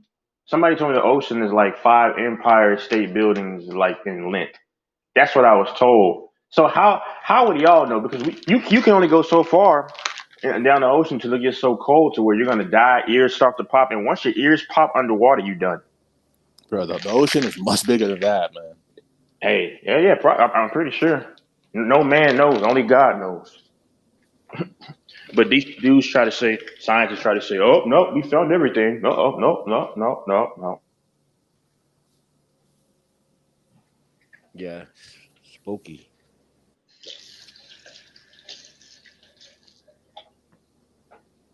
And the thing about the ocean too is like there's no light down there, and animals still survive down there, man. You can't see them, but they can see you. Man, I heard about this cave they got. I think it's Pacific Ocean or something like that. This underwater cave where people have got trapped in there and got lost and died. Y'all ever heard about that? That happens all the time, man. That happens all the time. Like dudes will do like underwater diving. That happens all the time, man. Right. Yeah, exactly. That's what they Like was doing. their oxygen lines will get tangled up sometimes. Like there's a lot of ways to die down there, man. Man, you ain't on. I wouldn't even come close to doing that shit. And you know it's crazy. Let me ask y'all a question, because something happens, like a scenario. Let me tell you, like, tell me what y'all would do. So basically, these two dudes were diving, and one dude's, I think his oxygen line got tangled up, and like his best friend knew that, and he just left him. Oh. And then, but the thing is, he survived. Like I don't know, like he detangled it or just he made his way back or something. But he survived. What are you doing? Like, just what are you doing after that? Oh, we're not telling him ever again. I think if I was to survive that, it's because I'm pissed off and want to get to him. So what you gonna do, LaFonso? You gonna attack him really brutally and say, "Yeah, survive that now"? I'm gonna gut him like a fish. God, dog. You can't leave your man. That's evil, man. You can't just leave somebody high and dry like that. That's your quote unquote friend. Right, exactly, man. At that moment right there, that's when he needs you the most. That's just like your friend trying to grab your hand. And here's what you do first. If somebody's like hanging, all you got to do is just lean forward. Lean backwards, and then because I see idiots, they'll be standing straight up trying to help the man or woman up, bro. When somebody's trying to get your help to pull them over something, you're supposed to lean your body back and then just pull them. You know what? Let me tell y'all a crazy story. What just happened to my boy, man. I felt so bad for him. So one of my boys, he's a photographer, right? And so he's filming, like, I guess it's like a party. Like, you know, people just have parties. They want you to like film their shit to put it on social media, right? Right. So he's filming this party. It's a big party, like 50 people. They're on two boats, like two big ass boats. And basically, this dude gets drunk. He drops off the boat, and like they had lifeguards there and everything because like it was an official video shoot. And basically, the dude fell off the boat. He was drunk, and the lifeguard panicked, and the lifeguard jumped into the water with no float device. So basically, the lifeguard jumped in and didn't have anything to save him. So basically, this dude is like grabbing onto the lifeguard. Lifeguard can't help him. The lifeguard had to push him off, and everybody there watched that dude drown. And I'm like, damn, that's just fucked, man. His friends were there. Like, it's just, damn, man, that's crazy. That's so evil, man. It's not evil. It's just like the lifeguard. He fucked up. He panicked. Exactly. He panicked. Didn't jump in with his float device, and like he couldn't save the guy. And then it got so bad. The guy's panicking. The guy's grabbing onto the lifeguard, and the lifeguard had to push him off. And it's just like, damn, yo, that's just a tough one, man. Yeah, that's a tough one, man. But it might be the point to where that lifeguard knew it's either me or him. Mm-hmm. Of course, yeah. Because like the dude was like they would have both drowned because the dude was like he's trying to save himself, right?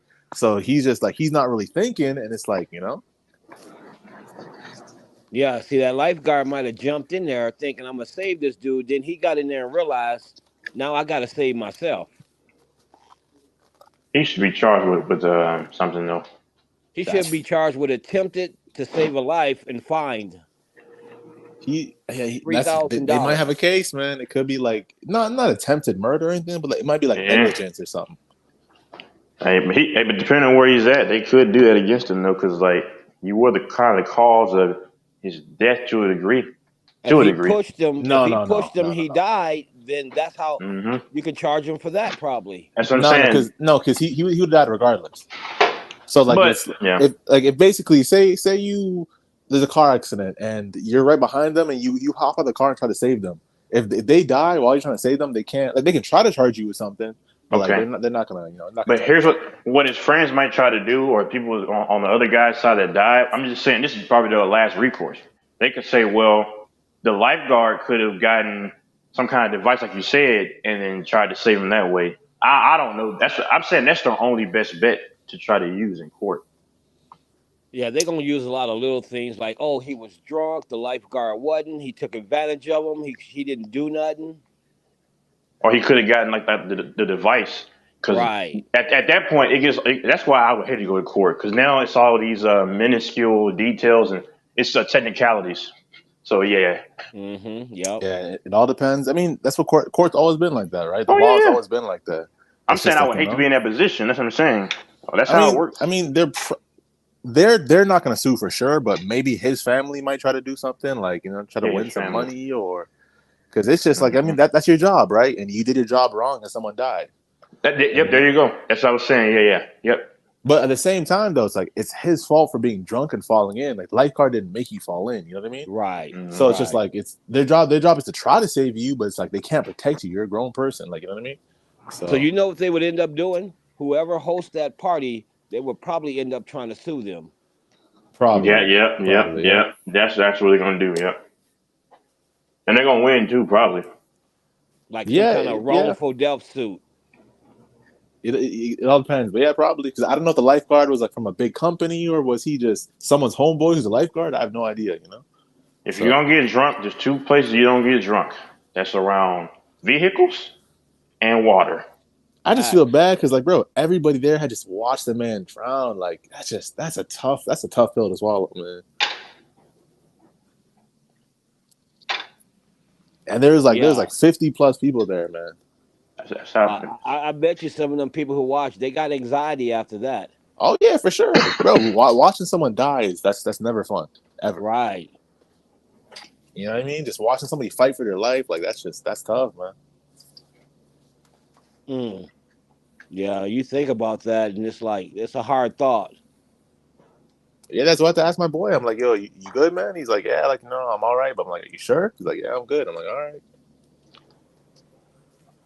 Now, your homeboy, you say he hosts this party? No. He's a photographer, and he just got hired for the event. So he was just, you know, he was there doing his thing, just recording people, just, you know. So then I believe what will happen is his family, the guy who drowned, his family most likely will go ahead and they'll blame it on whoever was hosting the party.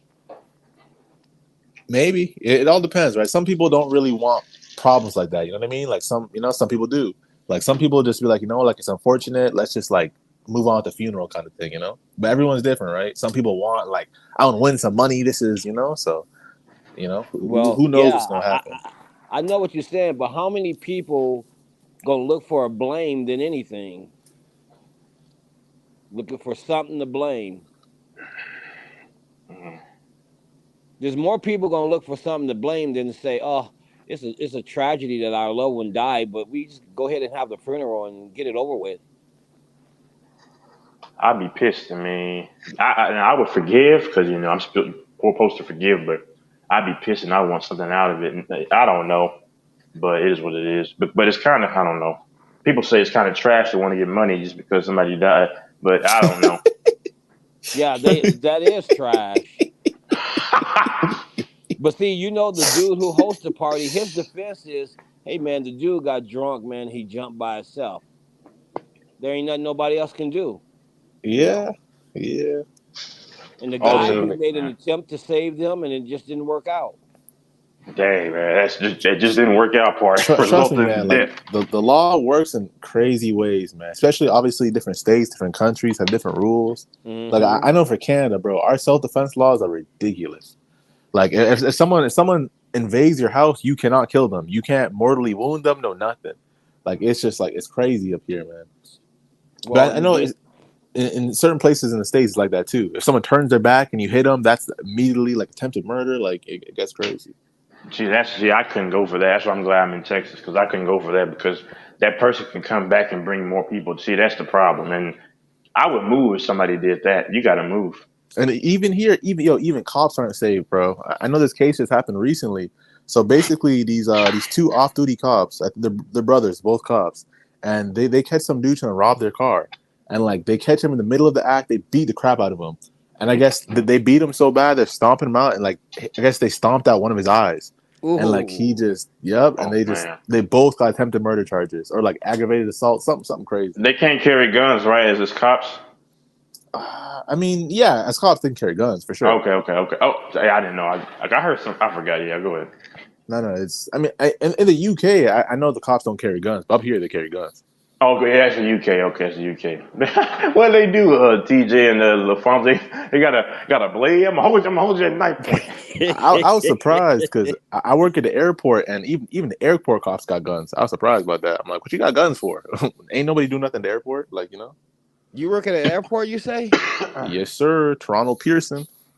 I'll keep that in mind.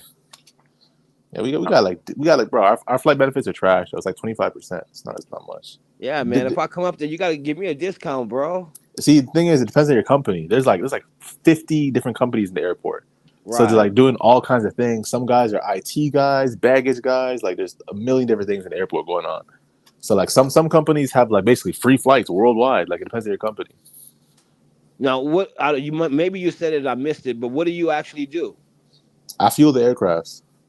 Oh, so like okay. we got a truck. We drive around and like you hook up to like there's like fuel pits in the ground. Hook up to the wing of the aircraft. You like adjust the gauges and they'll tell you how much they need for their flight. If they're going to Philippines, they need a shit ton. If they're going to Vancouver, they need a little bit. You know, it all depends where they're going. Hey, well, don't be like that. Don't be like that dude in Seattle. What's his name? Russell. What's that guy name who took that plane?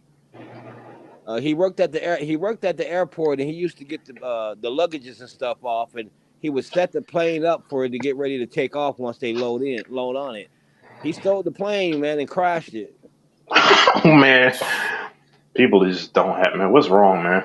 Did you guys hear about that dude in I think it was in Houston, and he hit the guy at the airport and crippled him, and he didn't even get jail time? Did you guys hear about that? No. It's like, yo, that's what I mean. These laws are crazy, man. Like it basically, like if you kill somebody while at work, even if it's your fault, because you're at work, you might get away with it, and like it might just go into like company politics kind of thing. So like what happened was this dude was wing walking, the guy who got hit. Wing walking means like when the airplane backs up, you like remember you guys see the two guys with the wands that kind of walk beside the airplane? Mm-hmm. Right. So that's what he was doing. So he was doing that, and then some dude is driving, and the sun was in the guy's eye. He just smacked the guy who was wing walking, and like so this is in Houston, I'm pretty sure. And like so he smacks him, just cripples him. Like the dude can't talk, barely move, wheelchair, everything, like the full, you know. And like basically, like their family won the biggest lawsuit ever. It was like I think it was like $400 million they won. And the crazy thing is the dude didn't even get jail time though, because it just went to like straight company politics and like basically the company protects you because you're working for them. And it's just like I was shocked. Like how you not get jail time for that? But that's how the law goes sometimes, man. That's crazy. So the company protected him because the company didn't want a bad name. They didn't. Yeah, I get it now. I see what you're saying. So they weren't protecting him because they thought he was innocent. They were protecting him because if he was found guilty and he worked for them, that makes them look bad too. Of course, yeah. I mean, they lost a civil suit, but I guess they didn't lose a criminal suit. I guess, you know. Right. Because that's how I guess most workplaces are like that though. Like you have leeway. Like if something bad happens at work, like that's why cops have like all that messed up situation because like they're technically at work. So like they can when they do fucked up shit, it's like okay, but like it's not an average civilian doing it. It's someone who's at work trying to do a dangerous job. So like that's why it gets dicey a lot of times.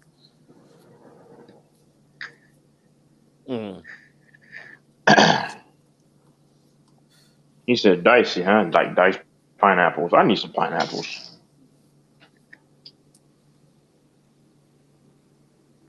Hey, so you put gas in those things, like how long does it take to fill up one of those? It all depends, man. There's big aircraft, small aircraft. There's some. So basically, if you're going like, it could be Toronto to Montreal. That's a small aircraft because that's a short trip. That's like a 45-minute trip. If it's Toronto to New York, that's a short trip. So like, it all depends. Mm-hmm. Like And basically, close. I filled up a big one today. I think it was going to the Philippines, bro. You put in, you're there for 2.5 hours, just you know. And then for some of them, you got two guys that fill it up on both wings because like it's just if they want to fill it up faster, they do that. So it all depends, man. Yeah, because some of them got two gas things, right? Yeah. Damn, 2.5 hours, huh? 2.5 hours, man. You just hook it up to the ground, hook it up to the wing. You just chill there holding a dead man. Dead man's like basically like a switch you hold, and you basically just hold it and it fuels it. So you just got to stand there the whole time? Basically, yeah.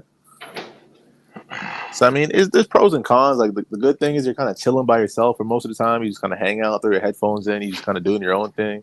But like the bad thing is that like there's just mad rules because the airport, man. Like the airport is just like, especially our company, like they got a camera watching us in the truck at all times. So like if you brake too hard, they'll know. Like it's just like it. So it all depends.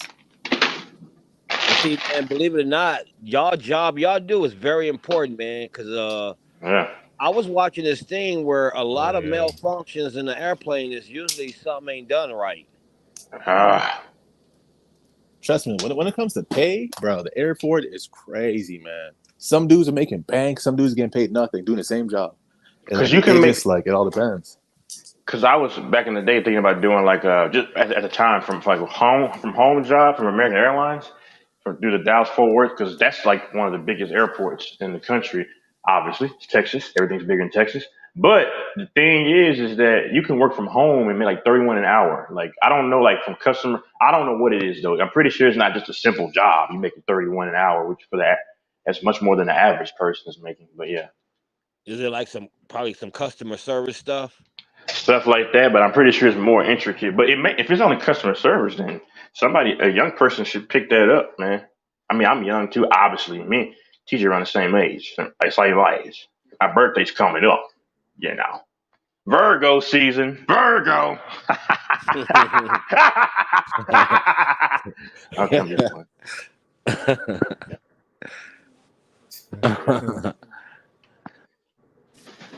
Yeah, I'm gonna switch phones. I'll be back. All right. I'm just ready for the playoffs. Wait a minute, man. You work at the airport and you got what? These Walmart phones? Yeah, man. Yeah, that's what he has. Little walkie-talkie based phones. I know. What you got? What after an hour it's dead? Yeah. He's got to probably put minutes on this phone. Well, we know he don't get no baseball scores on there.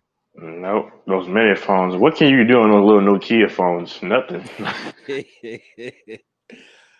That's funny. Can you access the internet? I don't even know.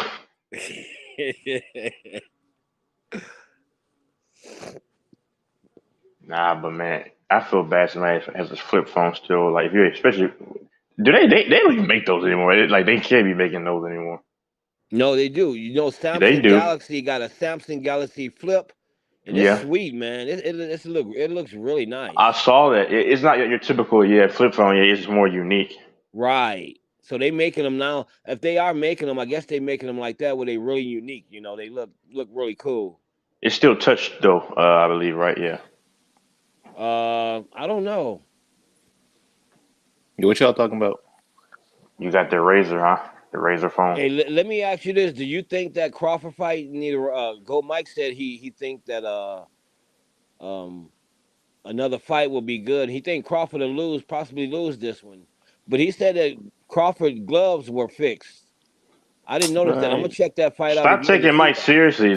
Last week he was literally saying, "Don't step in the ring with that dude. He's Michael Myers," and he was literally saying there should be no rematch. Stop taking Mike seriously, man. Yeah, you can't take Mike seriously, bro. Last week, I'm not lying. He was literally just saying, he's Michael Myers in there. Spence should not step foot in the ring with him, and then all of a sudden, he's gonna beat him. Yeah, I guess that's true. I didn't think about that part. Hey, LaFonso, speaking of the airport, these flight attendants are the baddest chicks you will ever see. Hot. I know one. Yep. Hot. Yep. Bro, bad as hell. All in tight dresses, stupid bad. Hold on now. So you roll.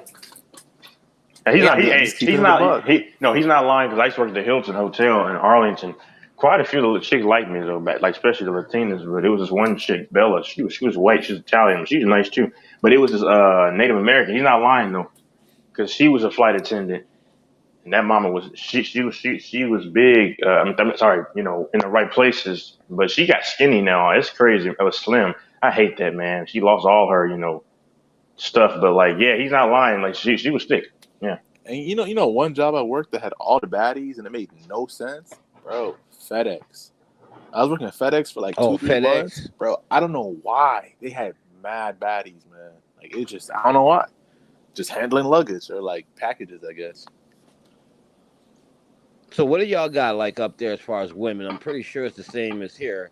You got a lot of women who are submissive. I mean, mentally it's all the same. If you live in any Western country, mentally they're all the same.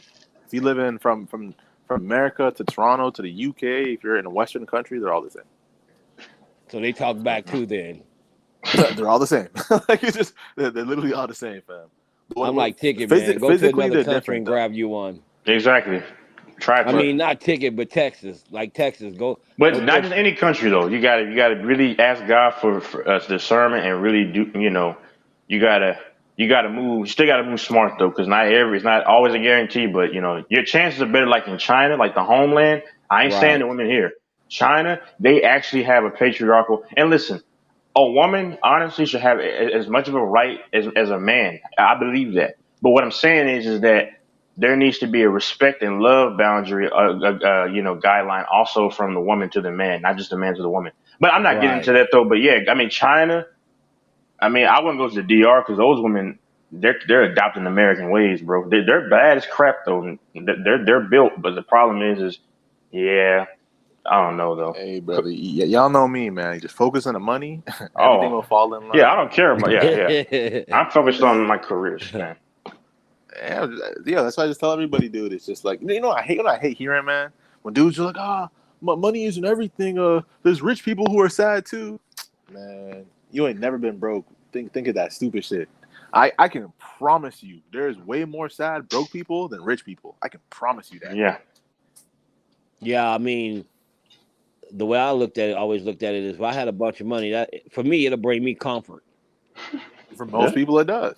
Like obviously, you get every once in a while you get the rich guy who's super depressed, but generally speaking, if you're rich, you're happy. Mm-hmm. Solomon said, "Money solves all matters." Well, yeah, and what I mean by the comfort, there's still gonna be problems and stuff, but I'll be able to pay all my bills.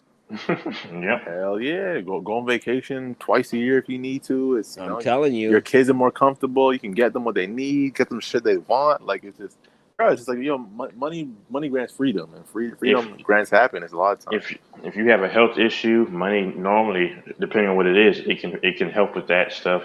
Get you the best doctors. Yeah. Honestly, bro, it's just broke people. Broke people mentalities is just so dumb. They rationalize not having money because I remember this dude I was talking to where he was working. Where he was working, he was literally complaining about how it eats like the check he makes matches his rent like and then he was just saying this makes me more responsible with my money because he didn't have much. And he's not getting paid much. He tried to make it into a positive. It keeps me humble and grounded. I said, brother, you can be humble. A lot of rich people are humble. Look at baseball players. Those guys make bank. And a lot of LaFonso, you know this. A lot of baseball dudes are humble as all. So I'm like, my God, what are you talking about, man? Facts. Like, bro, he's rationalizing not change. It's fine, that's him. But you're rationalizing not having money to make yourself feel better. Sound like he's trying to convince himself or something. He's making excuses to and he was actually the same place he was talking bad about. Which I mean, I agree, man. But the thing is that later on he was saying, you just making trying to rationalize. He was trying to defend the company, and it's like for not well people don't get paid for this and this because if you miss a day and there's people who literally got paid for missing days. It's just crazy. That's what people do, man. They gotta feel like they're not making bad decisions, or people just don't be accountable for their shit. So I'm gonna tell you that, and this is no knock, man. He's a good dude, but the problem is anytime where you live if I can't live from check to check, man, that's terrible. Because if one thing goes awry, though, your whole situation will die. That's most people do, man. Most people live check to check. I'm not knocking them. Nobody, of course, I know nobody's here, but it's just, man, it's because that's just the system it'll beat you about the head so many times to where you'll event. It's called the Stockholm syndrome, and pretty much in this case, you can apply that same ideology here. They accept financial abuse. Yeah, I know some people who they make good money and they live from check to check, and they blowing their money. Like one of them told me, why save it? It ain't meant for me to save. I ain't gonna be here all my life, But that's what they said. I mean, me, I got a bank account myself, but For some people, man, they just like, I don't know, they try to live a high class life, and it costs a lot, you know. Yeah, Check bro, the they do it check. all the time, man. Getting new cars but can't afford it. They're struggling Right. to pay their leases. Come on, man. Right. That's why I got a 09 Civic right now. I got no rust on it. I got cloth seats, and like it runs great maintenance. And like whenever a dude will bring it to me, I'm like, yo, how much you pay for your car payments? I ain't paying no car payments. Mine is straight cash. So it's just like, you know, shit like that, man. Just like, yo, just having your financial shit straight as a man, it's like, yo, it's vital, man. You can't be playing with your money, man. Right. And even like I know the job I'm working, so like the reason why I chose this company is because like, yo, we just have mad OT. And so basically I'll just clock in like 15, 20 hours of OT a week, and I'll bring home like stupid money. And so like basically I'm just looking around like, yo, all the young guys are just living it up, man. They're partying, ain't nobody clocking no OT. And then all the old guys, they can't clock in OT because they got families. So it's really just me and a few other guys that is making real money, you know what I mean? So just like, yeah, so you making most of your money then off OT, right? Because I did that before myself when I used to work. Making a lot of OT, almost probably like 40% of my paycheck's OT, 45 sometimes. That's how you do it. Yep. Exactly. Bro, that's like, hey, one from my mom's crib to my own whip to my own place. You know what I mean? Just make it plays. Oh, you got your own place now? Man, actually, let me show y'all this, man. Hold on, let me get my camera straight.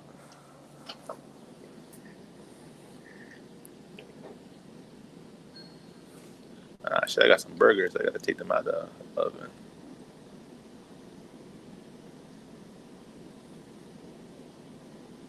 Hey, yo, I gotta tell you, yo, this place is super nice, man. It's like a basement apartment. Yeah, that's nice. All right, hold on. Let me show y'all this. Can y'all see? Yeah. All right, so this is my living room. Oh, nice. A nice ass. That's nice, man. And then, and I got it for cheap too, man. I got some couches were expensive though, bro. Couches is just that shit pissed me off. This is the kitchen. I got some burgers in there. I gotta pull out. That's not bad. This is like the walkway. How much you pay? Is that expensive for that place? Listen, I got a great price, man. So I'll tell you about the price after. I literally, bitches will pull up and they'll be like, "Oh my god." They're like, "Yo, you're here by yourself?" I'm like, "Yeah, man." Hold up, I got this. This is my favorite spot. I got like a piano. I got like. Let me show y'all this. Oh man, come on now! You know that piano's for show and tell. You can't play that piano. Hey, you know what? I tried to learn. I think last November, but then I was working 2 jobs, so I didn't have time. But yeah, I got some stuff there. Nice. This, I ran a Toronto Marathon in May, and that was crazy. 42 kilometers, 26 miles. Wow, you did? Yes, sir. Bro, I'm on a different time right now, man. I'm on a whole different time, man. Hey, that's a good achievement right there. Whether you win or lose, that's still a good achievement. Hell yeah, bro! Just finishing the marathon is crazy. Exactly. And then I got the bedroom. I got a couch in there. Got the bed. Man, don't show me your bedroom. You show that to women. Bro, show me all the place. So, anyways, yeah, that's the place. So that's pretty nice though, man. Hey, for one person, bro, it's huge for one person. I got more than enough space for anything, honestly. That ain't bad. I'm telling y'all, when I bring bitches here, they're that? like, "Oh my god!" How long I've you been been here a month and a half. Been here since mid-June. Okay, so you recently just moved in there then? Yeah, bro. This last 8 months, I just been locked in, man. But bought my car about 4 months ago. I just been looking ahead, man. I just got serious about my shit. Got serious about my money, improving my credit score. I just been making plays, man. Hey, there ain't nothing wrong with that, man. There ain't nothing wrong with that. And let me tell y'all. So I saved so much money on this place. So basically, let me tell y'all the story real quick. So looking for places in Toronto is crazy because like everybody wants the cheap places. So like I was looking for a place for like 4 or 5 months, and like I visited like 20 different places, and like other people were just getting them, or like I pull up in the place that's actually trash or whatever. So I find this place. I messaged him like 20 minutes after he posted it. So like literally immediately, and like it turns out he worked at the airport for like 20 years. So like he already kind of liked me off that. So I'm like, all right, cool. Let me check it out. And so basically, he wanted $1,550 a month. That's what he wanted, and I guess that's about probably like $1,350 American a month. And so basically, I'm like, all right, cool, whatever. I can afford that. And then the day I come to sign the lease, the dude forgets the price. So he was like, yeah, bro. God was just like, yo, you've been working your ass off. You've been praying hard. Have this blessing. Straight up. So the dude forgets the price the day.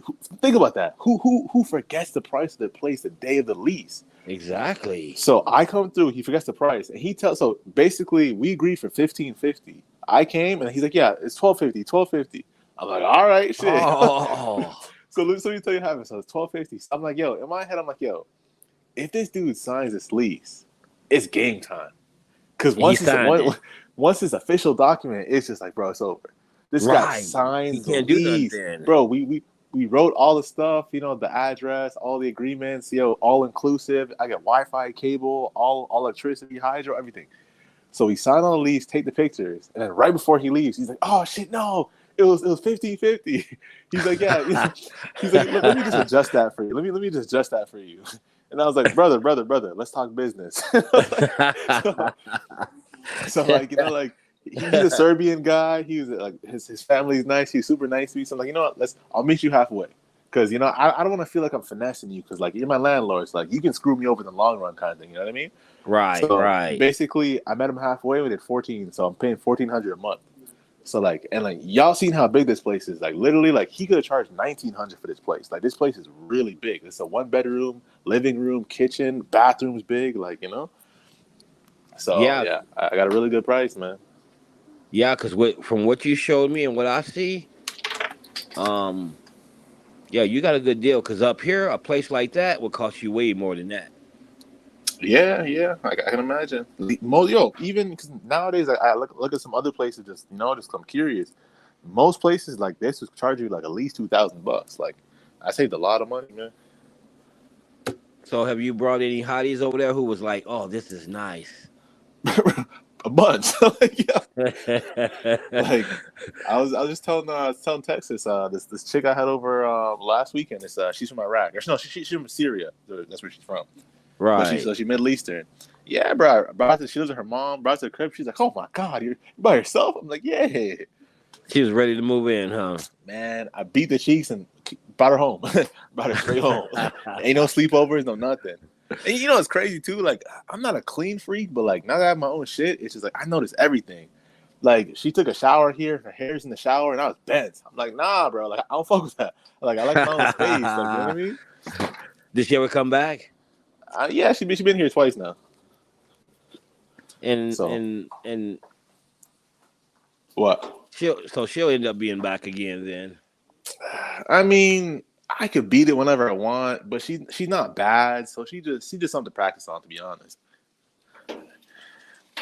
Yeah, she probably just practicing with you. I mean, I'm practicing with her. Shit. she's probably sending her friends. I met this guy TJ, and he's like, "Oh, he's okay. I've had better. I'm just playing, man. I'm just playing. And she's 32, so she's 7 years older than me. I love older women. Yeah, I'm trying to get with the woman that probably, if I do in near future, she'd be like 34, 35. Man, I love that gap. I mean, I don't really have a preference. I prefer younger women, but I don't really have a preference. I prefer older women. Just that older women. Older chicks have always liked me the most. Like when I was like a few years ago, I was like 22, 21. It would always be like women be like, "Oh, he's handsome," because I'm telling you, man, when older women compliment you like that, like much older, it hits different, and especially if they're still attractive, it hits different than some young chicks saying. Oh, let me show y'all the liquor, man. Liquor. Yeah. So I got mad water. I don't even know why, but I fuck with my water. Peep the Gatorades. I got hella cereal for whatever reason. And just peep the licks. I got Casamigos, Smirnoff, Absolute, Tequila, Jack Daniels. Yo, I do not like Jack Daniels, man. Y'all can have that liquor, man. That liquor. I can hold my liquor. But see this? Y'all don't know about this? This is a Jamaican special right here, man. 63%. Well, that's why you smacking cheeks. You're getting them all wired up. This is for me, not them. Hey TJ, so check it out. So like when you walk out your door, are you outside or are you in the hallway? Outside. So I have a. So this is a basement apartment, and I have my own entrance. So outside, I have steps to the side of the house, and then it just takes me right outside. Do you got like a yard if you wanted to get a dog or whatever?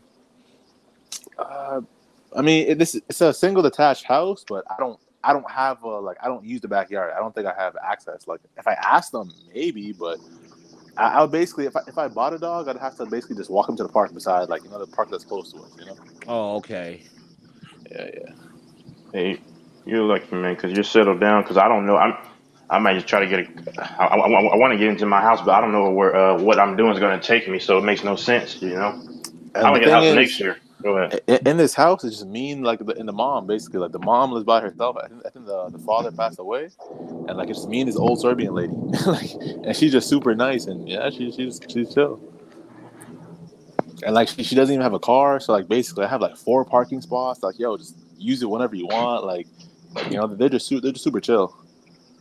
Because I think so the family's Serbian, and like so basically I deal with the landlord is like the mom and the son. But I always deal with the son for any business stuff, right? And like, right. I think the son, his baby mom's black, so he just fucks with black people. So like, he's just super cool, and he used to be a DJ too, so he has like mad DJ stuff. So he's chill guy, super chill guy. Yeah, Adam, I don't watch that. I'm gonna keep it real with you, TJ. You got a good deal though, man. That's a good deal. Hey, brother, I'm trying to be here until I buy my own place because this is a great deal, man. And like this place is big enough for like if I get a girl and I want her to move in, I have space for her to move in. You know what I mean? Yeah. It's like we don't got to upsize. Like I got enough space for both of us to be honest. So yeah, you just elevated your life, your situation, everything. Brother, when you work hard and pray hard, it's a ball game, man. Keep that faith, my brother. Hey, I got to.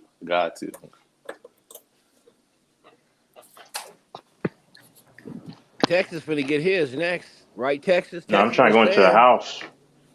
Yeah, I remember you were saying you about to grab you a house. But like I said, with a BBW, he gonna grab a BBW. Don't forget that. But hold on. See, hold on. Now I gotta whip out the whatchamacallit, the elder.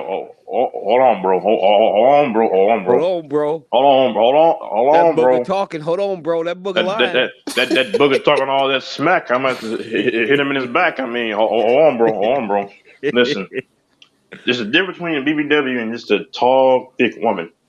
Okay, Texas has a lot of those. But anyway, nah, man, I'm just gonna probably go to try to get like a condominium, something like that.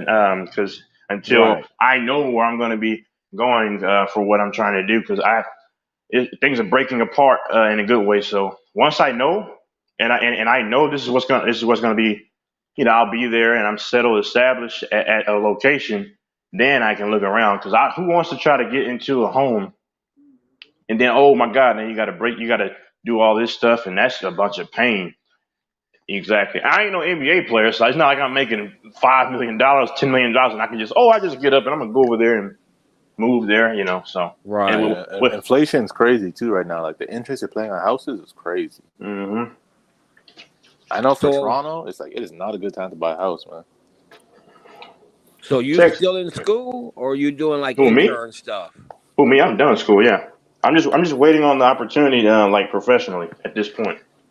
Oh, okay. So now you're just waiting for your opportunity to jump in then. Yes, sir. I went to UNT, University of North Texas. I started in Illinois, right? But then I went to UT Arlington, and I went to UNT, the main green. And so Texas, you live by yourself with your family? I'm by myself, bro. I've been away. I moved out. I've been out my mom's house like what, like 5 years. So how much you paying a month for rent?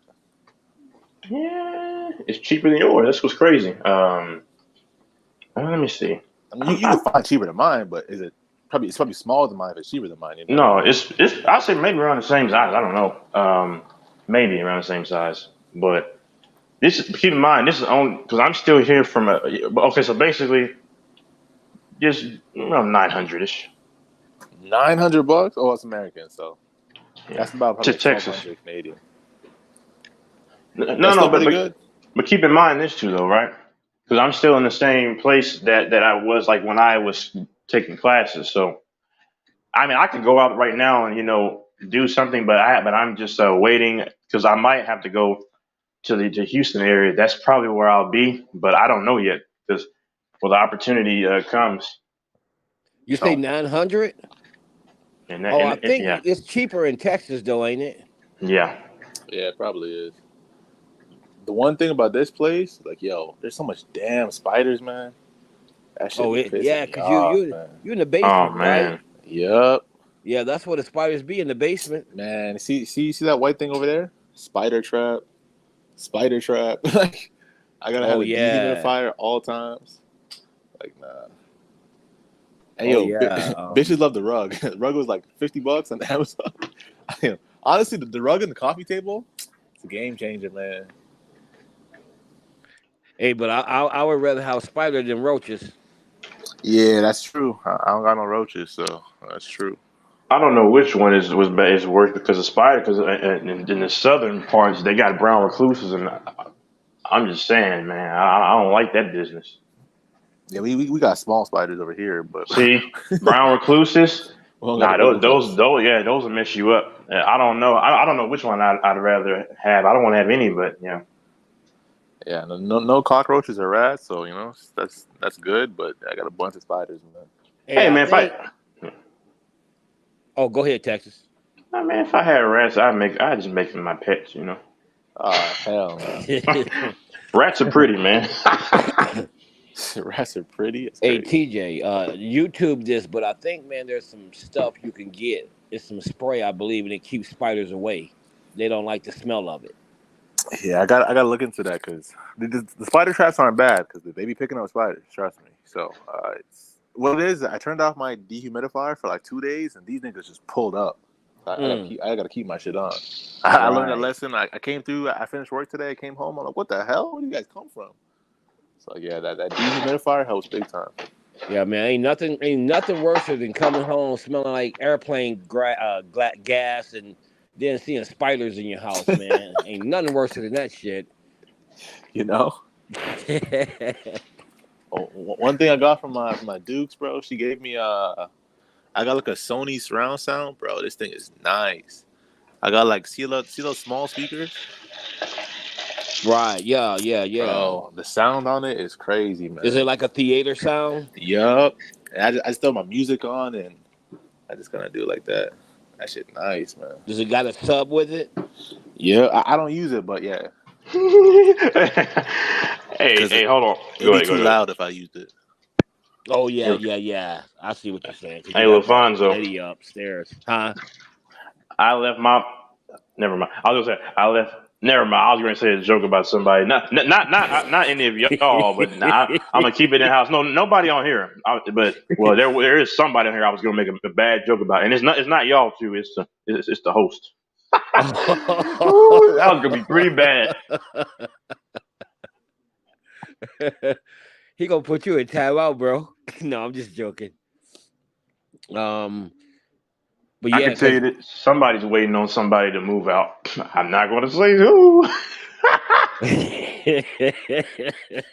This man Texas is disrespectful, man. This guy got no respect, man. It's just friendly fire, man. Friendly fire. But no, TJ, I know what you're saying because I got a surround sound too. But my subwoofer, I keep the bass out of it because it's too loud. When I put the bass in. Yup. I plug my shit in. I'm like, nah, I can't do that. Right. Exactly. Yeah, I know what you're saying. It can be annoying especially if you connect it to somebody else. Because you don't want to open the door and you see a thing says a 3-day or 30-day eviction. Shit, that'd be crazy. Sir, you are being evicted. Oh, wait, man. Oh, sir, your music was so loud. And man, she is so nice, man. She just like I bought her some flowers when I came in, just like I want to be a good neighbor, and I'm trying to be here for a few years. I want a good relationship, right? Right. So, but like literally, like so I'll work overnight. So I'm doing OT. I'll work till like 7 a.m. And it's like when I come home, she's going for her morning walk. Like when I pull up, she just looks at me and shakes her head. She's like, "Why aren't you sleeping? Why are you staying out so late?" I'm like, "Yo, I gotta make that money, man." Like, she's just super nice, man. She's probably in her 60s, I think. She's nice. You know what? 60s, you say? Oh Lord. Yeah. I bet you like her, don't you? Hell I was no, gonna say man. that too. Hey, TJ, you know that's you, bro. You better stop it. Yeah, you know that's you, bro. You better He stop already it. Hey, Texas, he already game planning, man. Buying the flowers. He's trying to get her Uh-oh. Man, y'all better chill out, man. That's my second mom. Y'all better relax, man. Oh, she's just checking I'm mom, about to fight all for right. that. Whoa, you gonna fight, all right? I won't be fighting with you though. That's all you. Yeah, you got to fight tonight. Hey, don't forget that send that candy on Valentine's Day. And chocolate. Man, that lady's pushing 70. Y'all better relax, man. Nah, but I hope she's doing all right, man. Real talk, man. You know, doing good. She's healthy. From what I know. Good. Man. Good to see you doing good, though, man. It's good to see when people are successful, man. There ain't no hate to that. That should be motivational for other people. Like Mike. You know that I realized, man? Because I got all y'all. I didn't really kick games to you guys because I just come in here and hang out, whatever. But my boys over here, I be telling them, and I really realize you can't really motivate men. It's really, really hard, man. That's why I stopped talking to them. That's what happens, man. Because honestly, what happens is you either got it or you don't. You either want it or you don't. So one of my boys, I'm like, yo, he lives with his family. I'm like, that's cool, whatever. I used to live with my family recently, right? So I'm not hating on it, whatever. But I'm asking him, like, yo, what's the plan? What's the game plan? What's the future saying? And he's like, this and that. I'm like, when do you want to move out? I don't know. But he wants to buy a Lexus. And I'm just like, bro, you talking about you want to buy a Lexus, you want to buy a Tesla, but you have no real plans. It's just yo. And then when you talk to them about it, they start arguing with you. And it's like, yo, bro, I'm not going to argue with you to help you out. You know what I mean? Here's you got to let dudes do their own thing, basically, what I'm saying. Here's my advice to anybody, because I get good sapient advice, especially when it comes to Alfonso said, Alfonso, he's got his stuff together. Alfonso said, I saved him from that chick. If you're around Grinch, come tell the people how I saved you. I get pretty good advice, But the thing is, my advice to somebody is, if you need to get your stuff together, why don't you find a job, a remote job, because those are actually paying good, man. I mean, for somebody who's trying to get out from under the water, $20 an hour, 19, 18, you do that, man.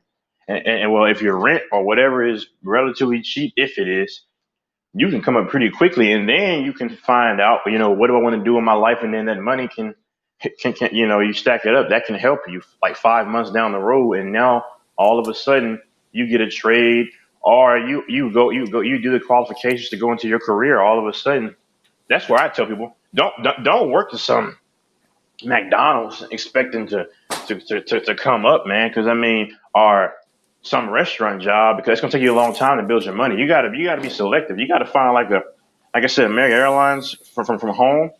You could find things like that. Amazon that could pay you 17 an hour to 20 an hour on some of these jobs, and you're at home and you can build that money up quick, especially if you got a decent rent amount. You know what I'm saying, Alfonso? That's my thing. Yeah, man, I feel you. See, what's cool is you get age, man, and he got to sit down and game plan and strategy on how you gonna get what you need to get, because you can go from your mom's basement to what TJ got or what you got, It's some good planning, man. You can do it. You can be there.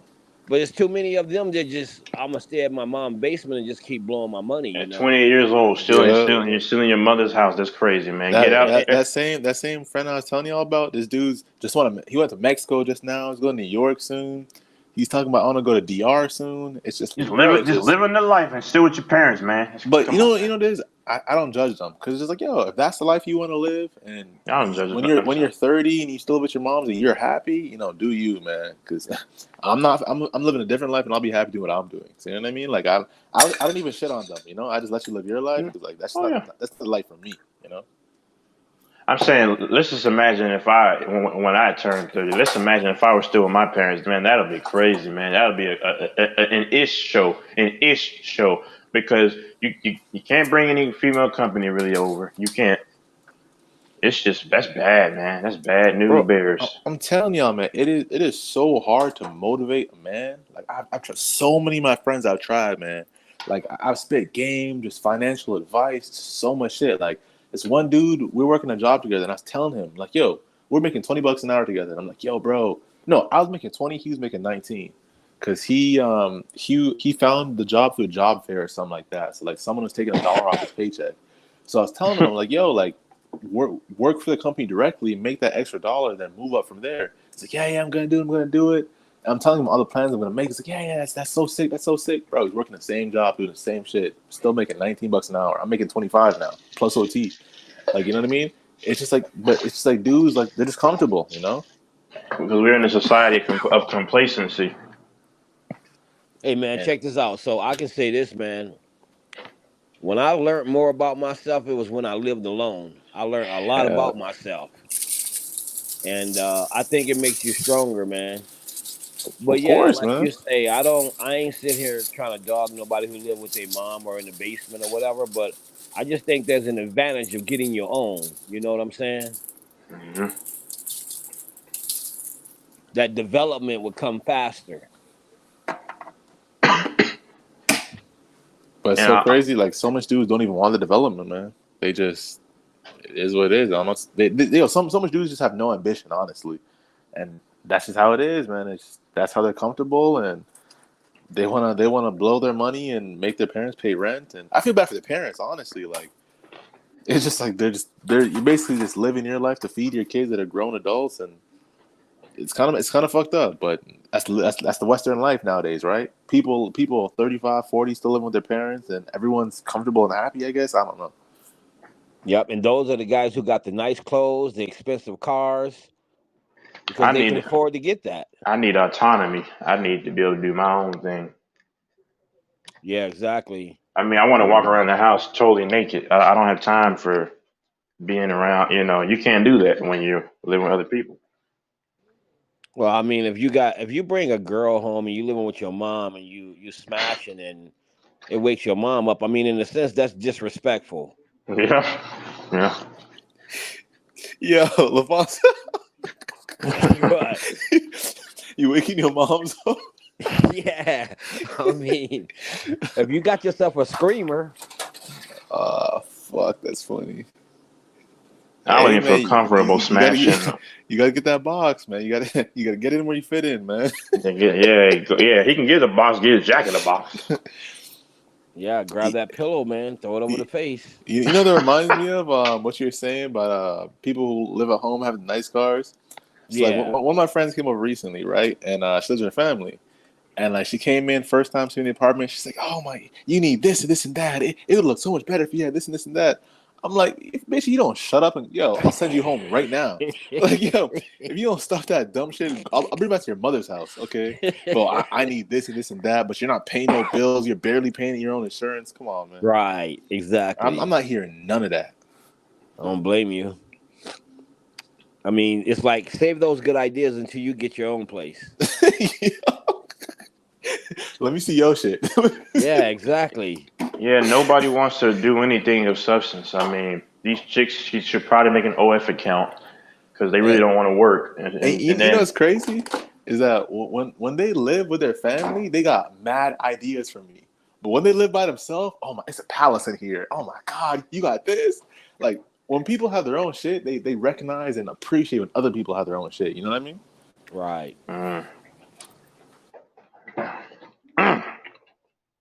Hey, LaFonso. Yo.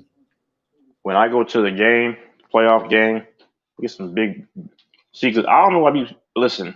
I don't understand why people get like sweet tickets. It just makes no sense because you're not really enjoying the experience. Exactly. You're too far, man. I don't know, man. I seen those suites in the LA Rams. Those tickets, those look nice, man. I mean, no. Oh no, they're beautiful. Nice. But I'm a sports fan. If I was rich, I'd do that, man. That shit. They're comfortable. Yeah. Oh no. Yeah. I'm saying like the people who are, probably making decent money, but like, bro, I'm a sports fan, right? So I promise y'all, in the playoffs, I'm gonna go and record it. Some of the game, I'm gonna sit on the third base side, probably try to ask them. I want the third base tickets probably like 3 rows back, just 3 rows back, so I can see the action right there, man. It's gonna be electric, man. The playoff can't wait, man. And don't let it go to the World Series. They go to the World Series, man. I'm gonna get the closest tickets. I promise you. I promise you. I'm going to the Cowboy game too this year. That's happening. Man, you know it's not electric. It's baseball, man. Ain't nothing electric in baseball. Yes, there is. Hey, tell them, Alfonso, in the playoffs, man. Ain't nothing but beer bellies and beards. Come on. Yep. The Here's playoffs. the thing about baseball, man. It's patience. Yep. It's patience. And you think about it, TJ. Like if you in a 9-man rotation when you batting and you batting eighth, you got to kind of like wait till that eighth spot comes. So you got to have patience. You got to stay focused. It takes a lot of more mental state to make it through that because there's a lot of things. And then you think about when you go in the outfield, you got to do things. You got to be able to do certain things too out there. It's a lot more mind-boggling than I think people think. What you said sums it all up. That is the number one thing. Baseball is all about patience and discipline. Yep. It's hard as crap, though. I'm telling you, it is not easy to play. No, that's why I say if you think about batting eighth, you might bat every 3 or 4 innings. Yep. And you got to stay. You can get rusty easy from waiting that long. You got to stay mentally focused, and yeah, it's patient. You got to be mentally tough too. Mentally tough, because guess what? Like Tim Anderson, he's been destroying the league. The black dude, he's been destroying the league for the Whites. I like him. Yeah, I do too. But this year he's having a down year, and it's so easy for your confidence in baseball. I think out of all sports to deplete, because guess what? You could be a great hitter, but what if you go on a 10? What if you go 0 for your last 15? What does that do to your mind? And if you keep playing this bad, if you're not like a superstar player yet, you might get sent down.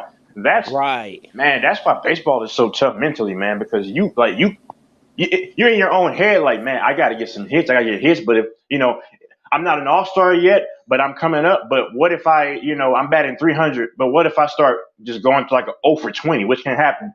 All of a sudden, your confidence is waning. That's tough, man. And hitting a baseball, I think they voted was the top 3 toughest thing to do in sports, man. Hitting a baseball is so hard. That's facts. You think about that too. Think about being a catcher. You got to catch the ball when somebody swing at it and miss it. You got to catch the ball while it's in the dirt. That's hard, man. That's hard. Because think about it. When the bat can kind of just for a second obstruct your vision. Yep, exactly. That's tough as crap, man. I'm telling you, it is not easy. And then you think about how fast that ball's coming. Dang, bro, that's hard, man. That's why I don't even get mad when those guys sometimes can't, it's like a ball that gets past them. That is hard, man. And they're still human, too. We got to remember that. So it's like, that's tough, man. And then, see, they think a pop-up fly, like a fly ball hit, bro, that's not easy to locate, man. Yeah, and then you think about, like, if you're in a slump in basketball, your teammate can set you up with an open jump shot. You can hit it and you back on. In baseball, you got to do it all there ain't by no yourself setup. Mentally. Ain't no setup. Yeah, it's you and that bat. It's you and that pitcher. You and that batter. That's it. Exactly. There ain't nobody that can help you. All they can do is clap and massage your pecs and say, "Go ahead, all right, go get him." But at the end of the day, all that crap doesn't mean a dang thing when it's just me and him. Right. So that's why to me it's tougher when you're in a baseball slump to come out. You said it perfectly, better than I said it, because, you got setup guys, you got all this stuff, man. Dudes can set picks, they can get you open. Ain't no getting you open in baseball. Right. You either hit or you don't. You either execute the pitches or you don't, and you get sent down. And I forgot, you might not hear nothing from TJ right now, because when we talk baseball, I think he goes on mute. I love baseball, man. I can't. It's bad. Baseball playoffs is serious. A burger and fries. A burger, huh? Man, you think about stuff like a triple play and the concentration it takes for that, the timing and you know what I mean? Mm-hmm. You got to get the ball, hit that third base bag, throw it to second real fast. Mm-hmm. He's got to throw it to first real fast. With a guy coming sliding at him too. Yeah, you got a guy coming at second base trying to kill you, so you don't get the ball to first. And then it's not even easy to catch the ball, like if he's throwing it, because these guys have to bend over the first baseman. They gotta sometimes pause. No, I mean, come on, man. I'm talking about baseball. I'm not on that. Listen, hold on. If Grant, Cuba, Grinch are not on here, just worry, bro. We ain't having that football talk. Let me ask y'all, because y'all baseball guys. Is Ohtani really that good? Is he overrated? No, he's good, man. He's good. And real quick, Texas, one of the best guys I ever seen. I think he played second base or shortstop. The dude from Toronto. He could throw the ball while he's jumping over you. Was Roberto Alomar. Alomar, okay. I don't know if you remember him. I heard of him. Yeah, I didn't watch him. His brother played catcher. He played, I think, second base. But I watched some film on him. He can throw the ball while you sliding, trying to throw him off. He'll jump up in the air while he's throwing it, so you don't even come close to touching him. Jeter did that too. Yep. Derek Jeter did that too. Yep. You gotta show respect for the captain, Derek Jeter. Man, I love baseball, man. God, I love baseball. I can't play it worth a lick, but I love baseball, man. You can't play no sports, nigga. What you talking about? No, basketball and football. Baseball. No, basketball and football. Football. You suck at basketball. Stop lying. Not really, brother. Pretty solid. Mike can give you buckets. Oh, yeah. The same Mike has been running away from me since 2021. I offered to pay him $200 more than he makes in. Come on, bro. Hey, Mike would not even score. He would score maybe one bucket. That's it, bro. Because I can dunk it still, and I would just go right past him. He thinks this old Bowser basketball, this slow, I mean, bump my body into you like a sumo wrestler. That ain't gonna work on me either, bro, because I can hold my own through there. But I just go right past Mike, man. Mike wouldn't even see the basketball. That's one game I want to see too. I've been wanting to see it for 2 years now, man. Because you were here when I was trying to challenge him in 2021. He ran from me to Streets, FYF. You remember Mike got dropped by the Hispanic dude?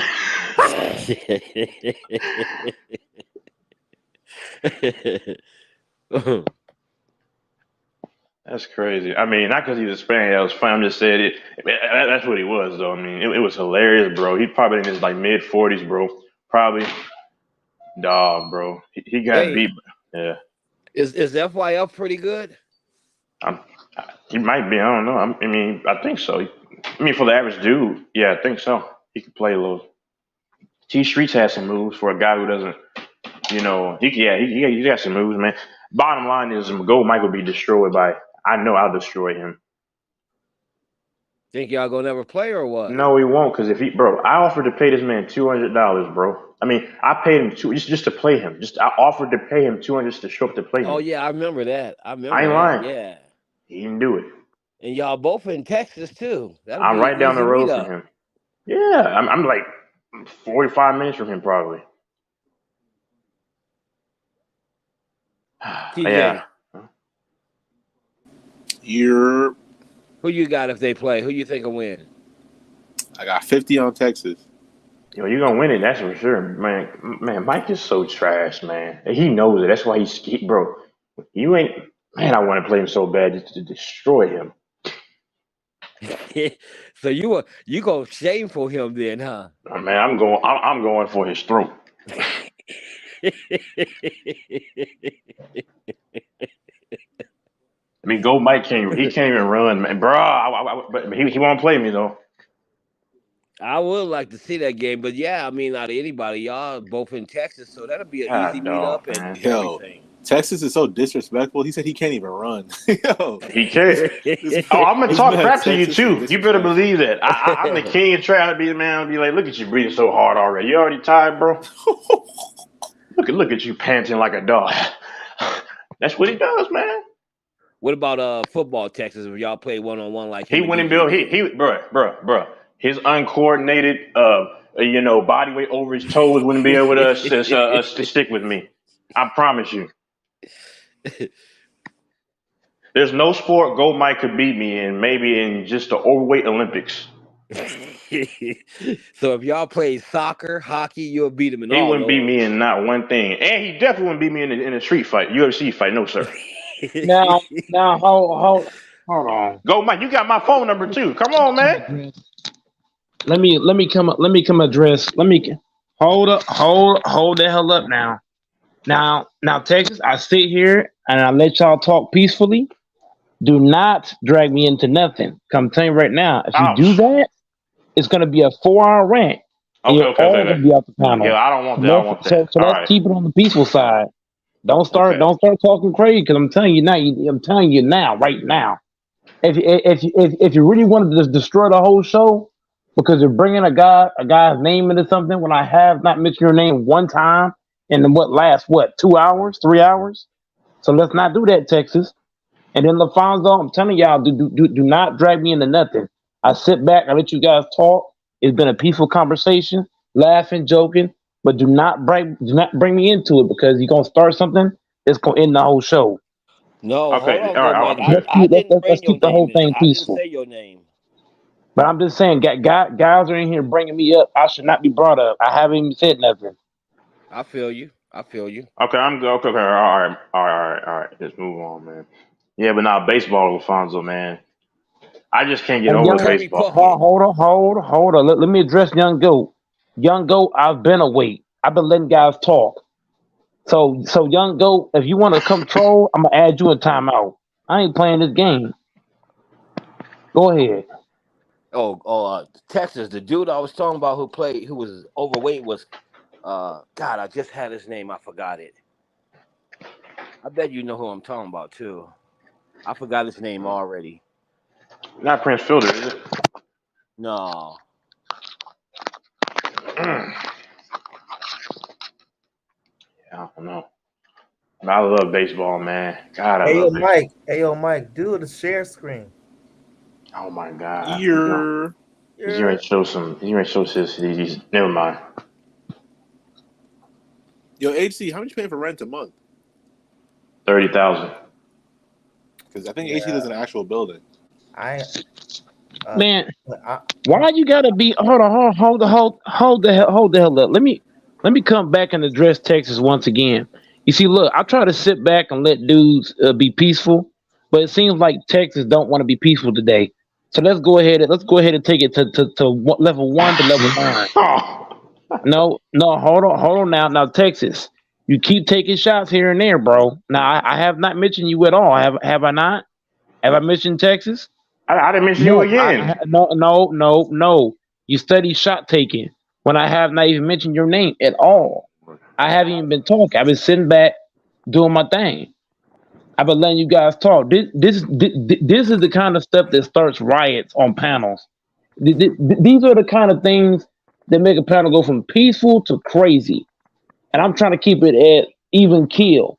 But you keep taking shots like the shit's funny. The shit's not funny. It's not cute. I didn't say anything else. No, because Goat Mike is now in session. If we're gonna take shots about Goat Mike on this panel, y'all can go to Bang, y'all can go to Lakers at 5, you can go to Kareem. There's so many other channels that if y'all gonna be coming in here making toxic comments about Goat Mike, take that shit elsewhere. There's so many other channels out there that I'm sure they'll tolerate the BS like that.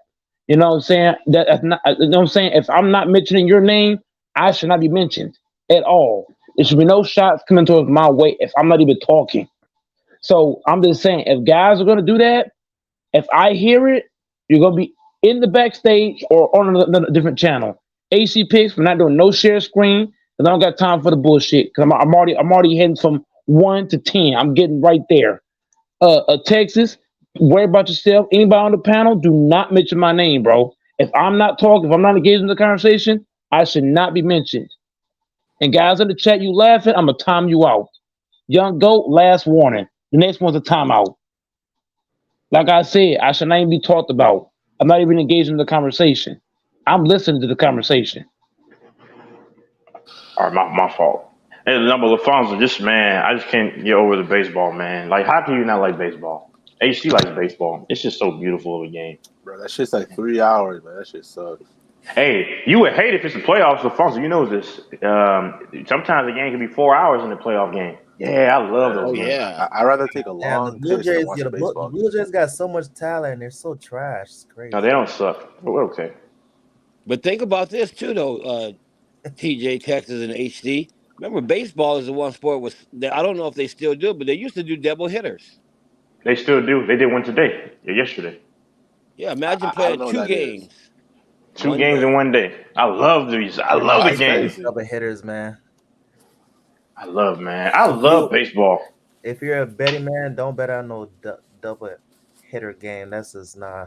Because the favorite, they could lose the first game and then they come back in that second game and win. But you assume since it's the favorite that they should win that first game. I'm gonna tell you this: a double hitter, the team who wins the first game, bet against them the second game. They're not gonna win both. Yeah, exactly. Yeah, it's just too much politics in there. Yo, AC, Man. how much you paying for rent? Is Houston rent like expensive or not?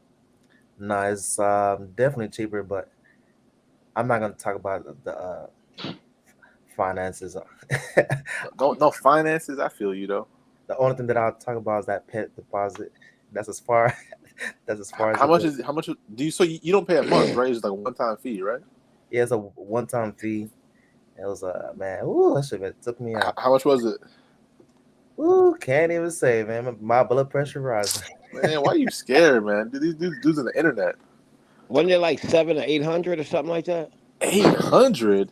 Something like that. 300 or something. What? Expensive. No. 300, Yeah, it was 800 is a big crazy, difference. man. I was like, yeah, they called me up though because I was trying to move, and they was like, we gotta inspect the current apartment.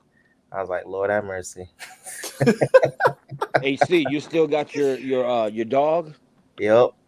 I finally paid that pet deposit. Oh, you You're a did? new slave, man. They got you. I paid They that got thing, you. man. I tried to finesse and like transfer apartments, but they was like, we have to physically be inside your apartment. I'm like, since when do you have to physically come inside my apartment? There was like rules change. Hey, AC, don't you live with your girl, right? Nah, it's just me, man. What happened to your Latina? Huh? Latina? They broke up a long time ago. Yeah. Oh, really? Because Oh, remember wow. they bought the dog together or whatever, and then I remember HC was telling me she like basically threw the dog on him or whatever. Yeah, I remember that. Hey, what was that? Oh, that must have been when I was gone. I guess I don't know. I was gone like over a month before, earlier this year. I definitely could say walking a dog outside is not as stressful. Hey, AC, how old is she? Hey. Just ask you a question, bro. I'm not asking you your social security number. Well. First of all, I saw you in real life. You didn't see anything. and then, what's crazy is that when he was working at my job, he wasn't on the panel, and I confronted Texas. Watch your mouth. I might pull up again, y'all buddy. work the same job? As soon as he quit, he came back on the panel. What job was this? Just know that he worked at the same place as me, and I confront, bro. Same everything, bro. Everything. And what's crazy is that I came to him. I was like, hey, "Yo, what's your favorite team?" This nigga said the Lions and shit. Like, he lied. Yo, Alfonso, why dudes being so secretive? Mahomes and shit. TJ said, "Why are you so secret?"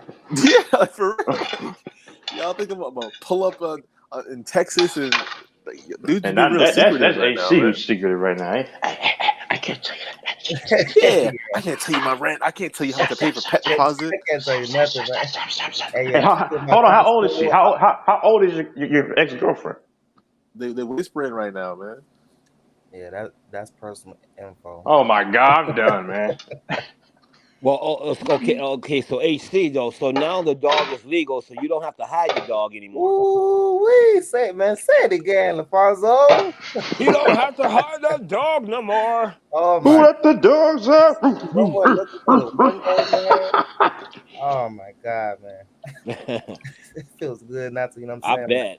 I bet, man. What did you hide him for, like a year or something, or two? Nah, Oh my God! I think 2 years. You hit him for 2 years. Listen, man. I'm dead, man. That's why I just love not being a dog person. I can't even relate to that, man. He has to have some grade from doing all that. You gotta have some grade from that, bro. Hey, LaFonso, miss nights of sleep. And then what's crazy? Oh yeah, remember? I think AC couldn't sleep at one point. He was stressed out. He was stressed out. AC pretty don't bad. want to tell his I ex know that. girlfriends for age, but I know your age though, AC. You're gonna be 31 in September. I mean, I saw you in real life, so Wait a September. minute. So AC, are you serious? Y'all used to work together? no, like that. Nah. Yeah, nah, I saw him, but look, when he got hired at my job, he went ghost on the panel, and he was working doubles and doubles and doubles, and then he quit all of like he said that he was gonna move to this random place, and then he came back on the panel. This guy was light skinned. He was about the same height that he says, 6 whatever. Watch your mouth now, because I can go back down I-10 This and story find. sounds fake, man. Nah, I'm dead serious, bro. Yeah, Texas, that's true. There's no further comments from me. What Because did AC. you, Exactly. what did you say? Hold on. What? Hold on. I saw Texas in real life. Inspector What Gadget's field did you trip. say, AC? I said that I saw Texas in real life, Mike. Oh, okay. So AC. Now, you must have just intentionally overlooked what I said, correct? And I'm not laughing, so you better not be laughing, because I'm gonna kick you up off of here. So I'm gonna ask you a question. I'm gonna ask you a question again. Did you overlook what I said? Yes or no? I have no idea what you're referring to.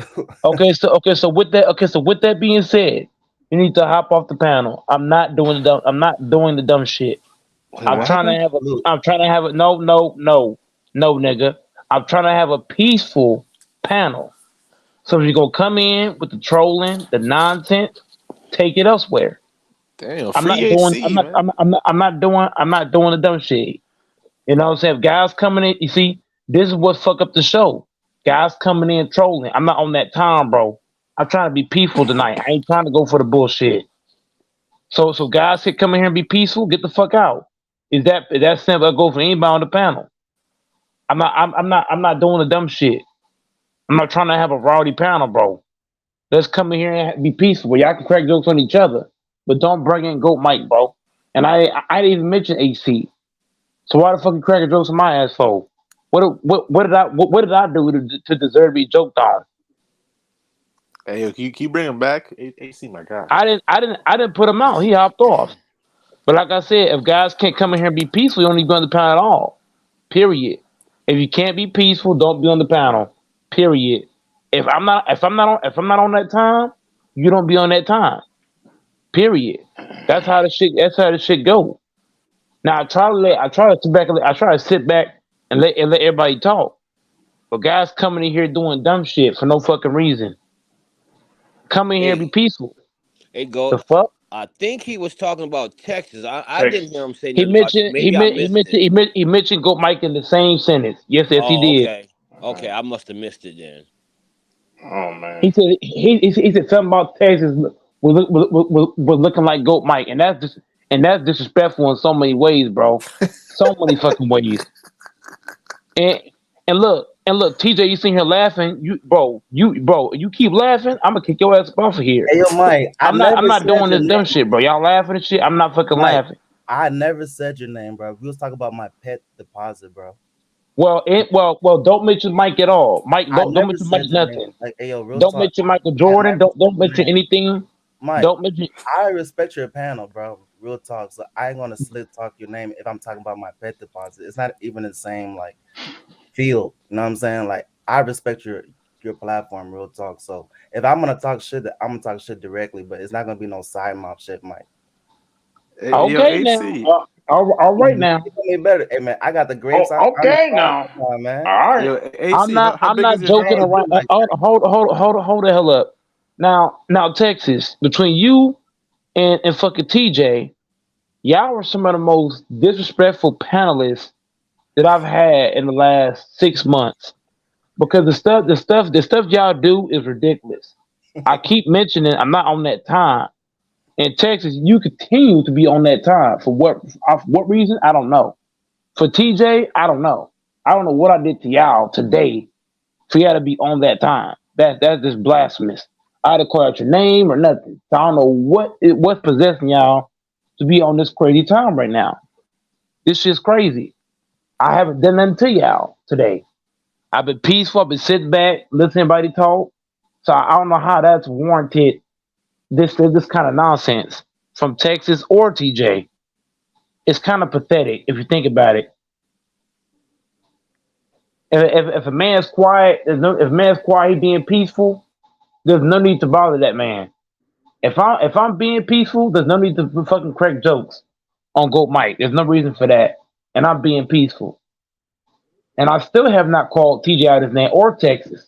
So for either one of y'all to be doing this nonsense, bro, this is crazy. Can we have a peaceful panel? Now, HC, if I called you out wrong, fine, so be it. Hey, you But want just me know, HC, now, my all you gotta know is one thing, HC. I'm listening to everything said on this panel. So just because I'm not talking, that don't mean I'm not listening. I got 2 mics running at the same fucking time. So I got 4 headphones. I'm listening to. So there ain't nothing I'm missing. So I'm trying to be laid back and cool, but guys got to come in and be respectful to the panel. Stop doing the crazy stuff. If I ain't on that time, don't be on the time with me. Period. It's kind of AC. If you're not on that time, I'm not gonna start cracking jokes on you just for the hell of it. You would have to say something for me. You have to say something really crazy for me to just be on that time. I'm not gonna be on the time with somebody that's not being on the time with me. It's kind of like LaFonso. He hasn't been on that time on stream, so I'm not gonna do it to him. So it's a respect factor. If they ain't do it to you, don't do it to them. It's that simple. AC knows that. LaFonso knows that. The other 2 guys, Texas and TJ, y'all fucking the whole stream up. Because now I'm having to repeat myself on the same bullshit when I've asked y'all more than one time. So TJ, if you're smoking right now and your brain can't function, get off the panel. Texas, I'm not laughing. So if you're laughing, you're a second away from being off the panel. It's that simple. I'm not playing this game. Now come in here and have peaceful conversation. The next time I gotta call somebody out, I'm kicking you off. And I don't care, and I don't give 2 fucks anymore. Because I've already said it more than one time. So next time, Tess, I gotta call you out, you off the panel. TJ, you off the panel. Next time I gotta call you out. I'm tired of the dumb shit. Last warning. Hey, is LaFonso there? Yeah, I'm still here. Hey, yo, remember when the Raptors choked to the Bulls and they had a 19-point lead in the 4th quarter? Yeah. This nigga AC brings up the same shit over and over again, bro. Hey, they let DeMar DeRozan go in their city and freaking wham on them boys. Hey, No, it wasn't DeRozan. It was actually Zach LaVine. Hold up, Texas. Remember when y'all were playing on ping pong balls? Cooking them. Siakam ugly ass was looking left and right. He didn't know what button to press. LaFonso's laugh killed me. Bro, they let a play-in team Chicago Bulls beat them, man. And their home crowd, bro. That was the worst Raptors loss I've ever witnessed. Worse than LeBron sweeping the Raptors. That was top of the line, man. That was major. Hey, HC, don't let the Astros play the Rangers in the ALCS like I predicted, because I'm going to go take a trip down at I-10.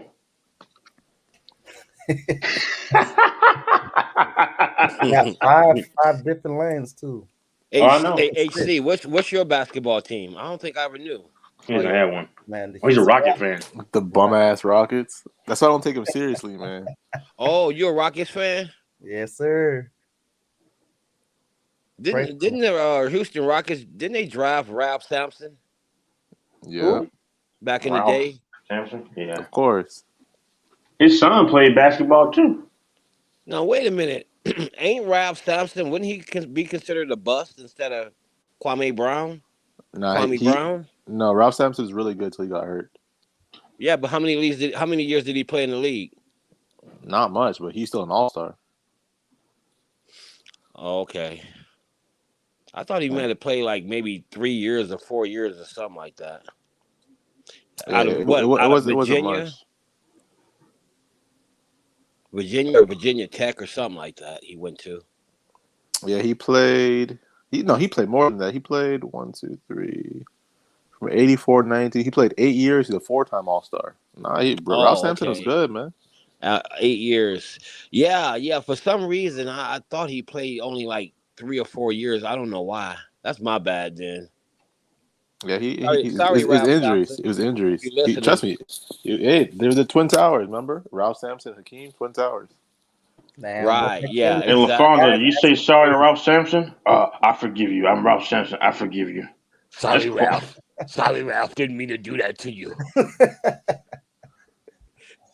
Man, Shaq got humbled against Hakeem. He put that footwork Hakeem was that nice, man. back to back. Man, that dude had so many moves. The closest that the Rockets got was when I think James Harden went Game 7 with the Warriors, and I think Durant got hurt. Then they choked because y'all choke city. How you choke Game 7 at home? These niggas missed 27 missed threes, and bro, they broke the record for most missed threes ever in NBA history. It's the Rockets. What do you expect, man? 27 missed threes in a row, bro. Imagine watching That's crazy. 27 missed threes. That's crazy. When the last time the Rockets won a chip? Wasn't it when they had Kenny Anderson and Hakeem, yeah. Hakeem and all them? 1995. That's been a while, huh? That's like what, 20 what? It's been a little while. That's 28 years ago, man. And then after That's older than I am. That's younger than HC though.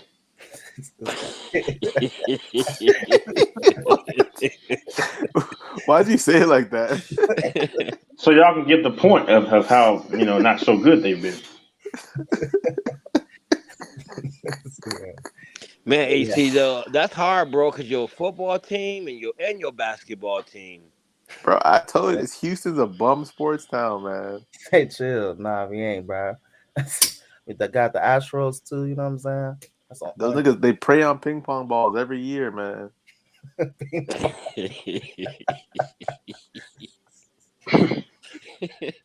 That's why when he was shitting on the Raptors, I don't even fight him on it, man. I can't take him seriously, man. Hey, AC, isn't your favorite song "Bad to the Bone"? Bro, that is such a redneck song right there. If I ever heard one. God, dog, that's Alabama written all over it. That Sweet Home Alabama song that all those people like, bro. Boy, they love that. Man, they love that song. His song is "We Are Not the Champions," my friend. Say, AC. Man, That's stop crazy. letting these lame ass niggas with these lame ass teams like Toronto clown H-Time. Y'all got H-Time fucked up, No, I homeboy. like Houston. Nigga, Toronto is ass, bro. Y'all ain't got no fucking football team. Your bum ass basketball team. Actually. Your bum ass basketball team been there 30 years and got one fucking championship. Boy, you better quit trying to hate on H-Time, nigga. That's older than I am. And y'all got a punk ass yellow boy as y'all fucking representative. Hold on. Who got to run down H-Time for protection? Why Or they hate yellow Pusha T would have slapped the dog shit out of his ass. I think you're all over the place right now, man. Nigga out here making babies with porn stars and shit. It's getting real personal right now. Yeah, you right. Goddamn me, you hating on H-Time like that, man. You better. AC, what the fuck wrong with you, man? Hey, man, I'm just happy that I paid my pet deposit. Bye, man.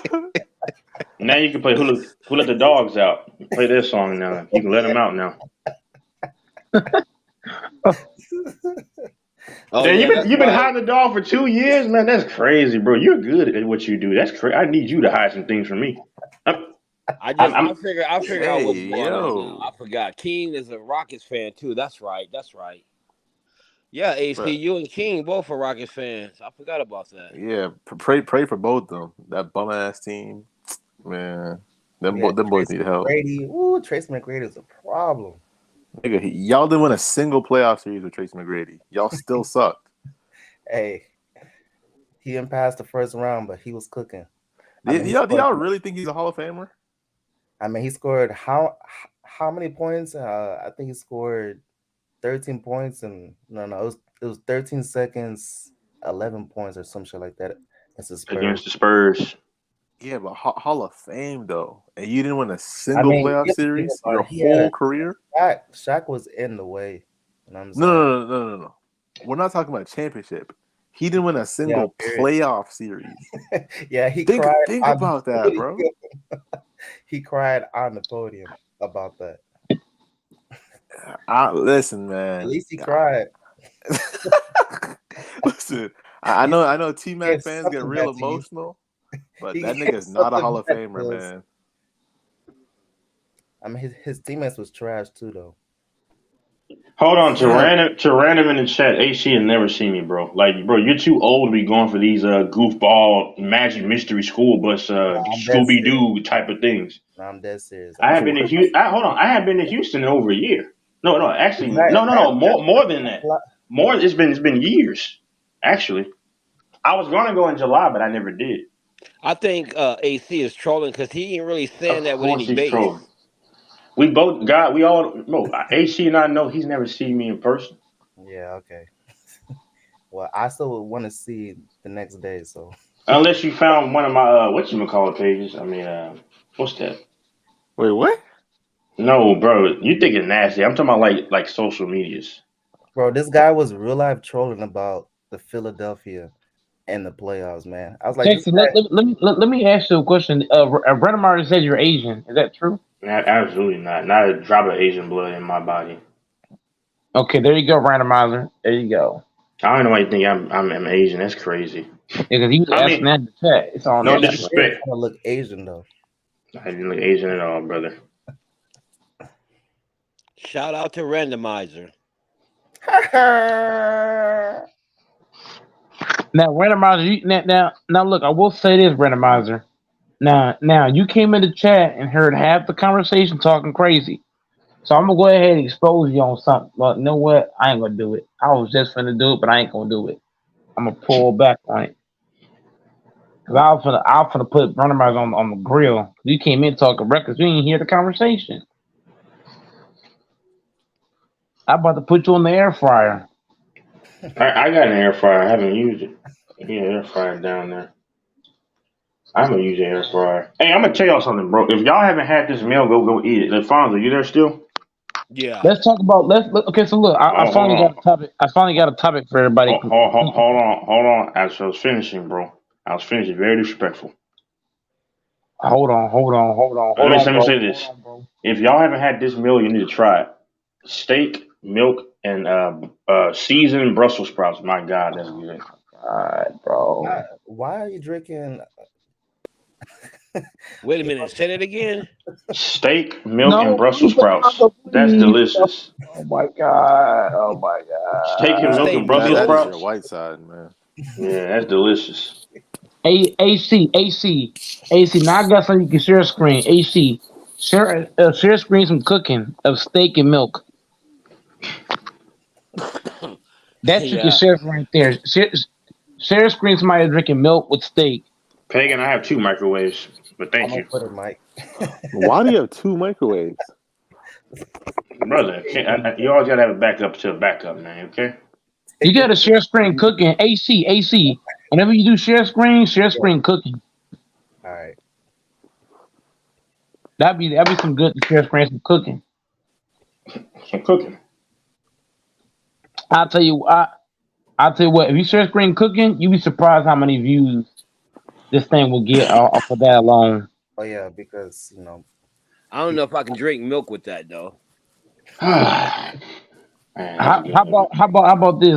Let's talk about 5 foods, 5 of your favorite foods, and how would you cook it? Well, if I had to cook it, it's all gonna be burnt. So I don't know how to cook. Oh man. But how would you cook it though? Would it be the air fryer? Would it be microwave? Okay. Would it be the oven? I would go either bake or air fry. Straight up, anything, everything you like to eat, you straight like that. Yeah, whatever you can cook in there, pretty much. Yeah. Okay, so if you having breakfast, lunch, or dinner, it's all going air fryer or oven. Nothing's going microwave. Nothing's going, the air fry. Nothing's going on the grill. Well, what can you cook in the microwave? You gonna heat stuff up, man. Oh, I don't eat heated up food like that, man. Oh, okay. So cooking needs to be what the stove, the oven, the air fryer. It could be or the, like a George Foreman. I got a George Foreman. Okay, so the breakfast I'm gonna cook it on. You gonna cook it on the stove. Lunch, that might I'll take that back. That might be something I can heat up out of the fridge. Bologna, whatever. And then dinner, I'm gonna air fry.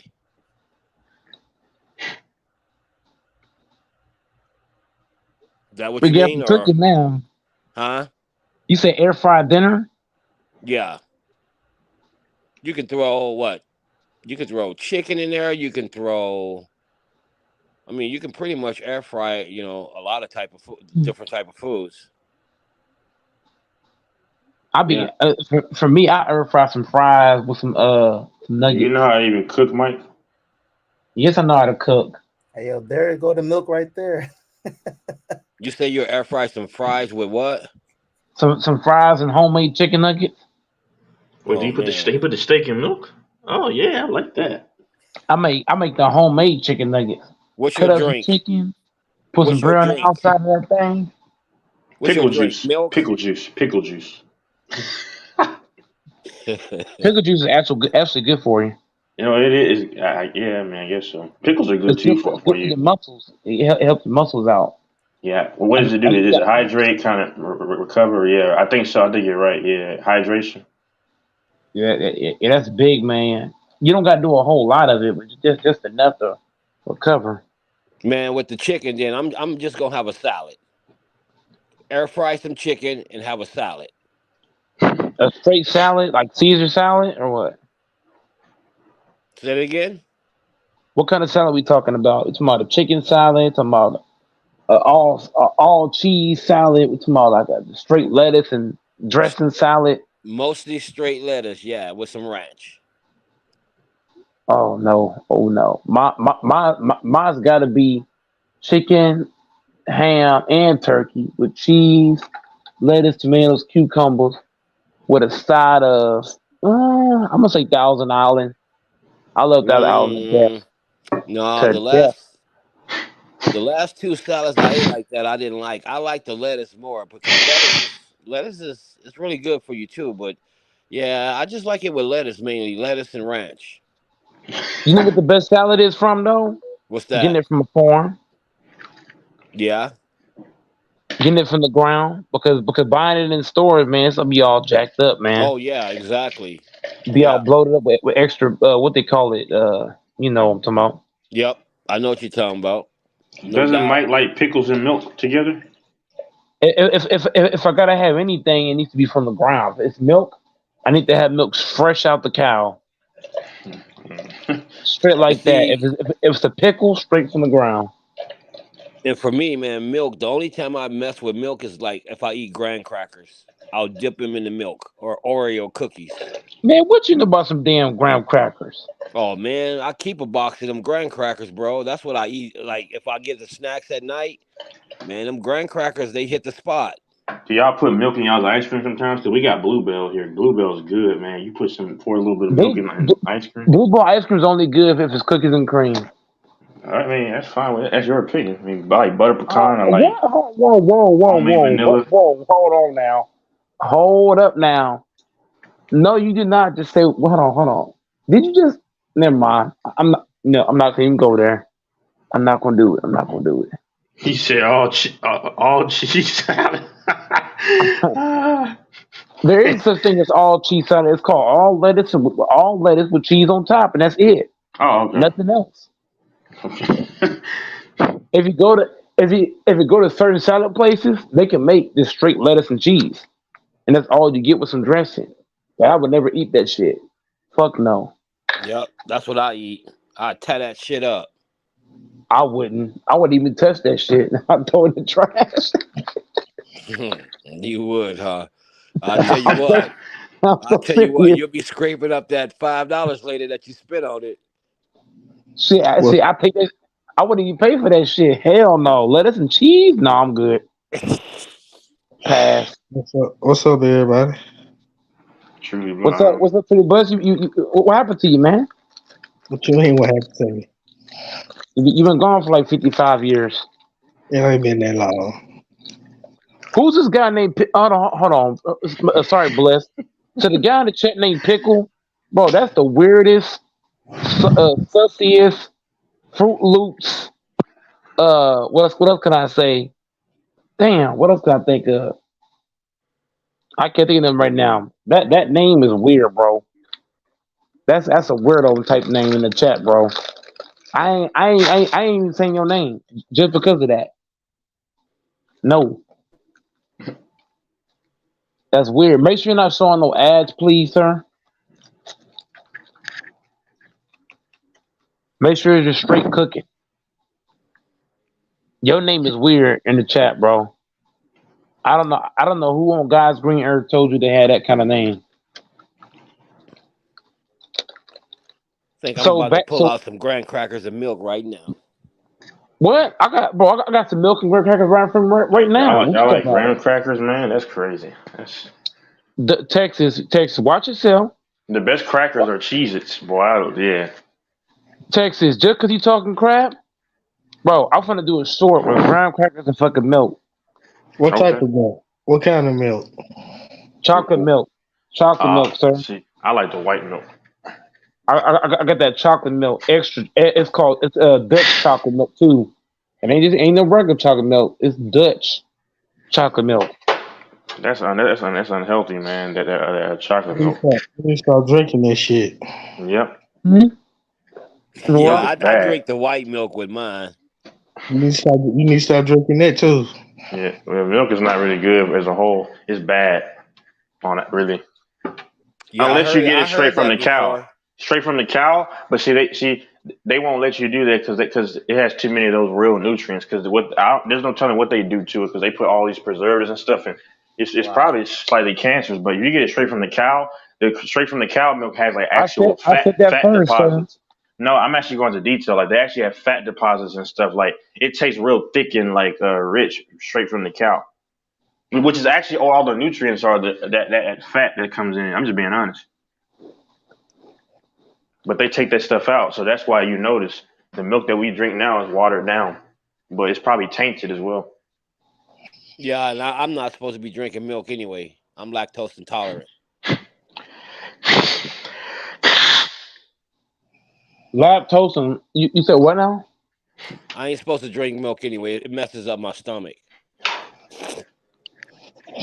Yeah, I can only have milk if I'm dipping. Look, I can have milk one or two ways. It's gotta either one be ice cream, or two, I gotta be dipping it in something. I can't have I can't drink just straight milk. Right, that's what I do too. I dip the graham crackers in it. I don't drink it, but yeah, I drink straight milk sometimes. It gotta be either graham crackers or it's gotta be cookies, vice versa. And see, if I eat enough bowls of ice cream, I still got stomach problems. Man, who is it in the chat? I don't. My stomach is weak on. Look at the chat, man.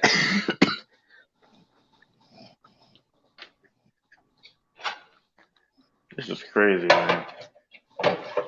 When this thing cooking, that guy famous too. He is. Hell's Kitchen, dude. I think, yeah. Why? Hell's Kitchen. Hey, what do y'all like better, Hell's Kitchen or what do they call it? America's Funniest Videos. America's Funniest Videos. I used to watch it all the time in 2014. All the trolls always come from me. Go ahead. You watch that too, Dr. Phil? That shit was hilarious. He went to my school, Dr. Phil and Stone Cold. Yeah, UNT.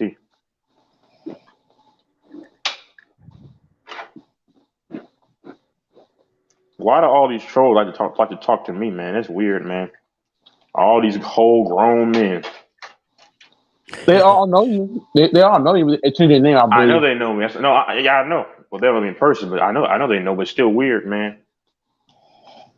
They all like you. Take what you mean. They all like you. Hey, you know what? That's disgusting. I know, man. A lot of these men LaFonso, a lot of these men, man, they need therapy, man. This is crazy, man. They need God, man, because it's just weird to be going after a man as a man. What you said? They need Dr. Phil. He's fake, man. He's not a real doctor. He's going. Well, hold on.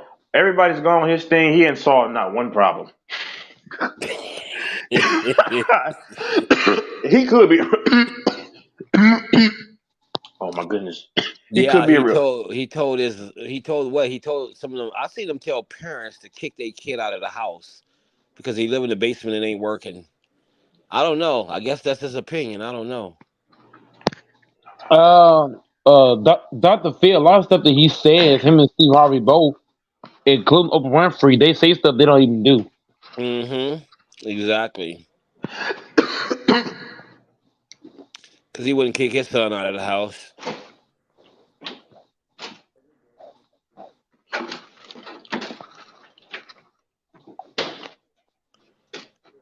Dr. Phil.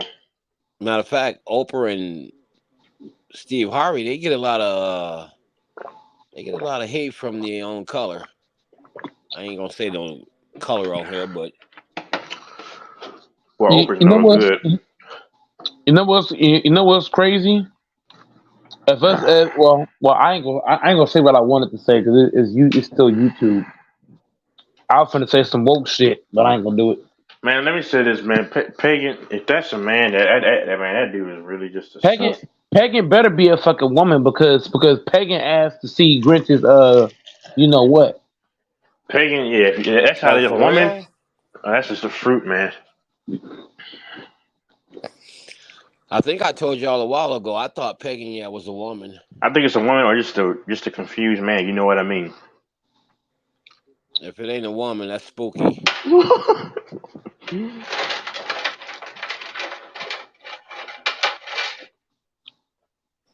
Now, as soon as I say that, watch Pagan write something bad about me. No, it's Texas again. What's Texas? Look at Pagan comment. Yeah, I saw. That's disgusting. Look at how Pagan said that. You better be a woman, bro. I ain't gonna fucking cap. The way you said that shit, man. That's probably a whole man, with facial hair and everything. What if Pagan hopped on the panel Texas and that was a man? I'd run.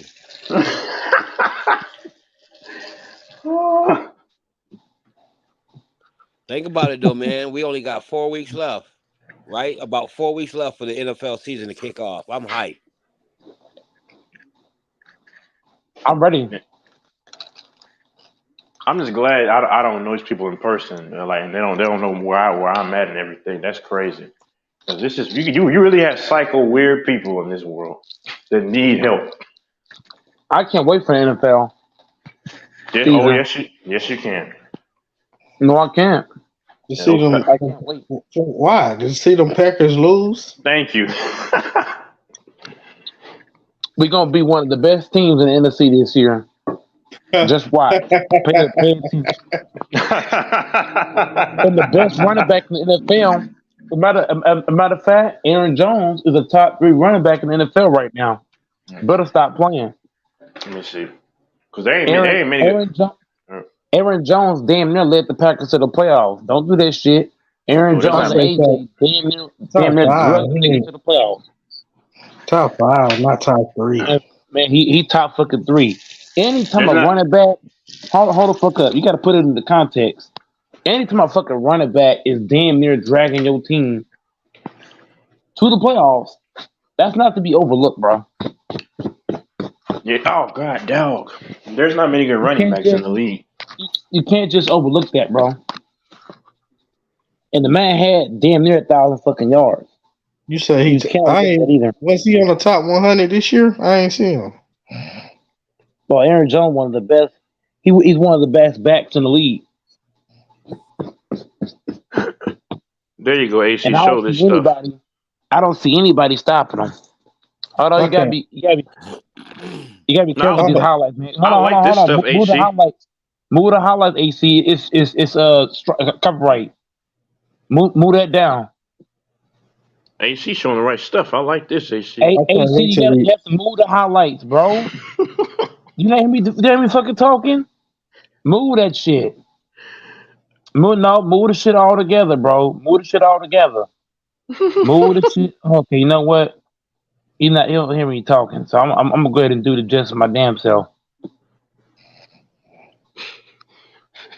Is the father still here? Yeah, I was just like thinking. I was saying, bro. Like I was saying before. Bro. To anybody who thinks the Packers gonna be a trash team this year, you're smoking all kind of dope. They're gonna be a good team this year. Y'all don't see it. Nobody sees it right now, but y'all don't understand. What's gonna be y'all record? 9-8. 9-8. We're gonna be in the playoffs. Does Rodgers go back to Green Bay this year? No. We traded his grumpy ass. No, I know y'all traded him, but do they play the Jets this year? No. We play the Packers though. That's gonna be the only loss. We play the Packers too.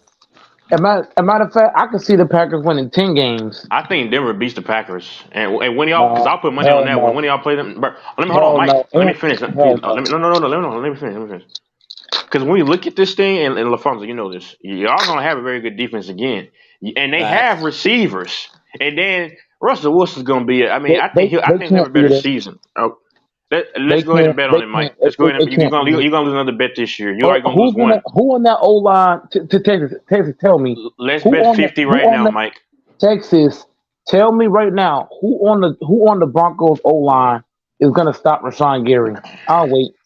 Well, here's what's going on. I don't know if you know this, but the Broncos is not gonna have the same O line as last year. They rebuilding that. And look. Either way you look at it, you're still facing a pass rush of Rashawn Gary, who's one of the best rushers in the league. On top of that, you got a Preston Smith who had 8 sacks last season. Your back door, you got one of the best corners in football, and Jair Alexander. Bro, the Broncos team, the Broncos are gonna have a tough time trying to guard Green Bay. And I'm telling you this right now, we got 2 big ass tight ends that's both 6'5" apiece. They both run like a 4.6 or 4.5. I don't see anybody on the Broncos being able to cover 2 tight ends along with 3 fast receivers, Dobbs, Jaden Reed, and Christian Watson. And I don't see them stopping the run with Aaron Jones and AJ. Because AJ is not just a runner, he's a catcher too. And so is Aaron Jones. So we got 2 running backs that can not only run the ball, they can catch the ball too. But the Broncos can't fuck with us. And you're going to find out that real quick. So you saying you don't see that happening then, right? Mm-mm. Well, if you watch, you'll see it happen. Mm-mm. Hey, those 2 tight ends y'all got, you got to remember, there's a lot of big tight ends, and some of them can run. We got 2 tight ends around the 4. We got 2 tight ends. One was the 4.5. One was the 4.6. They both 6'5". We're playing 2 tight ends this year. Right, We're playing I 2 remember tight ends that. and 2 receivers. No, we're doing 3 receivers, I would think, and 2 tight ends. So I don't know how you're going to guard that. So you're saying that's unguardable? It's unguardable because Aaron Jones, like I said, Aaron Jones and AJ, they can flare out and catch the ball. So that's going to call a lot. Basically, Green Bay just going to pass all over this Bronco defense. Not just pass, also run. You forget, Jordan Love's not 40 years old. Aaron Rodgers is. Jordan Love can actually move around. So that's also going to kill your defense too. I can see Jordan Love getting about I ain't gonna say 100. I'm gonna say Jordan Love gonna have about 50 yards rushing against that defense. Mm-hmm. I give him 50 yards. Delusional. It's not nice of you. It's not. Hold on. Here's how it's not delusional. When you got a quarterback that can actually leave the pocket and move around, that changes the whole dynamic now. Because if you think about it, right, When you got a 40-year-old quarterback like Aaron Rodgers who can't run, he's old as dirt. He's afraid to lead the pocket. You hinder the offense because when you got a quarterback that can't move, what does that mean? You cannot extend the plays. Look at all the great quarterbacks in the league right now. Josh Allen, what makes him great? He can extend the play. He can get around. He can get outside the pocket, move around. You look at Pat Mahomes, can get around. Joe Burrow can extend the play, moving around. Dak Prescott, leaving the pocket, moving around. Jalen Hurts, leaving the pocket, moving around. Joe Burrow, Tua. All the great quarterbacks playing right now are able to leave the pocket and move around. When you got an old Aaron Rodgers who cannot leave the pocket and move around, you're hurting the team like that. So now that Rodgers is gone, we got a quarterback that can actually move around, lead the pocket. That changes the whole defense now. Because now the defense can't just say, we're going to just play back and guard the receivers.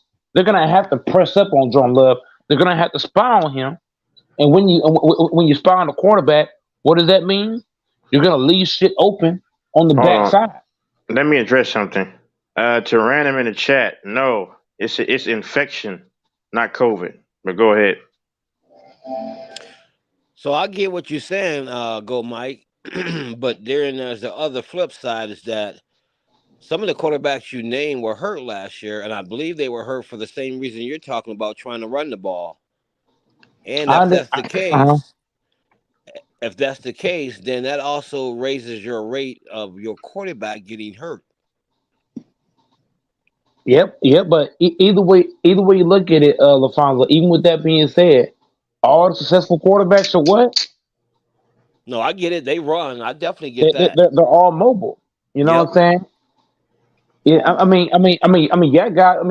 look at Lamar Jackson. He got hurt, but guess what? I bet he's still gonna be trying to move around. You know what I'm saying? All like LaFonso, either way you look at it, right?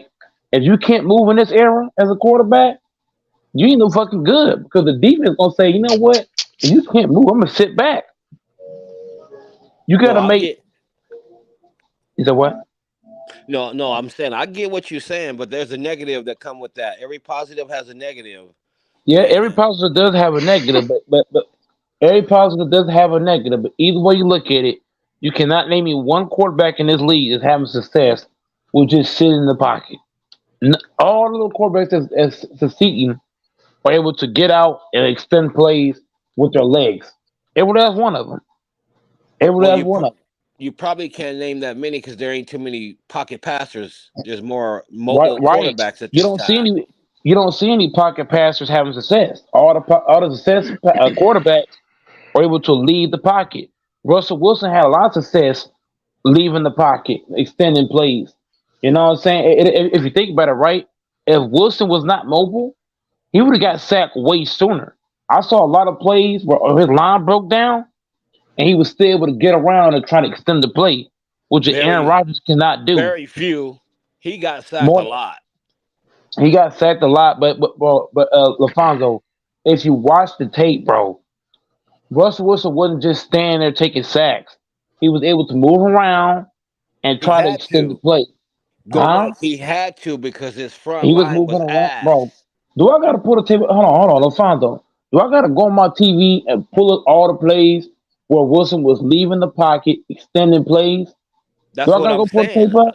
That's what I'm saying to you. I'm saying that's what Rodgers can't. But what I'm the point saying is that he had to do that because his blocking was terrible. That's why you're missing the point. But LaFonso, name your quarterback in this elite is having success without being able to move around. No, name one person. I'm not missing the point. I'm basically telling you why Russell Wilson had to run more than anything. Everybody's doing what he's doing. Jalen Hurts ain't staying in the pocket. I don't know their reasons. I just know the Jalen Hurts ain't staying in no pocket. Jalen Hurts had a top 5. Hold on. Jalen Hurts had a top 5 O-line last year. He didn't stay in the fucking pocket. Patrick Mahomes got a top 5 O-line. He didn't just sit in the pocket all game. No, I don't know their reasons for running. I'm just Joe Burrow got a way better O-line compared to years prior. Joe Burrow had at least a top 10 O-line. He didn't just sit back in the pocket. What I'm saying. So Lamar Jackson got one of the best O-lines.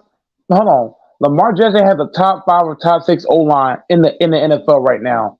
I could bet you he's not going to sit in no pocket and looking to make pocket throws.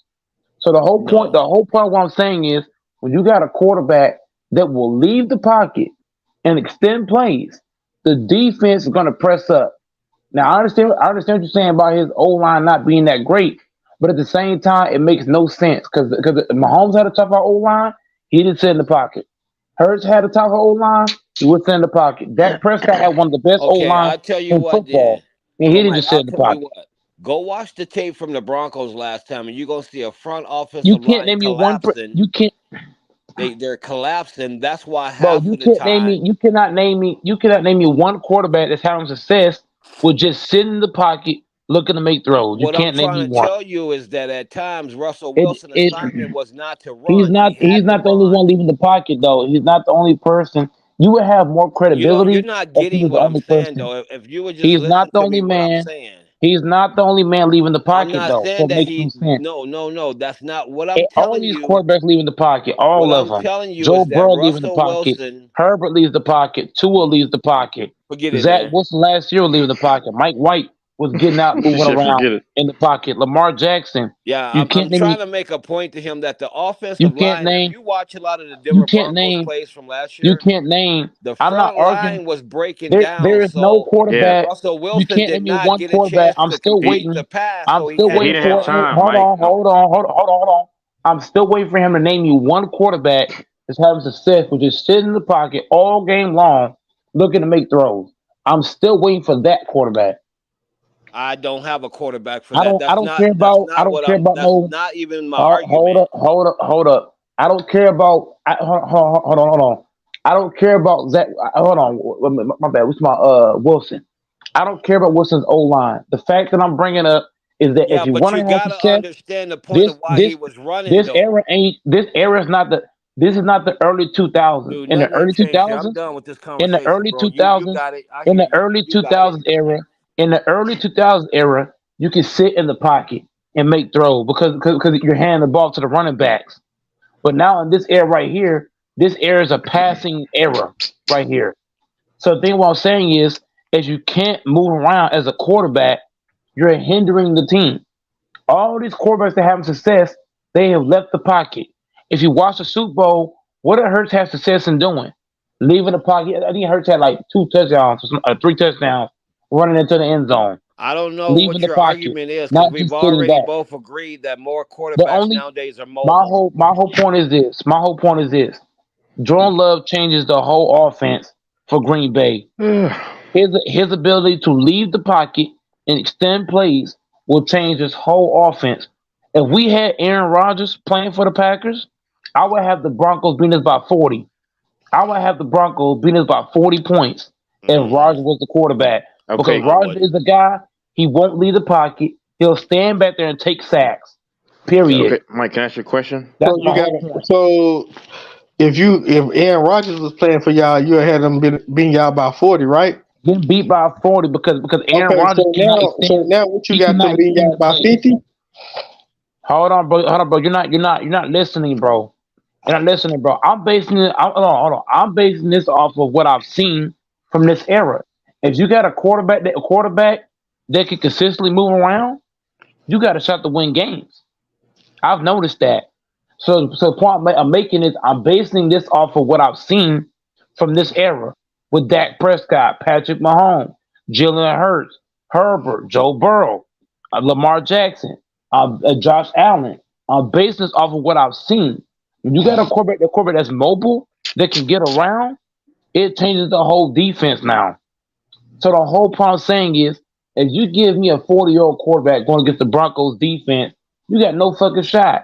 Because all he's gonna do is stand back there and fucking get sacked. Now you got a Jordan Love who's not gonna just sit back and do shit. You even get that bitch fucking run if he have to. But you Which know Aaron Rodgers won't do. that running shit don't work on every defense. You know that, right? You're not listening, bro. It's the whole fact of truly blessed. If you know football, bro, you have to understand what I'm saying, bro. It's not always about running. It's about being a threat to run. The thing with Aaron Rodgers, he got so fucking old, he was not even a threat to run. Nobody feared him running Can I because ask he's you a so question? fucking old. Can I ask you a Jordan Love question? will be feared to run the ball. Can I ask you a question, Mike? Go ahead, bro. So we already have a bet. You lost the one last year to me, okay? We That already had this other. here's Can I the catch. finish? Hold on, let me You're going finish. way off of. Hold the fuck up. See. Let's bet on this game. Packers Broncos. No. You had your turn, sir. They're gonna beat y'all. You had your turn. You went well. You had your turn, and you went way off the subject line. The thing is this: the Broncos and all the other teams are going to fear Jordan Love running the ball, which means now the defense is not going to play so far back. The defense will play closer up, which is going to leave a Watkins open downfield, which is going to leave a Jay Reed open down the field, which will open up a AJ Dillon. Okay, so go Mike. Let me ask you something. Name me the top mobile quarterbacks in the top 3 mobile quarterbacks in the league right now. Right now, it's Lamar Jackson is 1. Okay. After Lamar is Josh Allen. After Josh Allen is Hurts. No, it's not. Fields over Josh Allen. Okay, Jalen Hurts. You say that running game. Fields is also a runner. I forgot about him. Fields is a better runner than. Hold on, Fields is better than Allen as a runner. I forgot about Fields. My bad. I forgot about him. So you say that running game is a threat, right? But you gotta have an arm too. You can't just be running all the time. You gotta have some threat to throw the ball too. You can't just be a threat one way or the other. You gotta be a threat to run too. Let me add this. Now he won't be playing most of this year, but you forgot about Kyler Murray. He's also from Texas too, but he's a runner too. Lamar Jackson, Kyler Murray, and Fields are the most elusive running elusive quarterbacks in the league. Josh Allen might not even be in the top 5. Jalen Hurts. I put Jalen Hurts up there too. They're all playing on trash. Hold on. Kyle Murray is playing on a trash team. That's first foremost. But you asked about a running quarterback. Secondly, hold the fuck up. Hold the fuck up. You're talking about people who don't have no real weapons on their team.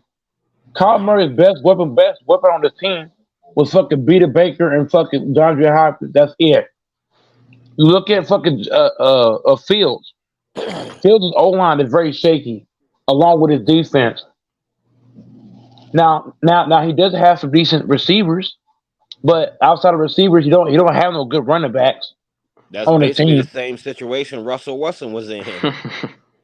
Hold on. My whole point is this: the whole argument was not centered around one man. I mentioned a bunch of niggas that's succeeding off running. Even Patrick Mahomes in the Super Bowl, that man ran for like 20 yards. But what I'm trying to go back, let me just say this real quick. I don't mean to cut you off. Let me just say this real quick. Some quarterbacks don't run because that's not a play that's drawn up. Sometimes quarterbacks have to run because of a breakdown of offensive linemen. Right? You got to be a threat, though. It's not always about running. I also said that it's not just running. It's being a threat to run. But see, this is what makes it good when you are a threat to run. You got to have great passing accuracy. And if you got the ability, the speed to run, then you're more of a threat, right? Because if you don't have good passing accuracy and the pressure come at you and you're trying to run, something like what Aaron Rodgers did a couple of times before, you throw an interception or you throw the ball with bad accuracy, it don't help you really then, right? The threat goes away, right? Jordan Love is a threat to throw the ball or run the ball, vice versa. How good is Jordan Love accuracy? It's pretty damn good. We won't know until game time, bro. He's an average quarterback. We haven't seen him play at all. Hold Mike, you won't know Mike until game. Hold the fuck up. If y'all think camaraderie and chemistry is not going to help Jordan Love, you're smoking some heavy fire rocks. If you think that Jordan Love gonna come in here and be phased by the NFL defense, you're smoking rocks. You're smoking heavy rocks. This man, Jordan Love, you haven't seen him. You haven't seen him under a good pass rush defense, so you don't know how he gonna react. I've seen him under pressure make pretty good decisions. I've seen it, bro. I've seen him under pressure. Bro, we all watched the Eagles game. The motherfucker was not expecting to play at all. The man came into the goddamn game and made the Eagles defense, who was top 10 in the league, look silly. We did that too. Y'all got hold the fuck up. It's different for hold on. Here's why it's different. Y'all had a quarterback. Hold on. Okay, so Cooper Rush played a couple of games before that Eagles game, so you can't use that. And then Dak Prescott, he's been playing the league for years now as a starting quarterback. We're talking about a quarterback that's been on the bench for 3 straight seasons. He's asked to come into a game where he has not got no reps and none of that. But the difference is, Mike, our quarterback didn't win us the game. It was our defense that won us the game. You're not listening, bro. You're not listening, bro. And on top of that, Cooper Rush played the whole game. Dak played the whole game. This man, Joe Love, came in the second half, I believe, and it was making throws left and right. Let's not do that. It's not easy to be on the bench for the whole first half, and you're asked to come into a game where the game's already kind of going crazy and make plays.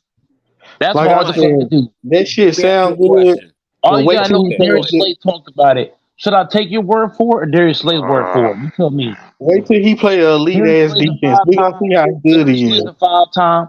All you gotta do is ask Darius Slay. Darius Slay's a 5-time Pro Bowl corner, and he spoke about Jordan Love. Denver's So gonna be. Is this so Jordan should I Love take your first side or year should I take of his side? You starting? tell me. Yes, it is. Okay, that's high expectations for a guy who's just starting his first year. It's not his first year. This man No, Love knows the starting. Packers This is the system. first He year knows he's the system. starting, though, right? It's his first Yeah. year starting, but either way you look at it, the man knows the system. He knows the system. He knows how to play football. But Mike, gonna come let me in ask here you something. and How he's many gonna games did he every play week. in last year? Go, Mike. How many games he played in? He's played in 2. He's played against the Chiefs So and the he Eagles. played in 2 damn games, He and didn't you play think the this Chiefs. man gonna do? Yes, he did. Yes, he did. We didn't play Yes, y'all he last year. did. I didn't say last year. No, hold on, Texas. He said how many games did Love play? How many games Okay, did he play in? what teams did he play played 2 games. against? Huh? What teams did he play against? He played against the Chiefs. He played against the Eagles. Now it was separate years though. So he One ain't year play was the against the Chiefs, one year was Eagles, the Eagles. the good Eagles defense. Then Bro, hold on, bro. The Eagles were a top 10 defense when he played them. What are you talking about? Okay, so What are you talking Jordan about? Love is going from of last year playing in one game and now becoming a starter, right? He's gonna put the whole league on notice this season. Book it out. man, I There's wish no we. tape on him. You lucky we don't play y'all. Here's how I know. Here's how I know y'all are underestimating Jordan Love. There's no tape on him. He's only playing a game and a half. He's played half of the Eagles game and the Chiefs game. There's no real tape. But you're on overestimating him, though. I'm just saying, let's wait and see. Hold on.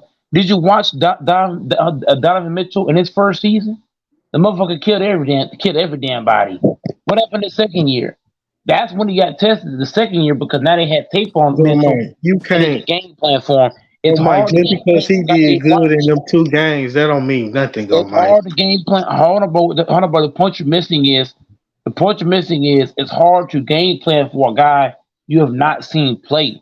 Go The Mike. man, Remember there's when the no Broncos tape on play him. him, go Mike. That's gonna be like the 5th or 6th week. So they'll have information on He's him. not. Yep. He's gonna be. You know what's crazy?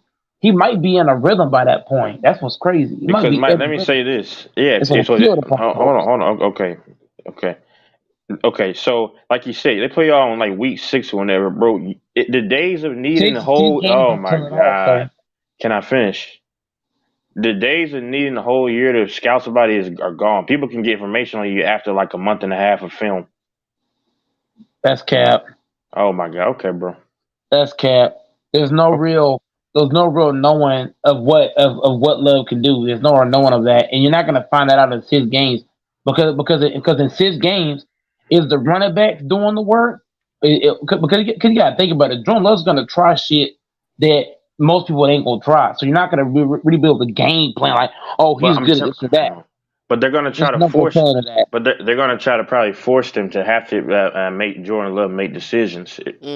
Exactly. Jordan Love don't have to make decisions. He got two of the best running backs. No, he in the doesn't. I thought NFL. two of the best. Oh my God, that Yes, second yes, he running back. does. No, oh my God, I'm As a done, second man. string, okay, so name me a second string running back No, better than you AJ said Dillon. hold on, sir. Name You made a me a general second statement. string. You said Hold Dillon on. was one of the top Name running me a backs in the second league. string. Hold the fuck up. AJ Dillon had 800 yards as his backup running back. Just put that in perspective. The Yeah. motherfucker had 800 yards as his backup running back. But you Who is said a you said they're two You of the can put best. him against. Hold the fuck up. You can put AJ against some starting running backs with 800 fucking yards. Okay, That shit is I'm gonna go crazy. down the list. So let's not do this, bro. AJ Dillon and Aaron Jones is two of the best backs, but two of the best tandem in the Okay, say NFL. that. Say that. Yeah, say that. They're the That best makes tandem. better sense. To me, they're the best tandem in the NFL. Yeah, you I should don't say care. I that. don't care what you say. That's a better point. If you say that they're one of the best tandems, Them that niggas, makes. bro, those two niggas together damn near drugged the Packers to the playoffs last season. Ain't but no Broncos gonna stop that shit. Aaron Jones gonna fuck them niggas up. Aaron Broncos defense is Jones, gonna be AJ elite. gonna run niggas over. And Watson gonna have 5 touchdowns. Okay, James can I gonna ask have you? Oh, two plays can wide I ask you a open. question? Okay, what if the Broncos stymie the running game? Not shut it down completely, but stymie. Now you guys got to rock back on 3rd and 7. They can't stop it. They can't stop it because, like I said, Texas, the Packers are running 2 tight ends. So with that being said, the 2 tight ends are going to be blockers. So what does that mean, Texas? The 2 tight ends are going to push forward and block, and Aaron Jones gonna run. Is gonna have all the space he need to get behind Kraft and Musgrave and get space. I think Russell Wilson's gonna have a better year because they kind of fixed the O Wilson line. ain't They gonna still do have shit. two. They still have 2 receivers. What you want to bet? Wilson would get hurt playing against Rashawn Gary. And Sean Payton is gonna know how to make it work against that defense. Sean Payton cannot fucking over Rashawn Gary. Rashawn Gary is gonna run his ass over. If Russell Wilson even think about throwing something, Rashawn Gary gonna bust that line open and knock his head off. Hey, Go Bet Mike. me Here's that what you shit. taking Rashawn for Gary granted. hungry. Go Mike. He hungry. Go Mike. Here's what you taking for granted. The Broncos do have a pretty good defense. What hurt us last year was injuries, but that defense was expected They were gonna be to top 3 really last good. year. They were gonna be top expected to 3. be really Oh, I They were just gonna be gonna top. say that they had a top 5 defense last year. Hey, hold on, Mike. One last thing, Mike. They were no. They were still top 10 for most of the season with all the injuries. Our defense is gonna be just as good as the fucking Broncos. No, it's not. Go Mike. You delusional, right? Come down. Go Mike. Come down off your delusional high right now, go Mike. Hold the fuck up. Here's how I know I can back up what I say. In the first 5 games for Green Bay, whenever Rashawn Gary played, the Packers defense looked pretty damn good. And so what happened was whenever Rashawn Gary got hurt, it changed the whole defense. Which y'all don't forget, y'all don't watch Packer football, so I can kind of tell. Okay, but Mike. Hold on, Mike. Hold up. Rashawn Gary is the lead man on our defense. He changes the whole dynamic. All right, he facts. was hurt most of the year last year. Now he's healthy. Mike. That changed everything. Okay, Mike. Hold on, time out. But LaFonso, you catch the LaFonso? Yeah, I did. I want you. Hold on.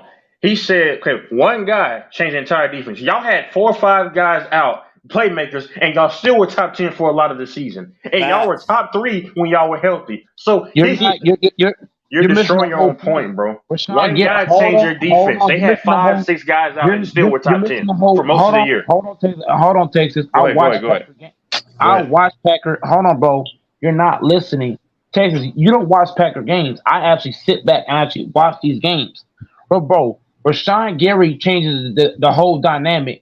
And here's what I'm talking about, because Texas don't know football. So I'm going to teach you football. Sure, I teach you football religiously, bro. Listen. You don't even know why the Eagles start running the football, but I told you. Let me finish. If you bastard ass, let me fucking finish, you bastard ass bitch. I'll watch the fucking game, my nigga. I'm getting emotional. Rashawn Gary does. Hold on, shut the fuck up. I'm fucking talking. Rashawn Gary changes the whole defense. And here's what I'm fucking talking about. You still need groceries, bro. You asked me to help you with money. Don't act bad to me. Hold on, bro. You keep cutting me off, bro. I let you talk for two hours straight, bitch. How much more time you need? I let you talk for 2 straight hours straight. I didn't cut you off one time. I'll let you get emotional. Go ahead. Bro, I let you talk for 2 straight hours, sir. Can I talk now? You talk for 2 straight hours straight. I didn't cut you off one time. So let me fucking talk. Like I said, here's how I know you and Bliss don't watch the Packers or don't know football. When I watch Rashawn Gary, whenever I say he changes the whole defense, what he does, he makes other guys around him job easier. For example, I never say he didn't change the defense, sir. Let me fucking finish. You fucking bastard. Let me fucking finish. When you watch Rashawn Gary, he does change the defense, bro. They even asked Jair. Hold on. They asked Jair about Rashawn Gary being hurt, and he mentioned that he mentioned that Rashawn Gary up front it helps Alexander not have to guard too many seconds in the secondary.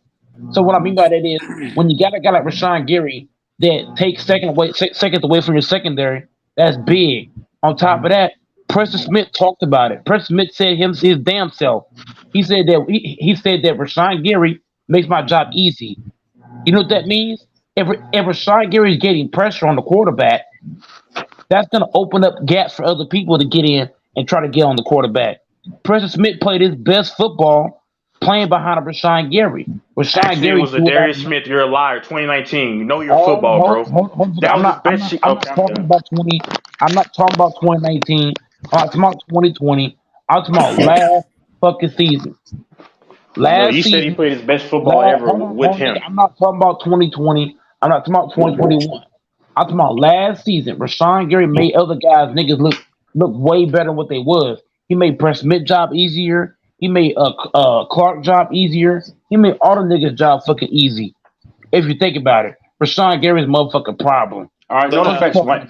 Hold on, ask one question. No, Mike. No, 2 questions. I'm gonna bake your dumb ass. You gonna sound dumb. Hold on. Since I don't watch football, first, what is Rashawn Gary's main technique? Is it inside outside leverage? Second, Rashawn Gary last year. Oh my God! Hold on. Matter of fact, I'm gonna pull this shit up. Rashawn Gary. This man had 6 sacks last year, and you say he's not impactful. Oh my God! This is what I'm talking about. This is what I'm talking about. Hold on. This is what I'm talking about, y'all. This man, hold on. This man doesn't even listen because he said, "Yeah, on the football." But sir, I never said he wasn't the biggest part of the defense. Did Alfonso? What my point was is that my point was one guy being out alter your entire defense, but it did alter. I didn't say it did not, brother. You don't even listen, bro, because we're agreeing. That's what I'm saying. But I said the Broncos had multiple Pro Bowl caliber players who would have been Pro Bowlers out, and they were still amongst the top tier and top 10. That's my point. My question is, if you watch the Packers, because I do as well, you say I did. What is Rashawn Gary's go-to leverages on the D line? Do you know? Do you know what inside and outside leverages? Do you know what that is? No, you don't. This man had 11 assists. Rashawn Gary had 11 assists, 6 sacks last season. But you can't explain it to me, y'all. And we're talking about, and if you think about it, Rashawn Gary is big. It's really big for Green Bay. I see him a lot of times playing. I see him a lot of times playing either left or right. But he's really good going left. Whenever he's going left, he's really dangerous. Can I ask you a question though, Mike? Right too.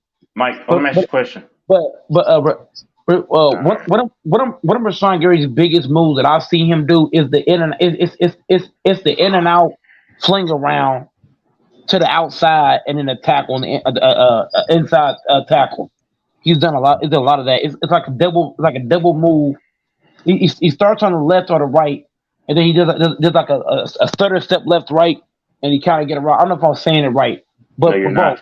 Can I ask you a question, please? My whole thing, what I'm saying, bro, Rashawn Gary, we're not. Hold on, you cannot compare us to the 49ers. You cannot compare us to the Dolphins or or different teams. Green Bay is not the Eagles. We're not the Chiefs. We're not the Dolphins. The way the Packers play is that the Packers feed off of one man. What I say by that is Rashawn Gary, the guys around him, they fed off of him. If you watch how guys play around him, bro, guys play better with him. Can I ask you a question, though? Because this would destroy your point. When have I disagreed? I don't think I ever said that wasn't the case, bro. Because you don't even listen, so you're just caught up in I emotion. watch the games, sir. But let me ask you back to my question, LaFonso. He's acting like I said that wasn't the case. I know Rashawn Gary is their best guy outside of Jai Alexander. When did I say that you were wrong? I didn't, because you don't listen, bro. Either way you look at it, fucking all Broncos. I said is the Broncos have more skill depth, bro. When you look at the personnel, bro, they lost 5 big playmakers early in the season. They were still top 10 for most of the year. When they What is had their the guys, O-line they were gonna top do? 3. Huh? What is their O-line gonna do? You tell me. The O-line's got better, but Denver's going to probably beat y'all, though. Y'all ain't scoring any points, brother. I'm telling you right now. They're not gonna score. That defense is serious, bro. LaFonso, you better tell him. If you think that Russell Wilson, if you think that Wilson, Texas, if you think Wilson gonna last for that, Patrick because Surtain's going to do his thing, Hey, and they got go another Mike. cornerback. Go Mike. Go Mike. Who is y'all number one? Who is y'all number one receiver? It's Watson who can only run certain routes. Hold the hell up now. Now Jay Reed, he got something to say about that. He got something to Who's say y'all about number one receiver, go Mike? I'm gonna say for me, it's gonna be Jay Reed. For me, that nigga Jay Reed, right? With, Jay Reed. He gonna be shut down. He gonna be shut down. So no, he not. Patrick Surtain, brother. And then they got another cornerback on the other side, too. And they got a pass rush with Purcell. They got linebacking play. That's a mother effort. Come on, bro. Hey, Mike, hold on. Mike, you might not learn today or tomorrow, but you're going to learn when you play them on the 22nd of October. Just mark my words. Man, the Broncos can't beat us, bro. We got too many weapons. We got tight ends. We got running backs. We got receivers. Man, they can't fuck with us, man. For real. They can't, bro. They're not going to be able to score. They will not even be able to score against us. Can I say this? No, I hear what you're saying. Can I say this? Because I'm not saying that. I'm not sitting here basically saying that the Broncos are going to beat the Packers like you're saying. I'm saying it's not going to be as easy as you think. And second of all, you know they brought in Peyton, right? The coach. He has changed that whole front line. I don't know how good they're going to be. But let me ask you this question. What has the Green Bay Packers changed on their defense from last year to this coming year? Nothing. Well, here's what they changed. They've added in a dude to Luke Van Ness, who's going to benefit off of 2 of the best rushers in football, Rashawn Gary and fucking Preston Smith. I don't think people understand how great Luke Van Ness is going to look. Luke Van Ness is going to feed off of Rashawn Gary and Preston Smith. Just watch. Preston Smith's not that good, brother. So he's Luke Van Ness is looking to make. Preston Smith has no motor, bro. Who? Preston Smith has no motor, bro. Hold on. Take this. What have I mentioned already today? I've mentioned Rashawn Gary is gonna make Preston Smith's job so fucking easy because here's what's gonna happen. I believe the Broncos O-line is gonna have to double team Rashawn Gary, and that's gonna leave Smith 1-on-1. And I believe Smith can beat one of them niggas 1-on-1. I believe a Kenny Clark can get in there and beat somebody 1-on-1. I believe a Luke Van Ness can get in there and get after it. Okay, Mike. Let me ask you this. Rank y'all defense then. What do you think your defense gonna be at? With Rashawn Gary in the lineup, top 10. Oh my God, that's crazy.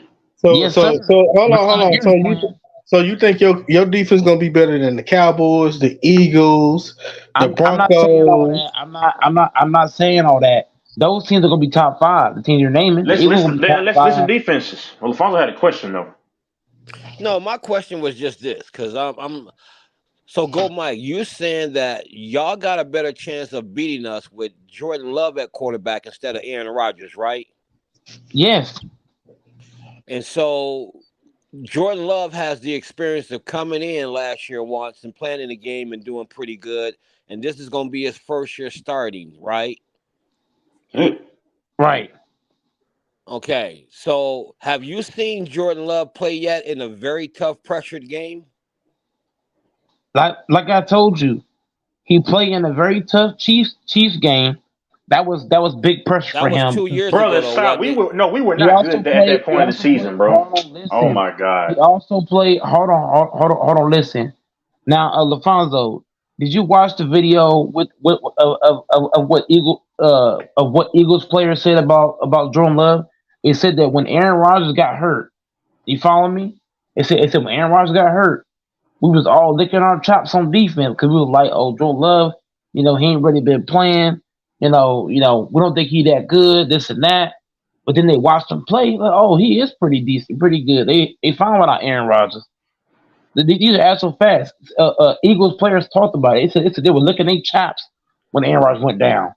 So that's all you got to know. If people are licking their chops when Rodgers is out, Love comes in, he makes the plays he made. I'm just look. Here's what I'm saying, LaFonso. I feel like Aaron Rodgers, he's at a point in his career where he's content. He's content with the 4 MVPs. The man is toxic. He's about himself. He don't want to train with the young guys. Even Watson talked about it. Now you got a quarterback, LaFonso, that's training with the young guys all off season. Jordan Love is spending time with the Christian Watson. He's spending time with the Romeo Dobbs. He's trying to figure out, okay, are you good at this? Are you good at that? That's going to be big going against the Broncos team. So what I'm saying, LaFonso, is that our chemistry this year, our chemistry and camaraderie, is going to be way better this year than last year, which is why I believe Jordan Love will come into the Broncos crib and show them something they ain't seen before. Now I get that. I know there was some chemistry problems last year, and I knew that Aaron Rodgers wasn't happy, so it kind of played a role in y'all teams. But here's the thing that you're saying. You're saying you're gonna take a veteran like Aaron Rodgers, right? You're gonna take him out of the equation, or are you saying that not so much take him out of the equation, but he's traded? But yeah, you're talking about a guy who's played in one preseason game or one game last year, who's never played a full season, that's gonna come and beat the Broncos. And you said Aaron Rodgers can't, but this rookie, this young guy will. When Aaron Rodgers has the more experience, I would be more worried with him at quarterback than Jordan Love. That's what the Eagles players said, and you saw what happened. Hey, Ken. Jordan Love damn near won the game. Okay. He'll be great. Okay, fine. Okay, this is a question. Now, you said he'll be top 10, right? Okay, so 49ers, we know they're not going to be better than him. Eagles, we know. Cowboys, we know. Okay. 4, the Jets, we know. But as crazy as you are, you might disagree with that. 5, Patriots might have something to say about being in, because they're still defensive minded. 6, the Commanders, yes, they have a defense. 7, we all know Pittsburgh has a defense. My God, that is the identity of the history of their culture. They got the deadly pass rush. The secondary is getting better. Okay, that's 7. Kansas City. I think KC to be a top 10 actually. Buffalo, you forgot Buffalo. Yeah, Baltimore. We'll be better than Buffalo. We'll be better than Buffalo. Fine. Okay, fine. But Baltimore, I'm at 8 now. Baltimore, you're not be better than them. Better than Buffalo. Okay, that's fine. Kansas City, like you said, I said it. I think we'll be right there. I still think Buffalo will be better defense than y'all, but that's just me. But you can disagree. That's fine. Buffalo was a top 10 this year. I know exactly. They were the top 10 because they had most of their guys healthy compared to the Packers. So if Texas just named top 10 defenses, where y'all fit in? I got the Broncos top 10 too. I didn't mention the Broncos. Hold on. The point you keep missing, King, bro. Jair Alexander started the season hurt. The first couple of games he was hurt. Rashawn Gary got hurt. So King, whenever you lose 2 of your best defenders, that's big, bro. That's big. You got one of them playing hurt. He's not giving 100%. Your other guy. All I hear is a bunch of excuses. Hey, LaFonso, y'all still have Simmons? Hold the fuck up. Hold the fuck up. You take 2 of your best defenders off the fucking Cowboys. That's gonna change a whole lot of shit. And that's not bullshit. It's not making excuses. It's saying why the Packers defense fell off a cliff. Sometimes certain people make the whole fucking team. The same way y'all trying to say Aaron Rodgers made the fucking Packers this and that by himself. The same thing I'm saying with Rashawn Gary and Jair Alexander. They made the Packers defense, and those 2 niggas was hurt, and that changed the whole shit around. So what I'm telling you is, if Jair's healthy and Rashawn Gary's healthy, I don't give a fuck who we fucking play. They gotta try to fucking lose. Hey, Jordan, hey, Go Mike, check this out, though. Would this be fair to say? So we can't really say where your offense is ranked at because they bring in a new quarterback, right?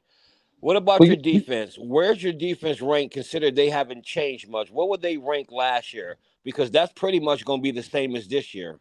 How could it be this? Okay, so LaFonso, if your best corner, if your best corner, no, LaFonso, the Packers only have one good corner, and he was hurt. So the point I'm making to you, LaFonso, if your only good corner is injured, doesn't that change a lot in your secondary? Yes, it do. Okay. If your best edge rusher is missing all kind of games, that changes a lot of stuff. So what I'm saying to you is, if Jair and Rashawn Gary plays the whole season, I believe the Packers could be a top 10 defense if those two guys are healthy and they're playing. Because So those two also, guys is our big time. now also remember, you said one guy. The Broncos had about 4 guys on defense hurt last year. So I'm gonna tell you right now, you better watch out for this defense because I don't think it's gonna be as easy as you think it is gonna be for Jordan Love against this Bronco They're gonna have a defense. hard time scoring the football. I promise you. Hey, if I'm right about a lot of stuff. if I'm not mistaken, didn't Patrick Surtain get hurt and y'all still was a top defense? Yep. They had like 5 guys Yep. out and big playmakers, Exactly. bro. And Denver has a pass rush too. What you So don't okay. what you don't comprehend is the Packers got 2 players that guys feed off of. Bro, some teams players feed off other players. They feed off Everybody Surtain. Surtain is like the second best cornerback in the league too. They feed off of him. My God. If you pay attention, everybody can't feed because of Texas. What you're saying me right now is you're trying to say that everybody puts feed off everybody. No, that's not how that shit works. I never said that. No, sir. hold on. That's what I'm saying, bro. The way you're talking, the way you LaFonso was talking is if everybody supposed to feed off everybody. No, That's not go how back. that That shit was works. me Listen to what saying I'm that. That saying. was me Everybody saying can't feed that. off of. Listen, on an NFL team, bro, certain people feed off of certain people. Yep. You can't say that for everybody. Everybody's different. Everybody's not gonna. It's like some people might feed off of Pat Mahomes. Some might not. I think the average team does that though. They have the one player where everybody pretty much feed off, or the 2 players. I think most teams do that though. But here's the whole problem I'm making though, LaFonso, is Okay. that Jair and Rashawn Gary, the Right. whole Packers team, they feed off of those 2 guys. Right. Even Right. Zadarius Smith mentioned it himself. He talked about it. He had Right. a whole video talking about that. So the point I'm making is that if we don't have Jair and Rashawn Gary healthy, that pretty much kills the whole defense as a whole. Now, what I want to see is this. This is what I want to see. Considering you had 1 or 2 players that got hurt on defense last year, we had about 4, and we were still in the top 10.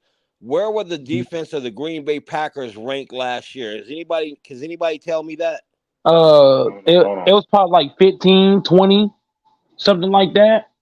But if And you think about it, that's with 1 or 2 players missing, right? that's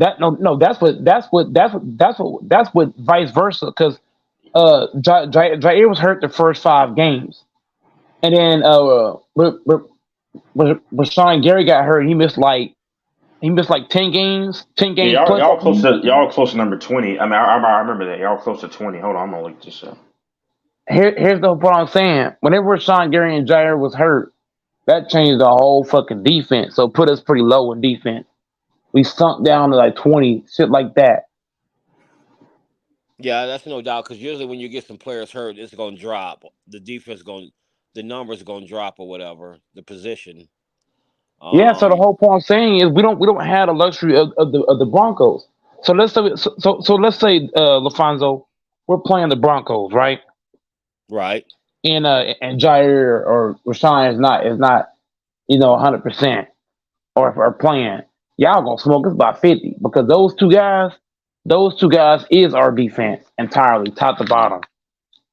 And see, that's why I would usually don't have a conversation like this because the season ain't even started. We don't know who gonna be healthy and who not be healthy when we play y'all. It's something that I would usually have, like if this was just coming Sunday and this game was happening, so we'll know who hurt and who's not hurt because we never know who's gonna be there and who's not gonna be there. That's the hard part about it. Right. So I'm not gonna say who. I'm not gonna say who could beat who until until that week comes up and then we know who's gonna be out there. Right, exactly. Yeah, exactly. Because man, sometimes you get them weird injuries and some of them star players, they ain't playing that game, or they out for the season or something, you know. Guys getting hurt in practice stretching. Like what the hell? Exactly. Anthony Davis, you know. There are some of those. So I ain't gonna get my hopes up, and then I hear, oh, Sean Gary tore something in practice. What? Huh? For real, huh? And what's crazy with the NFL report, they wait to the last second, and you be like, what? How? Hey, LaFonso, you ever see an NFL report at the last second they bring like 10 players hurt? You're like, huh? What? Right. What do you Yeah, mean? right, exactly. And that just changed the whole thing. Because you'll see some players, they'll get hurt during the game, and they'll some kind of way play through that game, and then the following game, it'll be announced before the following game they're out because they was hurt that last game, you know. Yep. And that could be a thing. And I don't know who we're playing the first 5 games. You're gonna lose whoever you're playing. I'll tell you what, King. You keep that same energy. We got the Bears, the Falcons, the Saints, the Lions, the Raiders. The only game we're losing. You keep calling him King. The only game we're losing. Hold on. The Bears, the Falcons is automatic dubs. The Saints gonna be a dub too. The Lions gonna be an L. Raiders gonna be a dub. That Saints game's gonna be tough, man. I'm okay. That Saints team lost their best head coach. Stop it. They're not beating the Packers with that. They're not beating the Packers with no fucking brand new coach on the team and don't know the fucking system. Stop it. You know the Lions gonna be improved from last year, right? I already said. That's a loss. LaFonso already said. Look, LaFonso. The Bears, the Falcons, the Saints, the Lions, the Raiders. Out of those 5 games, the only game we're losing is the Lions. That's the only one. I got to go on 4-1 by that point. So by the time you face the Broncos, we should be 4-1. 4-1. Okay, so you actually giving it to the Lions then, huh? So you think I'm giving it to the Lions for the fact that the Lions got, but they got so many. They got so many weapons on offense, and they also got a better quarterback than Russell Wilson with the better O line. You see, look, it's not that Jared Goff's better than Wilson. He has a better O line, a better defense, a better offense. So that's why I'm taking the Lions over the Packers. It's crazy that might sound. I'm gonna tell you where you keep messing up though with the Broncos. You're not gonna see the same O-line. You're not. Sean Payton's changing that. That was the first thing they talked about up here on the news that he went to change. The O-line. I'll tell you what. If I'm the Packers, just make Wilson have to make throws. And I'll live with that. I'll live with him trying to make throws. But you know what you know what they can do, right? They can run a bunch of rub routes. They can run like short passes and then set screens, and just do all kinds of things, slants. But hold on, we can run set screens too. The hell? I think y'all gonna either lose. I think the Bears or the Falcons. One of those teams are gonna get y'all. I think the Saints beat y'all. The Lions beat y'all. Y'all start up 2-3. I'll say this though, Texas. Whether we beat the Broncos or not, I'm looking to see can the Packers compete, because right now the storyline is the Packers can't compete against nobody good without Aaron Rodgers. So I'm looking to see if we lose to the Lions. I'm trying to see. I'm looking to see if we can compete with the Lions. We ain't gonna even beat them. I'll go 7-10. You can't compete with them. I say 7-10. That's my official pick. I said 8-9 probably. Hold on. You can say 7-10 all you want as a Chiefs and Pat Mahomes guy. I'm talking about as a Packers fan that's desperate to see what Jordan Love can do without Aaron Rodgers. I'm looking to see can Love compete with these good teams. He don't even have to beat them. Just go out there and look competitive. You know what I mean? Look competitive in year 1, and then in year 2 break out. So what I'm saying is we don't have to beat the Lions. I'm looking to see can Love compete with them. Can we go into that game and be competitive, or is the Lions going to have 30? Can we compete with a top 5 defense in the Broncos? It's not even just beating them. Can we compete with them? Can we fuck with them? Is it going to be 40-0, or is it going to be somewhere in range? That's what I'm looking at. It don't even got to be a win or a loss. I'm trying to see, can we compete with these top dog teams? Can we compete with the Chiefs? That's a whole question mark. Chiefs might beat us, but I gotta see if the game gonna be somewhat close. It's gonna be a straight blowout. These are things I'm looking at. Can we compete with these top dog teams? Yeah, A team like the Lions, Seattle. So what? I would give Jordan Love at least a year to develop and get used to certain things. I don't think he's just gonna pop off like that right away. This is contract year. That's what's bad for him. My whole thing is this, LaFonso. I just want to see if we can compete with these teams. Can we compete with the Lions? Can we compete with Pittsburgh, who got a good defense? The Broncos, the Vikings. Can we compete with these dudes? The Giants, the Panthers. Can we be competitive? We don't even have to win these games. Just be in it. Okay, who was your first 3 games? Who was your first 3 games? Well, Bears are automatic dub. After the Bears, you got the Falcons. The Falcons going to be a tough game, too. The Bears not automatic, man. Keep telling y'all. Bro, the Bears want to get smoked. I'm telling you right now, Fields don't stand a chance against Rashawn Gary. I'm telling you right now, Rashawn Gary going to have 8 sacks in that one game. Bears, Falcons, Saints is the first 3. I got up going 3-0 against them teams. Bears, Falcons, Saints. Yeah, it's hard too, man, because sometimes Mike, a game ain't about what's on paper. Some teams, if you play sports like I did, sometimes you get them teams and they having one of them days. Atlanta, I'm telling you, I just said this months ago. Atlanta, bro. Yes, they're not a great team, but bro, that team, they're grimy. They're gonna fight you, man. Chicago, I think Chicago you're gonna lose one of those games. I'm telling you right now, bro. Atlanta, listen, I saw them last year. Trust me, when Cleveland played them, I saw them play a few other teams. Atlanta is not a cakewalk team, bro. Yes, they are going to just fight, man. Bro, I'm telling you, against Carolina, we saw that last year. It went to overtime, but Atlanta, for some reason, they come with it, man. I'm telling you, they can definitely beat Green Bay. And out of those first 3 games, where are they at? Which ones are home and which ones are away? So they'll start in Chicago. The first 2 games on the road. The Bears on the road, Atlanta on the road, Saints at home, Lions at home. And you play Denver in Denver. That's not good. We can beat any of these teams, but the whole thing, like I said, is that I just want to see a competitive game. I just want to see, can Love make good decisions? It's not even about winning the game. It's about, is Jordan Love improving for me game by game? Is he out here throwing 5 picks a game like fucking Zach Wilson? You play Pittsburgh in Pittsburgh. But the thing I'm saying to is all these games are gonna show me, okay, can Jordan Love play great against a good defense? He don't have to beat them. He's got to play great against them. For me, that's all I want to see in year 1 from him is, can he make good decisions against these top defenses?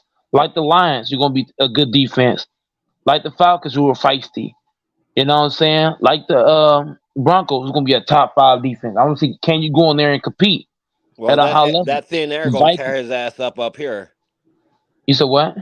That thin air, that's going to wear him out up here. No, Jordan Love don't have to run a whole lot of LaFonso. LaFonso, my whole thing is, I'm just looking to see, is he playing like Dak Prescott, throwing picks? Is he making errant throws, or is he making really good decisions? If Jordan Love go out the Broncos and he lose 38 to something, but Jordan Love made a lot of great decisions, I could live with that in year 1. But if he go out this motherfucker and he lose and he out here fucking up, making crazy throws and the ball getting picked up left and right, I'm gonna have a whole issue with the motherfucker. Just go in here, play good football. Don't be like Dak Prescott was throwing 10, 12, 30 picks. Come in here and play the right way. Here's the thing, go Mike. I actually like Jordan Love, and I think he's gonna be he's gonna be a superstar in the future.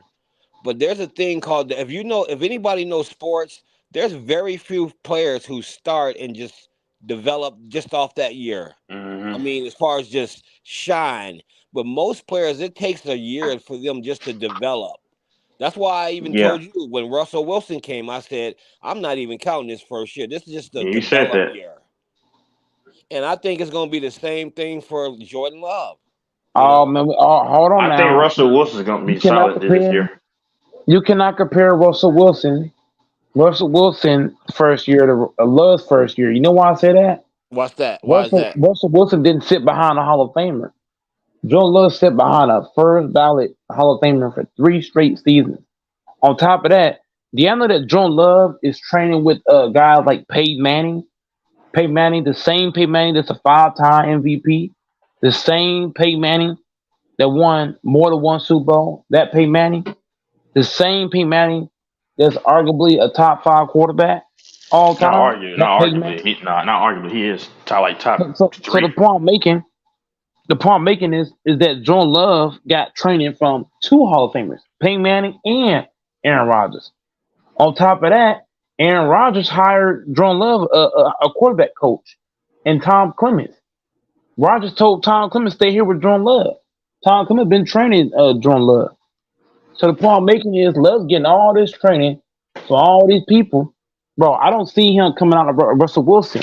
On top of that, we got David Bakhtiari, LaFonso. David Bakhtiari last year, he didn't give 1 sack up last year. He's gonna be playing center for us. So I don't see whatever you call it in football. Bro. But the whole point I'm saying is Love's gonna have a better O line, I believe, than Russell Wilson. He's gonna have a tied up defense. I think that Watson gonna break out this year. I think Watson gonna break out because Watson can not only run, but you can line him up in the backfield as well as a threat. Jaden Reed is really quick with his hands and his feet. I think that the Broncos and all these teams are gonna sleep on the Packers because Rodgers ain't there. So I think a lot of teams will say, well, Aaron Rodgers not there. We gonna sleep on these motherfuckers. They gonna be trash. Well, And I think that's gonna backfire. I can tell you this. I really believe that Peyton Manning also worked with Russell Wilson. Now, I don't know if you know this, but Peyton Manning is still involved with the Broncos. Yes, he is in the front office, I think, right? Yeah, he is. And That's- matter of that's fact, true. Peyton Manning is trying. He wants to buy the Broncos. Peyton Manning. I'm Peyton Manning. But if it's really putting into account, well, like I've already said, if we go in there and just compete with the Broncos, I'd be happy with just competing. For the fact that the Broncos got a top 5 defense, and so if Love can come in there and not get beat down, blown out, and he can go in there and not throw 3 fucking picks, and he's taking care of the ball, he's making good decisions with the ball. You know what I'm saying? I can live with any loss as long as he's not going up there and looking like Dak Prescott till he gets the fucking 49ers. Hold on, bro. As long as he's doing this right there, I'll be awesome. Bro. No, go, Mike. Let me just say this. I will give the Packers this. Y'all do got a history of putting quarterbacks with legendary quarterbacks and learning from the best. I'll give y'all that. Brett Favre, Aaron Rodgers, now Jordan Love, he's worked with the best. So I wouldn't be surprised if his development came pretty quick, but I just think this first year is going to be a test year. That's all I think. And I'm willing to put my money on that, bro. You heard me, Booger? But I'm just saying, LaFonso, I believe Love gonna break out because there's no tape on him. You ever see a player, LaFonso, they got no tape on him and he just breaks the hell out? But I feel like you keep saying that. That's not going to be true, though. There will be tape telling on you. him. He's gonna break out. There will be tape on him. Once he play the first game, there's tape on him. He's gonna break out. When I'm the just saying. Broncos play him, that's going to be week 5 or 6 or something like that, or 4. They'll They'll have tape on him. You can have all the tape in the world, but the whole point I'm saying is by that time, LaFonso, what did I mention? He might have his confidence by that point. And I think as a rookie quarterback at starting, I think that Love, if he gets his confidence going, it won't matter. That's what I'm telling you. If his confidence is right there, it won't matter at that point.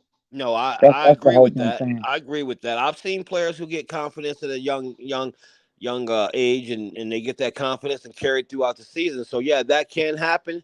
But I still think personally, this year, I just think you're gonna see a learning. It's gonna be a year of development. That's all I think. Oh hell no! Did you not hear what Aaron Jones said on the podcast? You know A why I lot of don't these listen Packer to that? players. Because every other player says that. No. No. Here's the difference, LaFonso.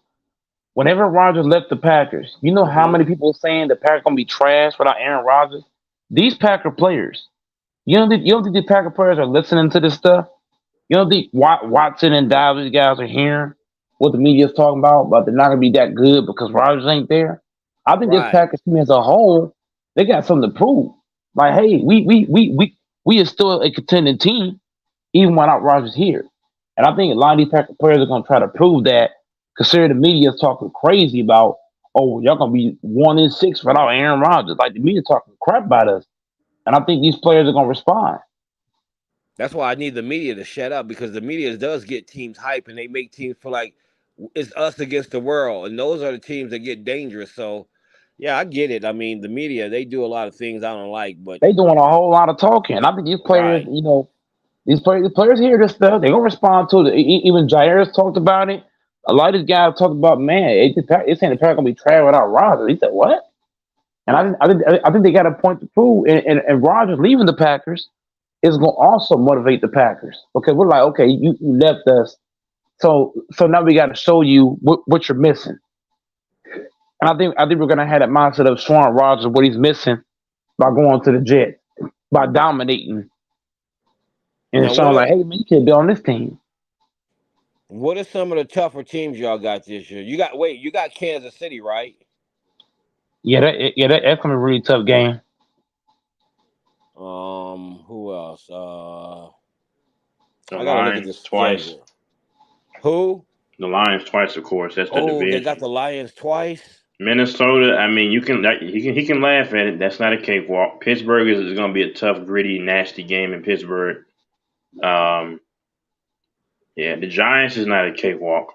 So Chargers is gonna be a cakewalk. the Chargers not. I think that's going to be a tougher game. Yeah, the Chargers, man, they getting Man, the tough. Chargers don't want the smoke. The Giants gonna get their ass whooped. The Buccaneers getting their ass whooped. The Panthers, that's gonna be a tough ass game. The Vikings getting their ass whooped too. We're gonna beat the Vikings ass too. Right, The only one I seen, the Saints is tough for y'all too. the only one Man, I heard, man. the only one I heard is that will be an easy game so far is Tampa Bay. All the rest that I've heard, I think they're gonna be a little tough. I'll say the schedule right. I got it right. We're not beating the Raiders. You tripping? Okay, hold on. I'll say the schedule in order. Okay. Yeah, Bears. y'all gonna beat the Raiders. Sorry, go ahead, Texas. Game 1 is the Bears Chicago. That's the toss up. Falcons. That's going to be a tough game. Saints. Bears Chicago toss up. Whatever. Okay, Saints. That's a tough game, man. You're gonna find out, Mike. Lions, tough game. Raiders. Yeah, y'all should beat the Raiders. Yeah. They got no damn defense. We should score 40 points. That's what I'm saying. Y'all should beat them. The Packers. Y'all beat the Broncos. That's a tough game. Vikings, tough game. Rams. We ain't got to guard Adams. They got Trash Garoppolo. We ain't got to guard them. Yeah, okay. I'm off of that. The Rams. Y'all should beat the Rams. They should beat the Rams. Yep. Steelers, tough game. Chargers, tough game. That's gonna be a tough game against the Chargers. They deep. They pretty good. Lions, tough game. Chiefs, very tough game. Giants, tough game. Tampa, you'll beat Tampa. That's trash. Easy win. Carolina will be an actual competition. But that defense is still intact. They run a 4-3. Frankie Louvu's still there. Derek Brown, edge rushers. They got, I think, Jeremy Chin. He's still there. I think he is. Tough game. Vikings, tough game. Bears, tough game. That's what I'm saying. It's going to be a lot of tough games, right? You're going to be surprised. Yeah, that's actually a tough schedule there, man. I was trying to tell him for the Packers. Yeah, it is. Man, it's all gonna come down to Aaron. Look, it's gonna come down to straight like this. Can Jordan Love make them respect his run game enough to where he can loosen up that passing game? I think Jordan Love's gonna have to run a little bit to loosen up the defense, make them have to spy on him, which is gonna take dudes away from the backfield and open up that deep ball. Yeah, that's why I hated when the Broncos gave up Von Miller, because Von Miller, he can get there in about freaking 3 seconds or 3 seconds. But Vaughn got hurt, and they gave him an option. Hey, because he got hurt in the middle of that 21 season against Cleveland, I believe, and the Browns. Right. Yep. And I forgot what the details were, but I'm assuming they were like, well, he's getting up there in age. It was either that or maybe they were like, hey, Vaughn, where do you want to go or whatever. And then because, he did his service and, Denver was going nowhere. And sometimes they do that to you, for you. Like the NBA. Like, where do you want to go, man? You helped us a lot. We see you're getting older. What do you want to do? Yeah, because I know for a fact Vaughn didn't have a voice in it. He knew he was going to get traded, because I remember when he got traded, he was on the news crying because he really didn't want to go. Oh, you okay? Yeah, you see, and because they were, you're right. Okay, so then it was the other scenario. They were looking at it like, he's getting older. He just got hurt. Right. But the team they sent him to, he won the Super Bowl. I know, ain't that crazy? Yeah, it don't get no luckier than that. And then OBJ went there. Yeah, Mike is something, man. The top 10 defense. It's possible. Now, I'm not gonna lie. Listen, it is possible the Packers could be a top 10 because of like defense, possibly, because you don't have many great defenses out there. But I got y'all around. Don't attack me. Best case scenario was about 13, which was a good defense too. Still 13. Right. If you're healthy. Because I'm telling you 20? What, man, people really are underestimating Rashawn Gary and Jack Alexander. Those two niggas is together, man. Shit. Good luck scoring against that defense. See, here's something I'm gonna keep falling back on, because we had to deal with this last year. If we can stay healthy, I think that we're gonna go. I think we'll definitely go further than last year. But that's the thing that concerns me the most: staying healthy. Mm-hmm. Because if we don't stay healthy, we can have a worse season than we had last year. Hey, but LaFonso, how many games it went last year? What, 6, 5 or 6 games, I believe it was. So what if the Packers win more? What if the Packers win more games than the Broncos? See, here's the thing, LaFonso, bro, your team is not far from being a threat. I'm gonna tell you, because that defense, I got no concern. Y'all won 5 games last year. 5. Well, here's the thing, though, Mike. Yeah, the O-line was an issue, and then Russell Wilson was having a down year. And there was just a lot of turmoil, even with the coach. Remember that now. The coach who was with the Green Bay. Come on, you got all this to account, man. I'm telling y'all cannot go off of the last season and say, oh, look at this. No, that defense, if they're healthy, that's half of the problem done away with. That defense is legit. If this O-line, like LaFonso said, they've been fixing it. If this O-line is even in the top 15, and if Russell Wilson can be patient and examine the defense and everything, and be able to get the ball out to those two, Sutton and who's the other guy? Sutton and the other receiver. They got a chance, and they got a tight end or whatever, but they got a chance to be somewhat competitive. I think Denver could benefit from getting a legit running game to help Russell Wilson out. But you got those 2 receivers, the O-line gets better, then you got a great coach with that defense. They're only a couple things away from being a possible contender. I'm telling you, man. I think you're talking about that tight end. What is his name? Noah Fant or something like that? Is he still there, Noah Fant? He's gone to Seattle. No, he's gone. He's gone, that was part of the Russell Wilson trade, which I hated that. Yeah, that was about Noah Fant, but y'all have another tight end. He's whatever, but I know. I can't remember his name, but I know who you're talking about, yeah. Y'all ain't that far away. I'm telling you, man. If Russell Wilson can get his stuff together and be a B-list quarterback again, and if the O-line is better, y'all have a chance to possibly do a little something. Oh yeah, if Go Mike will go and look at the videotape just go look at the Broncos home games. The fans were booing them. There was a lot of clock violations. There was plays coming onto the field late. It was terrible. and then the offense kept going 3 and out. When you don't, at this point, we didn't even have a defense, you know. Mhm. So it made it harder, and it was terrible, man. It was terrible. I mean, terrible. I'm just telling y'all, man. Like Mike says, Mike, if you know the game with that head coach and Russell Wilson working with Peyton Manning, and Peyton Manning has his fingers in that organization. Oh yeah. And then if their O line is better than what it was by noticeably, and Russell Wilson got his stuff together with those receivers, Denver's a problem. I'm being honest, because that defense is going to be. I'm saying they're going to be locked down. They should be. And if you gotta think about it, Matt LaFleur is just as good as Sean Payton. He ain't Sean Payton. Hold the fuck up now. Oh man. Now Texas, his way you just exposed yourself. When did Aaron Rodgers win his MVPs again? He also got him before Sean Payton too. Hold on. Sean Payton. I'm not talking about the first two. I'm talking about the last two MVPs. That was because of the coach, though. Because Aaron Rodgers didn't even respect the coach. He called his own shots. Oh my God! Hold the hell up now. Now Aaron Rodgers, after his Super Bowl win in 2011, he started to have some issues going on.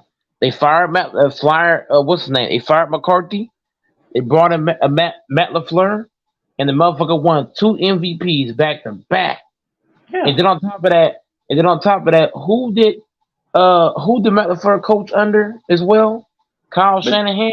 But Rodgers got two of those with McCarthy too. But go ahead. I don't even like McCarthy. Go ahead. Did he not coach under Kyle Shanahan? Who? Matt LaFleur. Okay, yeah. Okay, he coached under him, and how many Super Bowls Kyle Shanahan been to? But how many has your boy been to, bro? Now hold on. But here's the point you're missing. Matt LaFleur coached under Kyle Shanahan, who's easily a top 5 coach. He also coached under Sean McVay as well, who also just played in the Super Bowl. So wait a minute. He played. I think. So wait a minute. He's not a top 5 coach. The guy from at Denver now. Sean Payton, not a top 5 coach. Now. I didn't say. Okay. Hold on, Taylor. I didn't say he wasn't. The point you're missing is Matt LaFleur is easily a top 5 coach in the NFL. Okay. Easily. But he's not. Okay, no, he is, but he's not better than that guy. Though. That's the thing. He hold on. Matt LaFleur did not get to coach too much with Aaron Rodgers. He did coach some, but he didn't get to really unleash his bag with Aaron Rodgers because Aaron Rodgers is a Hall of Famer. He do what he wants. So he didn't really get to unleash his bag. Now Matt LaFleur is really gonna get to show what he's about. So Matt LaFleur is not no scrub ass coach. He's one of the best coaches in the NFL. So you gotta take that into account. I never said he was a scrub. I never said he was. He's not better than that guy. That's all I said. Hold on. Now this season gonna prove that. This season we're gonna see who better. We're gonna see if Sean Payton better or Matt LaFleur better because record gonna tell it all. If the Packers get a better record than the Broncos, you better come on here and apologize to Matt LaFleur. Yeah, you're gonna lose your actual bet to me again, like you did last year. The Lions are gonna finish better than the Packers. Texas, do you want to add a second bet on there, Texas? About what? Yeah, what's up?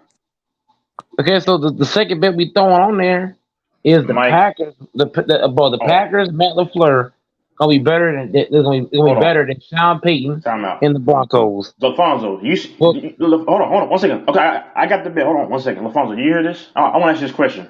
You there? Yeah, I'm here. I'm too effing smart, man. You know why? Why would I take this bet? And Denver is in a loaded, stacked conference.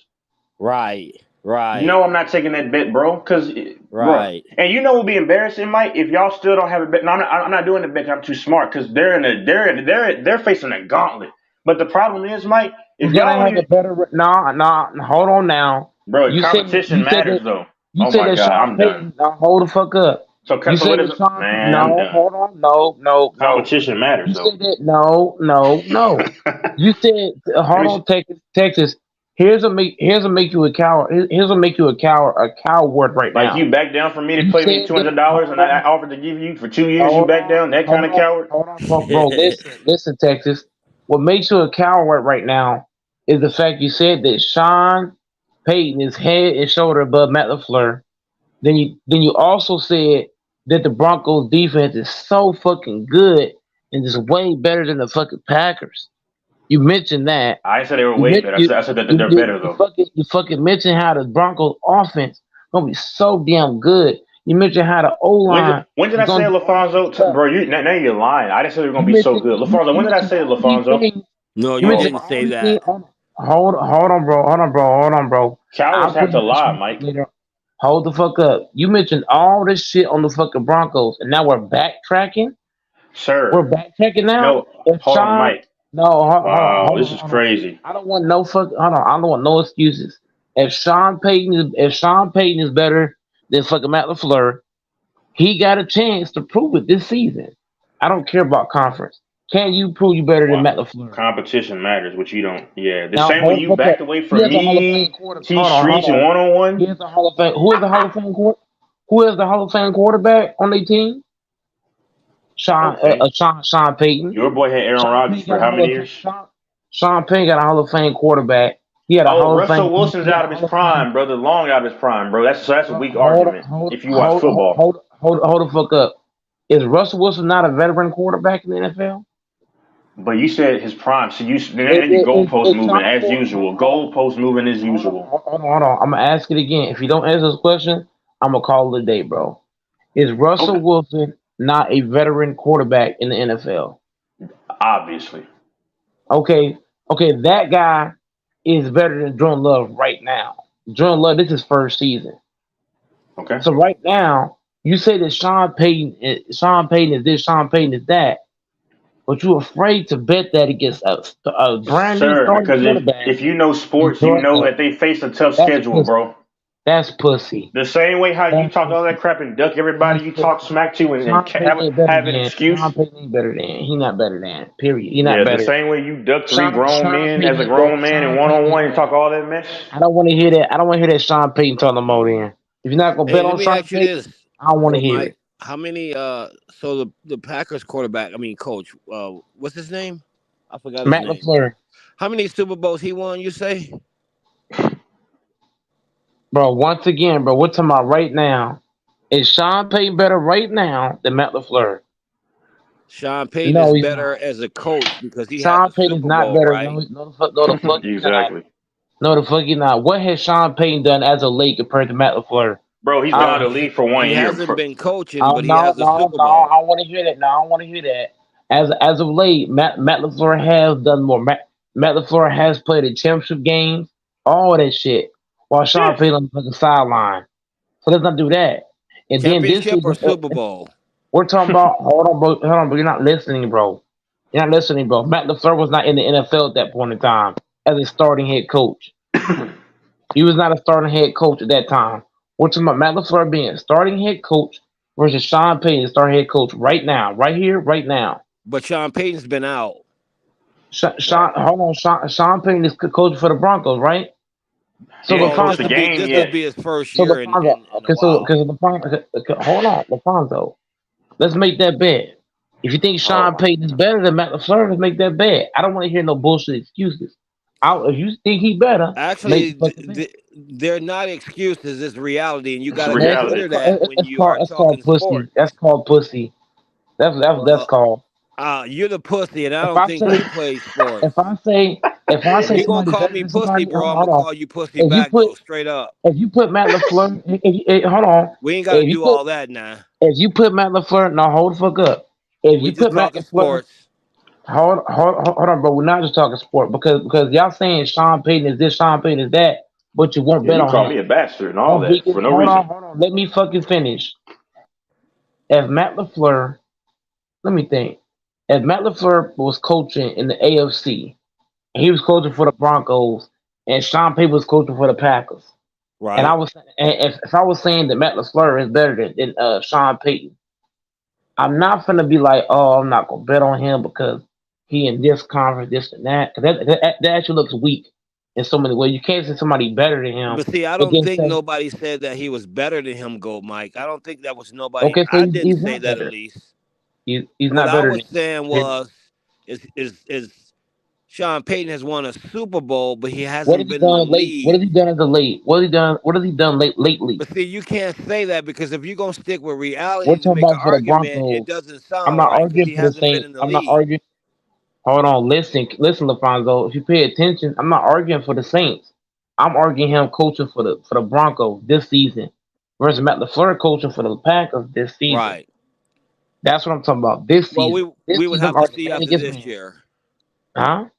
We would probably have to see after this year because this is the No, first we year he's don't. coached in a No, we while. don't. He's coaching in the AFC. Remember, you already admitted that. That he's coaching the AFC. He's in the toughest conference and this and that. So with that being said, Matt LaFleur is a better coach based off conference. Which y'all logic? I don't think I said that. Why would I say that when I just said that Green Bay's Matt got a tough LaFleur's schedule? gonna have a better season than Sean Payton. Book it. Okay, Book I'll it. book that once he win the Super. How many Super Bowls you say he won though? I'm not arguing for the Saints. You keep doing that. I'm not arguing for the Saints neither, but I'm keeping everything on the up and up because if a coach has a I'm not Super arguing for the Bowl Saints. and Everybody knows another Sean Payton coach for the Saints don't, was a month. that kind of means Everybody. something. He also hold on now. He also had hold on. Let's get this straight. Let's get this straight. Hold on. Aaron Rodgers was kind of at the back end of his career when he got Matt LaFleur. This dude Sean Payton got a prime Drew Brees on his team. Sean Payton had a very young Drew Brees at that. So Sean Payton has had more than Matt LaFleur as far as the quarterback spot. First, you had a young Drew Brees. Now you got a young Russell Wilson. I mean, not a young Russell Wilson. You got an older Russell Wilson, but he's still a veteran. While this man, Matt LaFleur got a first year quarterback, and before that, he had an old Aaron Rodgers. So I'm just saying, Sean Payton has had more. He's had more than Matt LaFleur. So I'm just saying, this season, Matt LaFleur gonna be better this season than Sean Payton. I'm not arguing careers. I'm arguing right now. Right now, Matt LaFleur will be better this season. You talking about this coming year? This coming year, he's gonna be better, hands down. Hey, LaFonso, Mike is the king. Is guaranteeing what will happen before it even happens. Most time, it doesn't even happen. Yeah, that's gonna happen. Because with me, I have a tendency not to do that because I play. Do you know the sports games? and I know Hold on. Tell me how he's not gonna be better. Hold on. Tell me how he's not gonna. Hold on. If you think Matt LaFleur's gonna be better, right? Tell me, LaFonso, which one of these games you're gonna win? Are you gonna beat the Raiders? Well, see, that's what I'm trying. Probably not. That's what I'm trying to say is that I play sports and I know that sometimes you can't count the games before because sometimes injuries. I'm counting all y'all's losses. I'm gonna count all y'all's losses. Effect. I'm gonna count all y'all's losses. Yeah, you mean for this coming year? This coming year, the Raiders is gonna be a toss up. Okay. The Commanders is gonna be an L for the Commanders. The Commanders gonna lose that game. Yeah, y'all gonna beat the Commanders. I agree with that one. I agree with that. Yeah. You're gonna beat the Commanders. You're gonna toss it with the Raiders. Okay. Dolphins is gonna be an L for y'all. Yeah. Because the Dolphins also got a brand new defensive coordinator, and I think that defense is gonna be spooky, along with Jalen Ramsey over there. It ain't gonna be spooky. They're gonna be better. Not spooky though. Bears. The Bears gonna be a dub for the Broncos. Okay. The Broncos gonna lose to the Jets. Aaron Rodgers he'll come in there smoking hot. Then you got to put the Chiefs. Wait, well, hold on, Mike. Do we play the Jets at home or on the road? You play the Jets at home. Okay. That's October 8th. That's gonna be a tough game. I'm telling you right now. Yeah, Aaron Rodgers gonna come in there. Rodgers gonna come in that thing smoking. Man, I'm just telling you, Mike. Okay, go ahead. Then you got to put the Chiefs right behind that. Another L. It should be an L, but it's a you gotta division game. You got to play the Packers. That's gonna be probably a win for y'all. What? You're gonna lose to the Chiefs. You're gonna lose to the Chiefs and the Bills on a back-to-back. But Broncos at y'all. Play the Chiefs at y'all house. Chiefs whooping that ass. You got to play the Bills on the road. That's an L. Y'all could beat That the Bills Vikings. game's gonna be tough. If you know football, that Browns Bills game's gonna be tough. That Texas gonna be a dub for the Broncos. The Broncos gonna beat Chargers can beat them, but I got the Broncos beating them. Lions gonna whoop that ass. Patriots gonna compete with y'all. I'm gonna say y'all beat the Patriots. Y'all gonna beat the Chargers again. Then toss up again with the Raiders. So you got a pretty good schedule. That's a pretty decent record.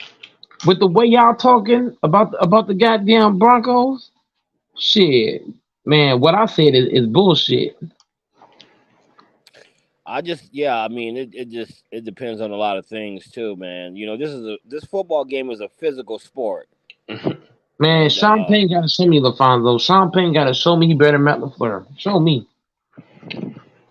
Well, he'll beat your boy head to head. So hey, beating the head to head don't say shit. If he got a better record, if he got a better record at the end of the fucking year. If he didn't have this old Russell Wilson, I would be willing to say that. Oh yeah, a lot of things gonna happen, but I'm still stuck on not having Russell. 27-year-old Russell Wilson or a 28-year-old. Oh yeah, this team is legit. Man, LaFonso, you're the biggest hater of Russell Wilson, man. No, I'm not. Not really. No, man. He just listen. My theory of Russell Wilson is this: he's never been a player who can lead a team that's not so talented. When he played with Seattle, that team was whacked out talented, right? And when most of those players left, you didn't hear nothing else about it. Wait, but time out though, LaFonso. Just time out, because now Russell Wilson did carry them for like the first half of 2015, but he'll do that. And like even in 2020, he was balling, like he balls for the first half of the season, and he falls apart the second half. It's crazy. Right. But he was younger then too. Yeah, he was younger. Now he can't even really move, man. Now you look at him, he can't really. He's older now. He's more of a veteran, and I don't really see I don't know. I think another quarterback would have been fitting. You know, the Broncos got a habit of going after guys after they pass their prime. They did the same thing with Peyton Manning. You know, I got lucky though. That 2013 year, he was great. It was his last great year. Yeah, and the only quarterback I can recall since I've been watching the Broncos that they drafted and then made him and he became like a long-term quarterback was John Elway. Yeah, Elway. Everybody else was Osweiler or whatever his name. They drafted him from Arizona, but then they end up trading him. And you got Trevor Siemian.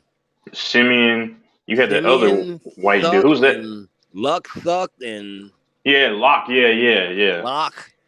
And if you look at the Bronco history, man, me and my friend was talking about this. They got a thing where they go on a 5 or 6 year run where they just got these crappy quarterbacks, and then they'll go get a veteran quarterback. And that veteran quarterback will play for 2 or 3 years. Then they go back on another 5 or 6 year run with crappy quarterbacks. Mm-hmm. It's like this is how they live. And I've been saying, as much as I like John Elway, I've been saying get John Elway out as GM. His time's up. I think he's gone now. Yeah, he is. Yeah. I'll tell you what, man, the goddamn Packers got a better shot at making the playoffs than the Broncos. Wait, so is Peyton Manning doing no responsibilities now? Yeah, he is. And he's trying to buy the team. That's what I heard. I think Peyton would get him right. But you got Sean, that's funny, right? Peyton and you got Sean Payton. Peyton Manning and Sean Payton. Them Peyton boys, them boogers. Nah, y'all in good hands. Hold on, bro. Hold on, bro. Hey, hold on, bro. I heard what Go Mike just said too. You might be right though, Go Mike. You might be right. You never know, man. We could get to y'all and play y'all, and we got injuries just like last year. Hopefully not, but y'all be taking this sport. Y'all be taking this talk sports way too serious, man. I don't take it that serious. No, I don't get mad. Yeah, I don't get mad. Like, Mike called me all kinds of B words. You're an astard and all that stuff. I'm like, man. I'll tell you what, man. If the Packers beat any of these good teams, I'm gonna talk some mad shit. Well, you'll have the right to then because you know you get that W, you oughta earned it. You know. I'm gonna have my drummer jersey on for the whole week. But every Packer does wear my jersey for the whole week. I don't care. What's wrong. Just make sure you take it off on Wednesday. At least wash it. Hold on, bro.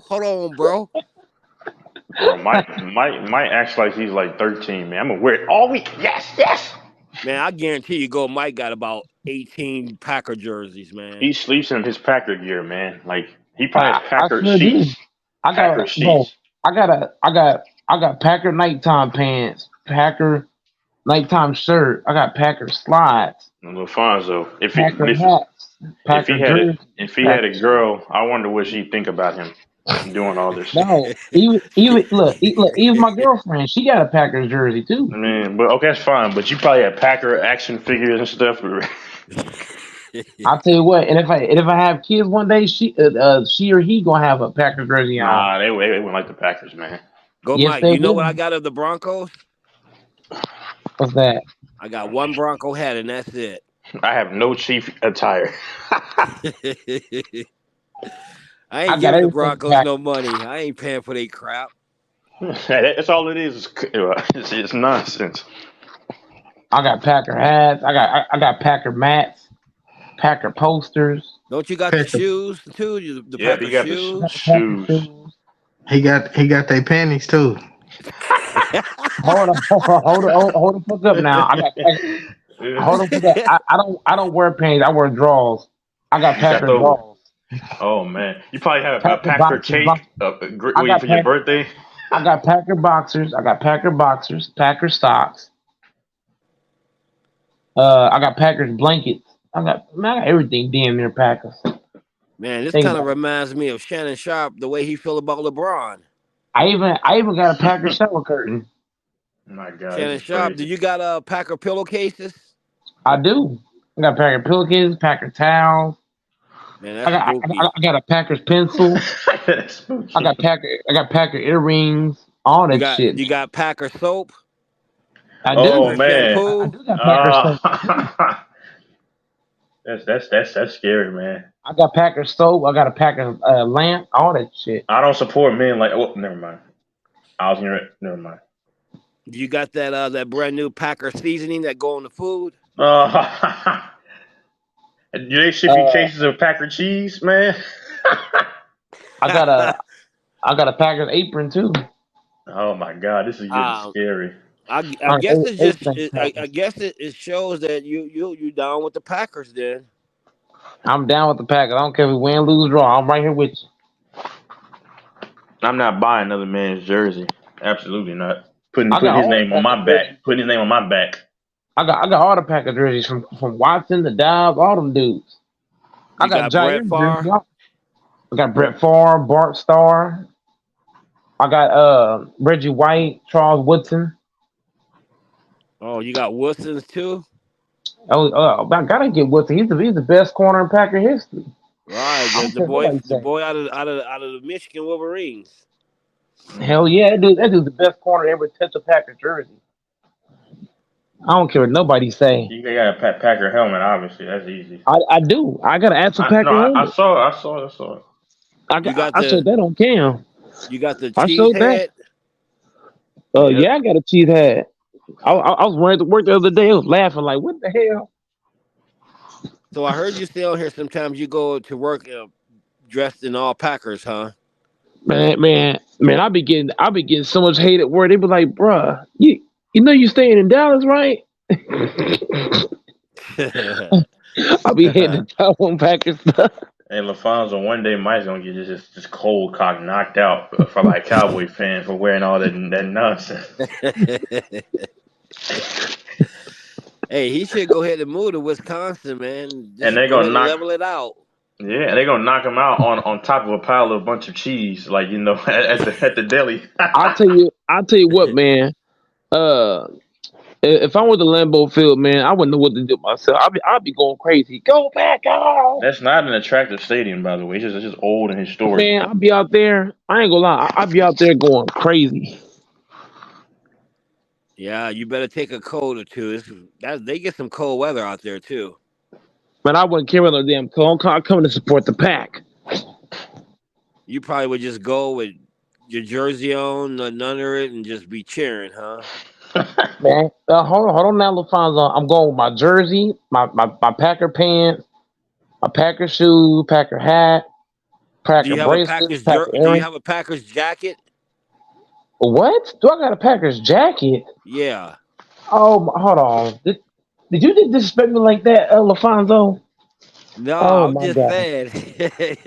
Oh, I'm gonna roast your ass now. Texas, does he got one? I'm sure he does. I'm pretty sure he does, man. Probably has Packer watches, Packer ties. You got a Packer suit?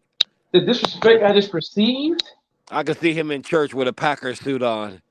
He's looking like crazy, man. He probably has the green and yellow alarm, green and yellow, green. It's just crazy. Damn, this dude got a lot of Packer stuff, though. I don't think I've ever seen a fan have this much stuff, though. I only got a hat, man, and that's it. A Broncos hat. I can't believe LaFonso disrespect me like that. He must be putting on his coat. Now for the He show. has Packer shades too. I saw that. That's crazy. We don't want to see your Packer G string, so keep that where it's at. Oh.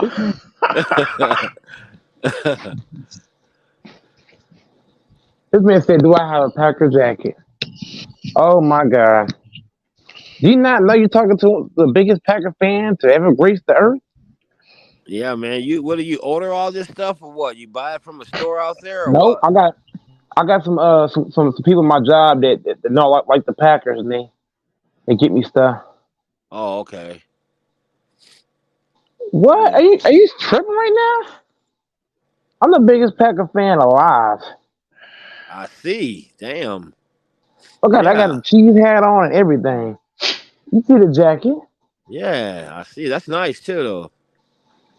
This jacket was really expensive.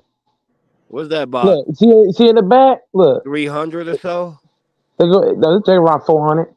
You got the Aaron Rodgers jersey there. Over here, you got the poster behind me. In front of me, you got Packer stuff over here. I'm a diehard fan, man. You see the jacket? You see the jacket? I'll never Go, doubt Pack, you. go, baby. I'll never doubt you as a Packers fan. I know that. Go, Pack, go. I'm a diehard fan, man. And here I am. I just got a hat, and that's it. You got all this shit. Got Packer pants, all that. You must. I'm younger than Mike, but I'm younger than Mike, but I'm too grown to be wearing all. Oh, kill Packer! I'm a diehard fan. I'll tell you what, Texas. This is how the Broncos can get me to buy their stuff. Every time I buy something, give me some free tickets, and I'll buy your shit. Oh yeah. I'll buy your shit. You give me some free tickets every time I buy it. Mm-hmm. I'll be walking around here, Broncos down. I even got Packer gloves. Y'all want to see them? No, I don't want to see them. I believe I got man. Packer gloves, Packer socks. Is they the gloves like the players wear? The football players? I got the football Packer gloves, the football pair. Ain't those supposed to be insulated or something like that? They are insulated on the inside. Yeah. Yeah. Real nice. You haven't been to a Packers game though, have you? The last Packer game I've been to was the Super Bowl for the Pack. Right.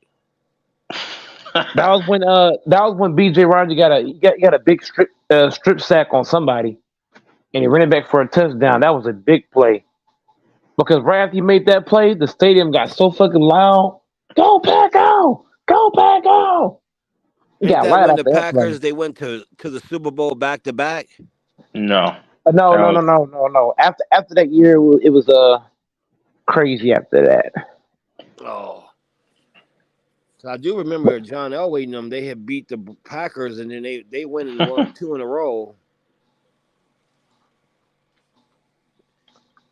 When Terrell Davis was getting them headaches and shit.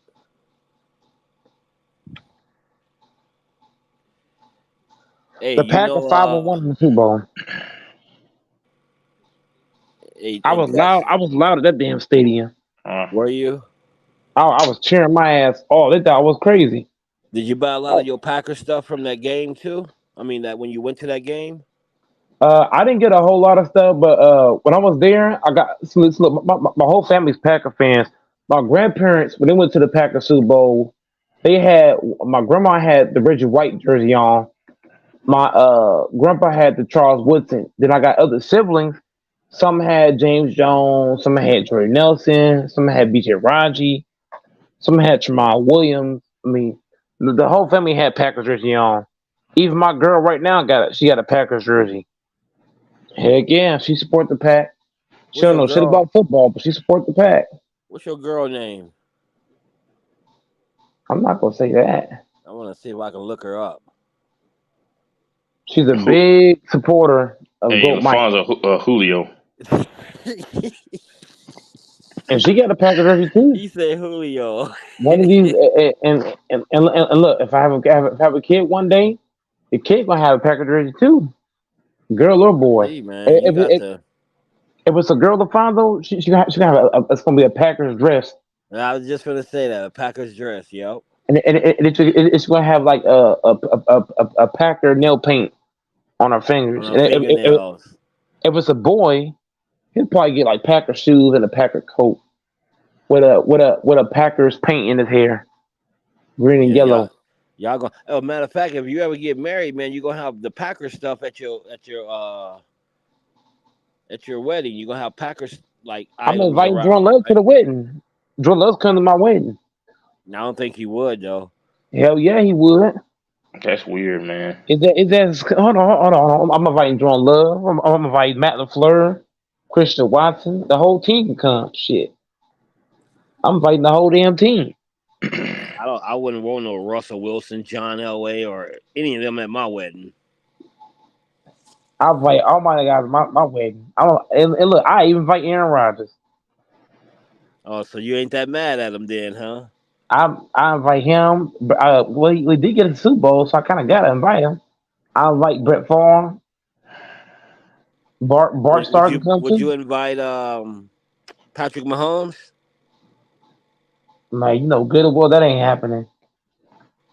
He wouldn't even want to come. That's what I was gonna say. I wouldn't invite nobody from the Chiefs. Nope. Jordan Love wouldn't come neither. Yes, he would. Yes, Jordan Love would come. He'll say, "All right, Mike, thanks for the info, man. I'll be there, man." And you won't even show up. Yes, he will show up. They're gonna see me wearing all this Packer stuff, and they're gonna show up. Hey, LaFonso. Yo, man, the Rangers played today, man. The daytime, man. I am so happy that this team is good, man. Who they play today? Who's good? They're playing the Oakland Athletics today. That should be another W, and they'll probably go 69 and 46, man. This that's a dub right there. Yep. I'm going to bet on this game. Yeah, man. Man, the Rangers.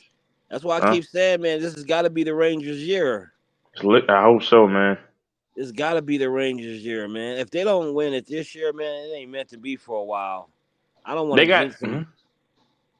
They're going to either win, I think, this year, next year, the year after, because Bochy's going to be there. He's the best manager, and they're going to have these guys for a minute. But I think they're due, like you said, man. It's coming at some point. Yeah, they do, man. It's been a while. They do. Never got anything. Yeah, they never won, man. Yeah. You can just feel destiny, man. Like some cases, like you just feel like it's getting ready to happen for somebody. Yeah, I'm willing to say that I think the Rangers are gonna pull it off this year. If not, it's gonna be close, and they're gonna come back possibly next year. But I think they're gonna take advantage of everything this year. Because like they have if not, man. 1 through 9 can hit the ball, man. Like, I think everybody's batting 270 and higher without, except for Adolis Garcia, but he's the power hitter, and he's still batting like 260 something. But Corey Seager's the best hitter in baseball, pretty much. I mean, and my Seager. God, you got. Go ahead. Yep. No, I was gonna say Seager. He's the shit, and yeah, you're right. They lineup is deep, man, and that to me that's a pitcher's nightmare. Simeon, Simeon, all these guys are monsters. And then Scherzer's not what he was, but man, I think his experience. I think he can turn the clock back in the postseason. You got Scherzer, Montgomery, Right. Eovaldi as your starters.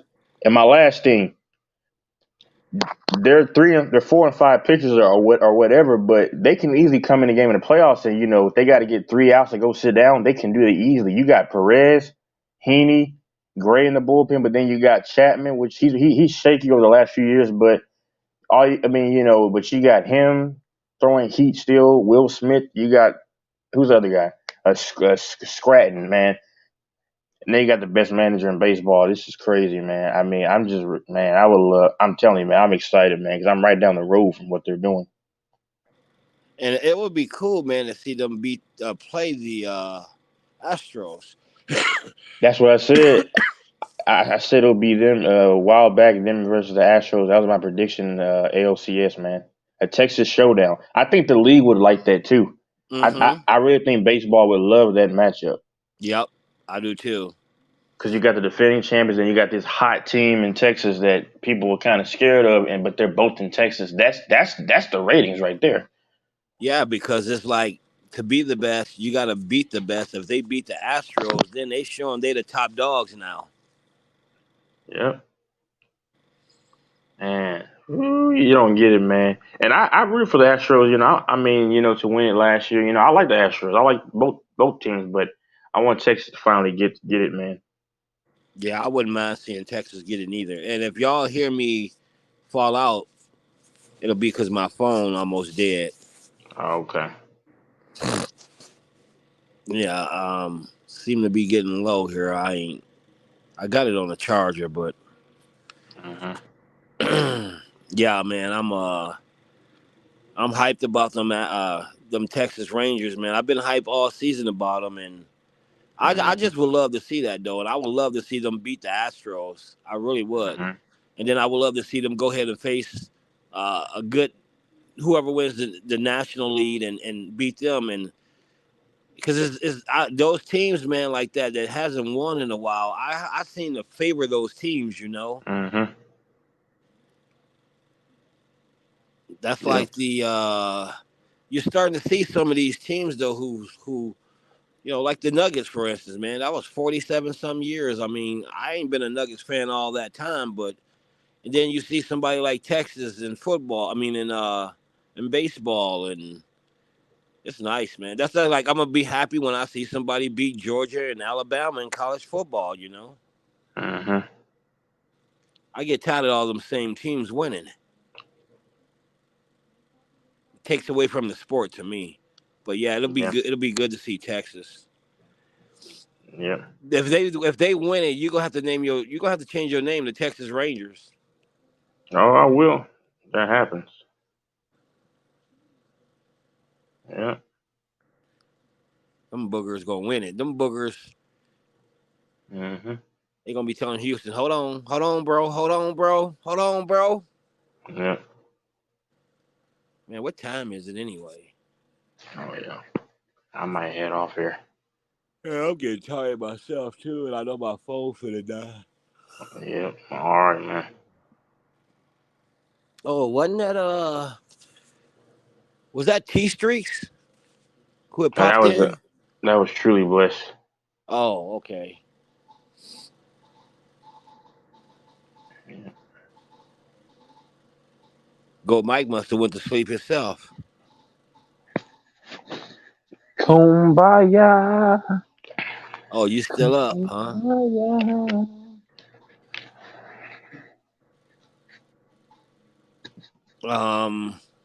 Yeah, man. That's too bad you don't do that. I think you used to do like 5 to 6 sometime, or 5 to 7 or whatever. I know you work and stuff. You can't do that, but I try to get on as often as I can. It's been tough lately to get on, but yeah. I can see it's still crazy on here though. Everybody get all mad and stuff, and it's crazy. Crazy.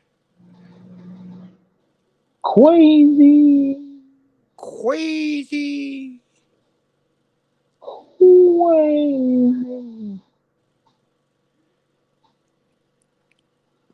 Well, we'll see who have bragging rights this year in football. I'm excited that it's coming in.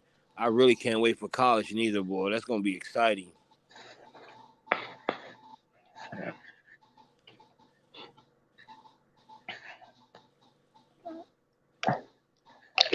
Yep. I'm excited too about that Kansas City Broncos 2 meetings. Yeah. We'll see. I mean, unless Kansas City like Patrick Mahomes just gonna say, no, we just gonna stomp y'all this year. You ain't gonna have a chance like last year. Uh-huh. Because I told you, I think Patrick Mahomes sometimes it's like he sometimes just want to let the team get the lead or something to bring out the best in himself. I don't know, but it's like he can really kill some of these teams, and he seemed to just be on like cruise control sometime. Yeah. But I got the Chiefs over the Packers too. Sorry, Yep. Go Mike. I got the Lions too over the Packers. Yeah. Lions gonna be deep, I think, man, this year. Uh-huh.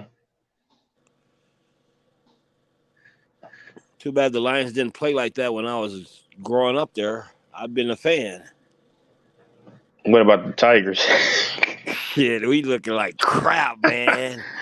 Holy shit, I have nightmares about the Tigers losing, and we still losing. Shit. That's why I ain't even paying no attention to my team in baseball this year. I'm looking at teams like Texas, and I'm looking at other teams just saying, I'm rooting for them, you know? Yeah. Yeah, man, this is a nightmare. My Red Wings, nightmare. But I'm concerned about though. When I go to the game, I don't know if I want to go third base, man, because I got to see they're gonna have that netting. Because I'm just saying, I don't live in fear, but somebody's a line drive, foul ball, bruh. Oh, that's right. They did put that netting up after that little girl got hit, huh? But I think it was a little girl or somebody got yep. hit. Yeah, I forgot about that netting. But is it up? I gotta see though, because I gotta see if it's up on around the third base. Because if it is, then I'll definitely sit there. But man, I'm just telling you, man, I got quick reflexes, but anything can happen when you just take a split second off of the play, and the Right. ball's coming right at you. Nah, bro, I'm just saying that ain't what I'm about, man. Yeah, you can take a sip or something, and next thing you know, ball hitting you right in the head. That fast. And that can be fatal. Ooh, I don't want that. Yeah, it can. Because I remember that ball hit that little girl in the head, and the player, he had to go to the hospital. He went to the hospital. I don't know if that was that net thing. It's been a while. I believe that's what happened. But that little girl, man, she got a bad injury from it. Uh-huh. And yeah, I totally forgot that they put those nets up, man. I didn't even notice them. You can't really see them during the game too good. Mm-mm. Hmm. Yeah, man, that's crazy. Yeah.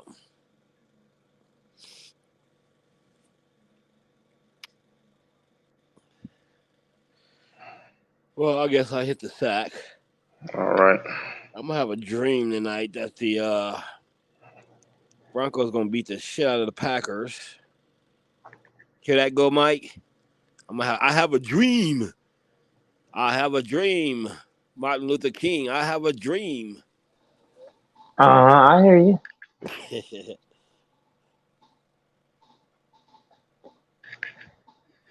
Well, I'll hop on here next time. Shit. Guess y'all have a good night, man. A good morning.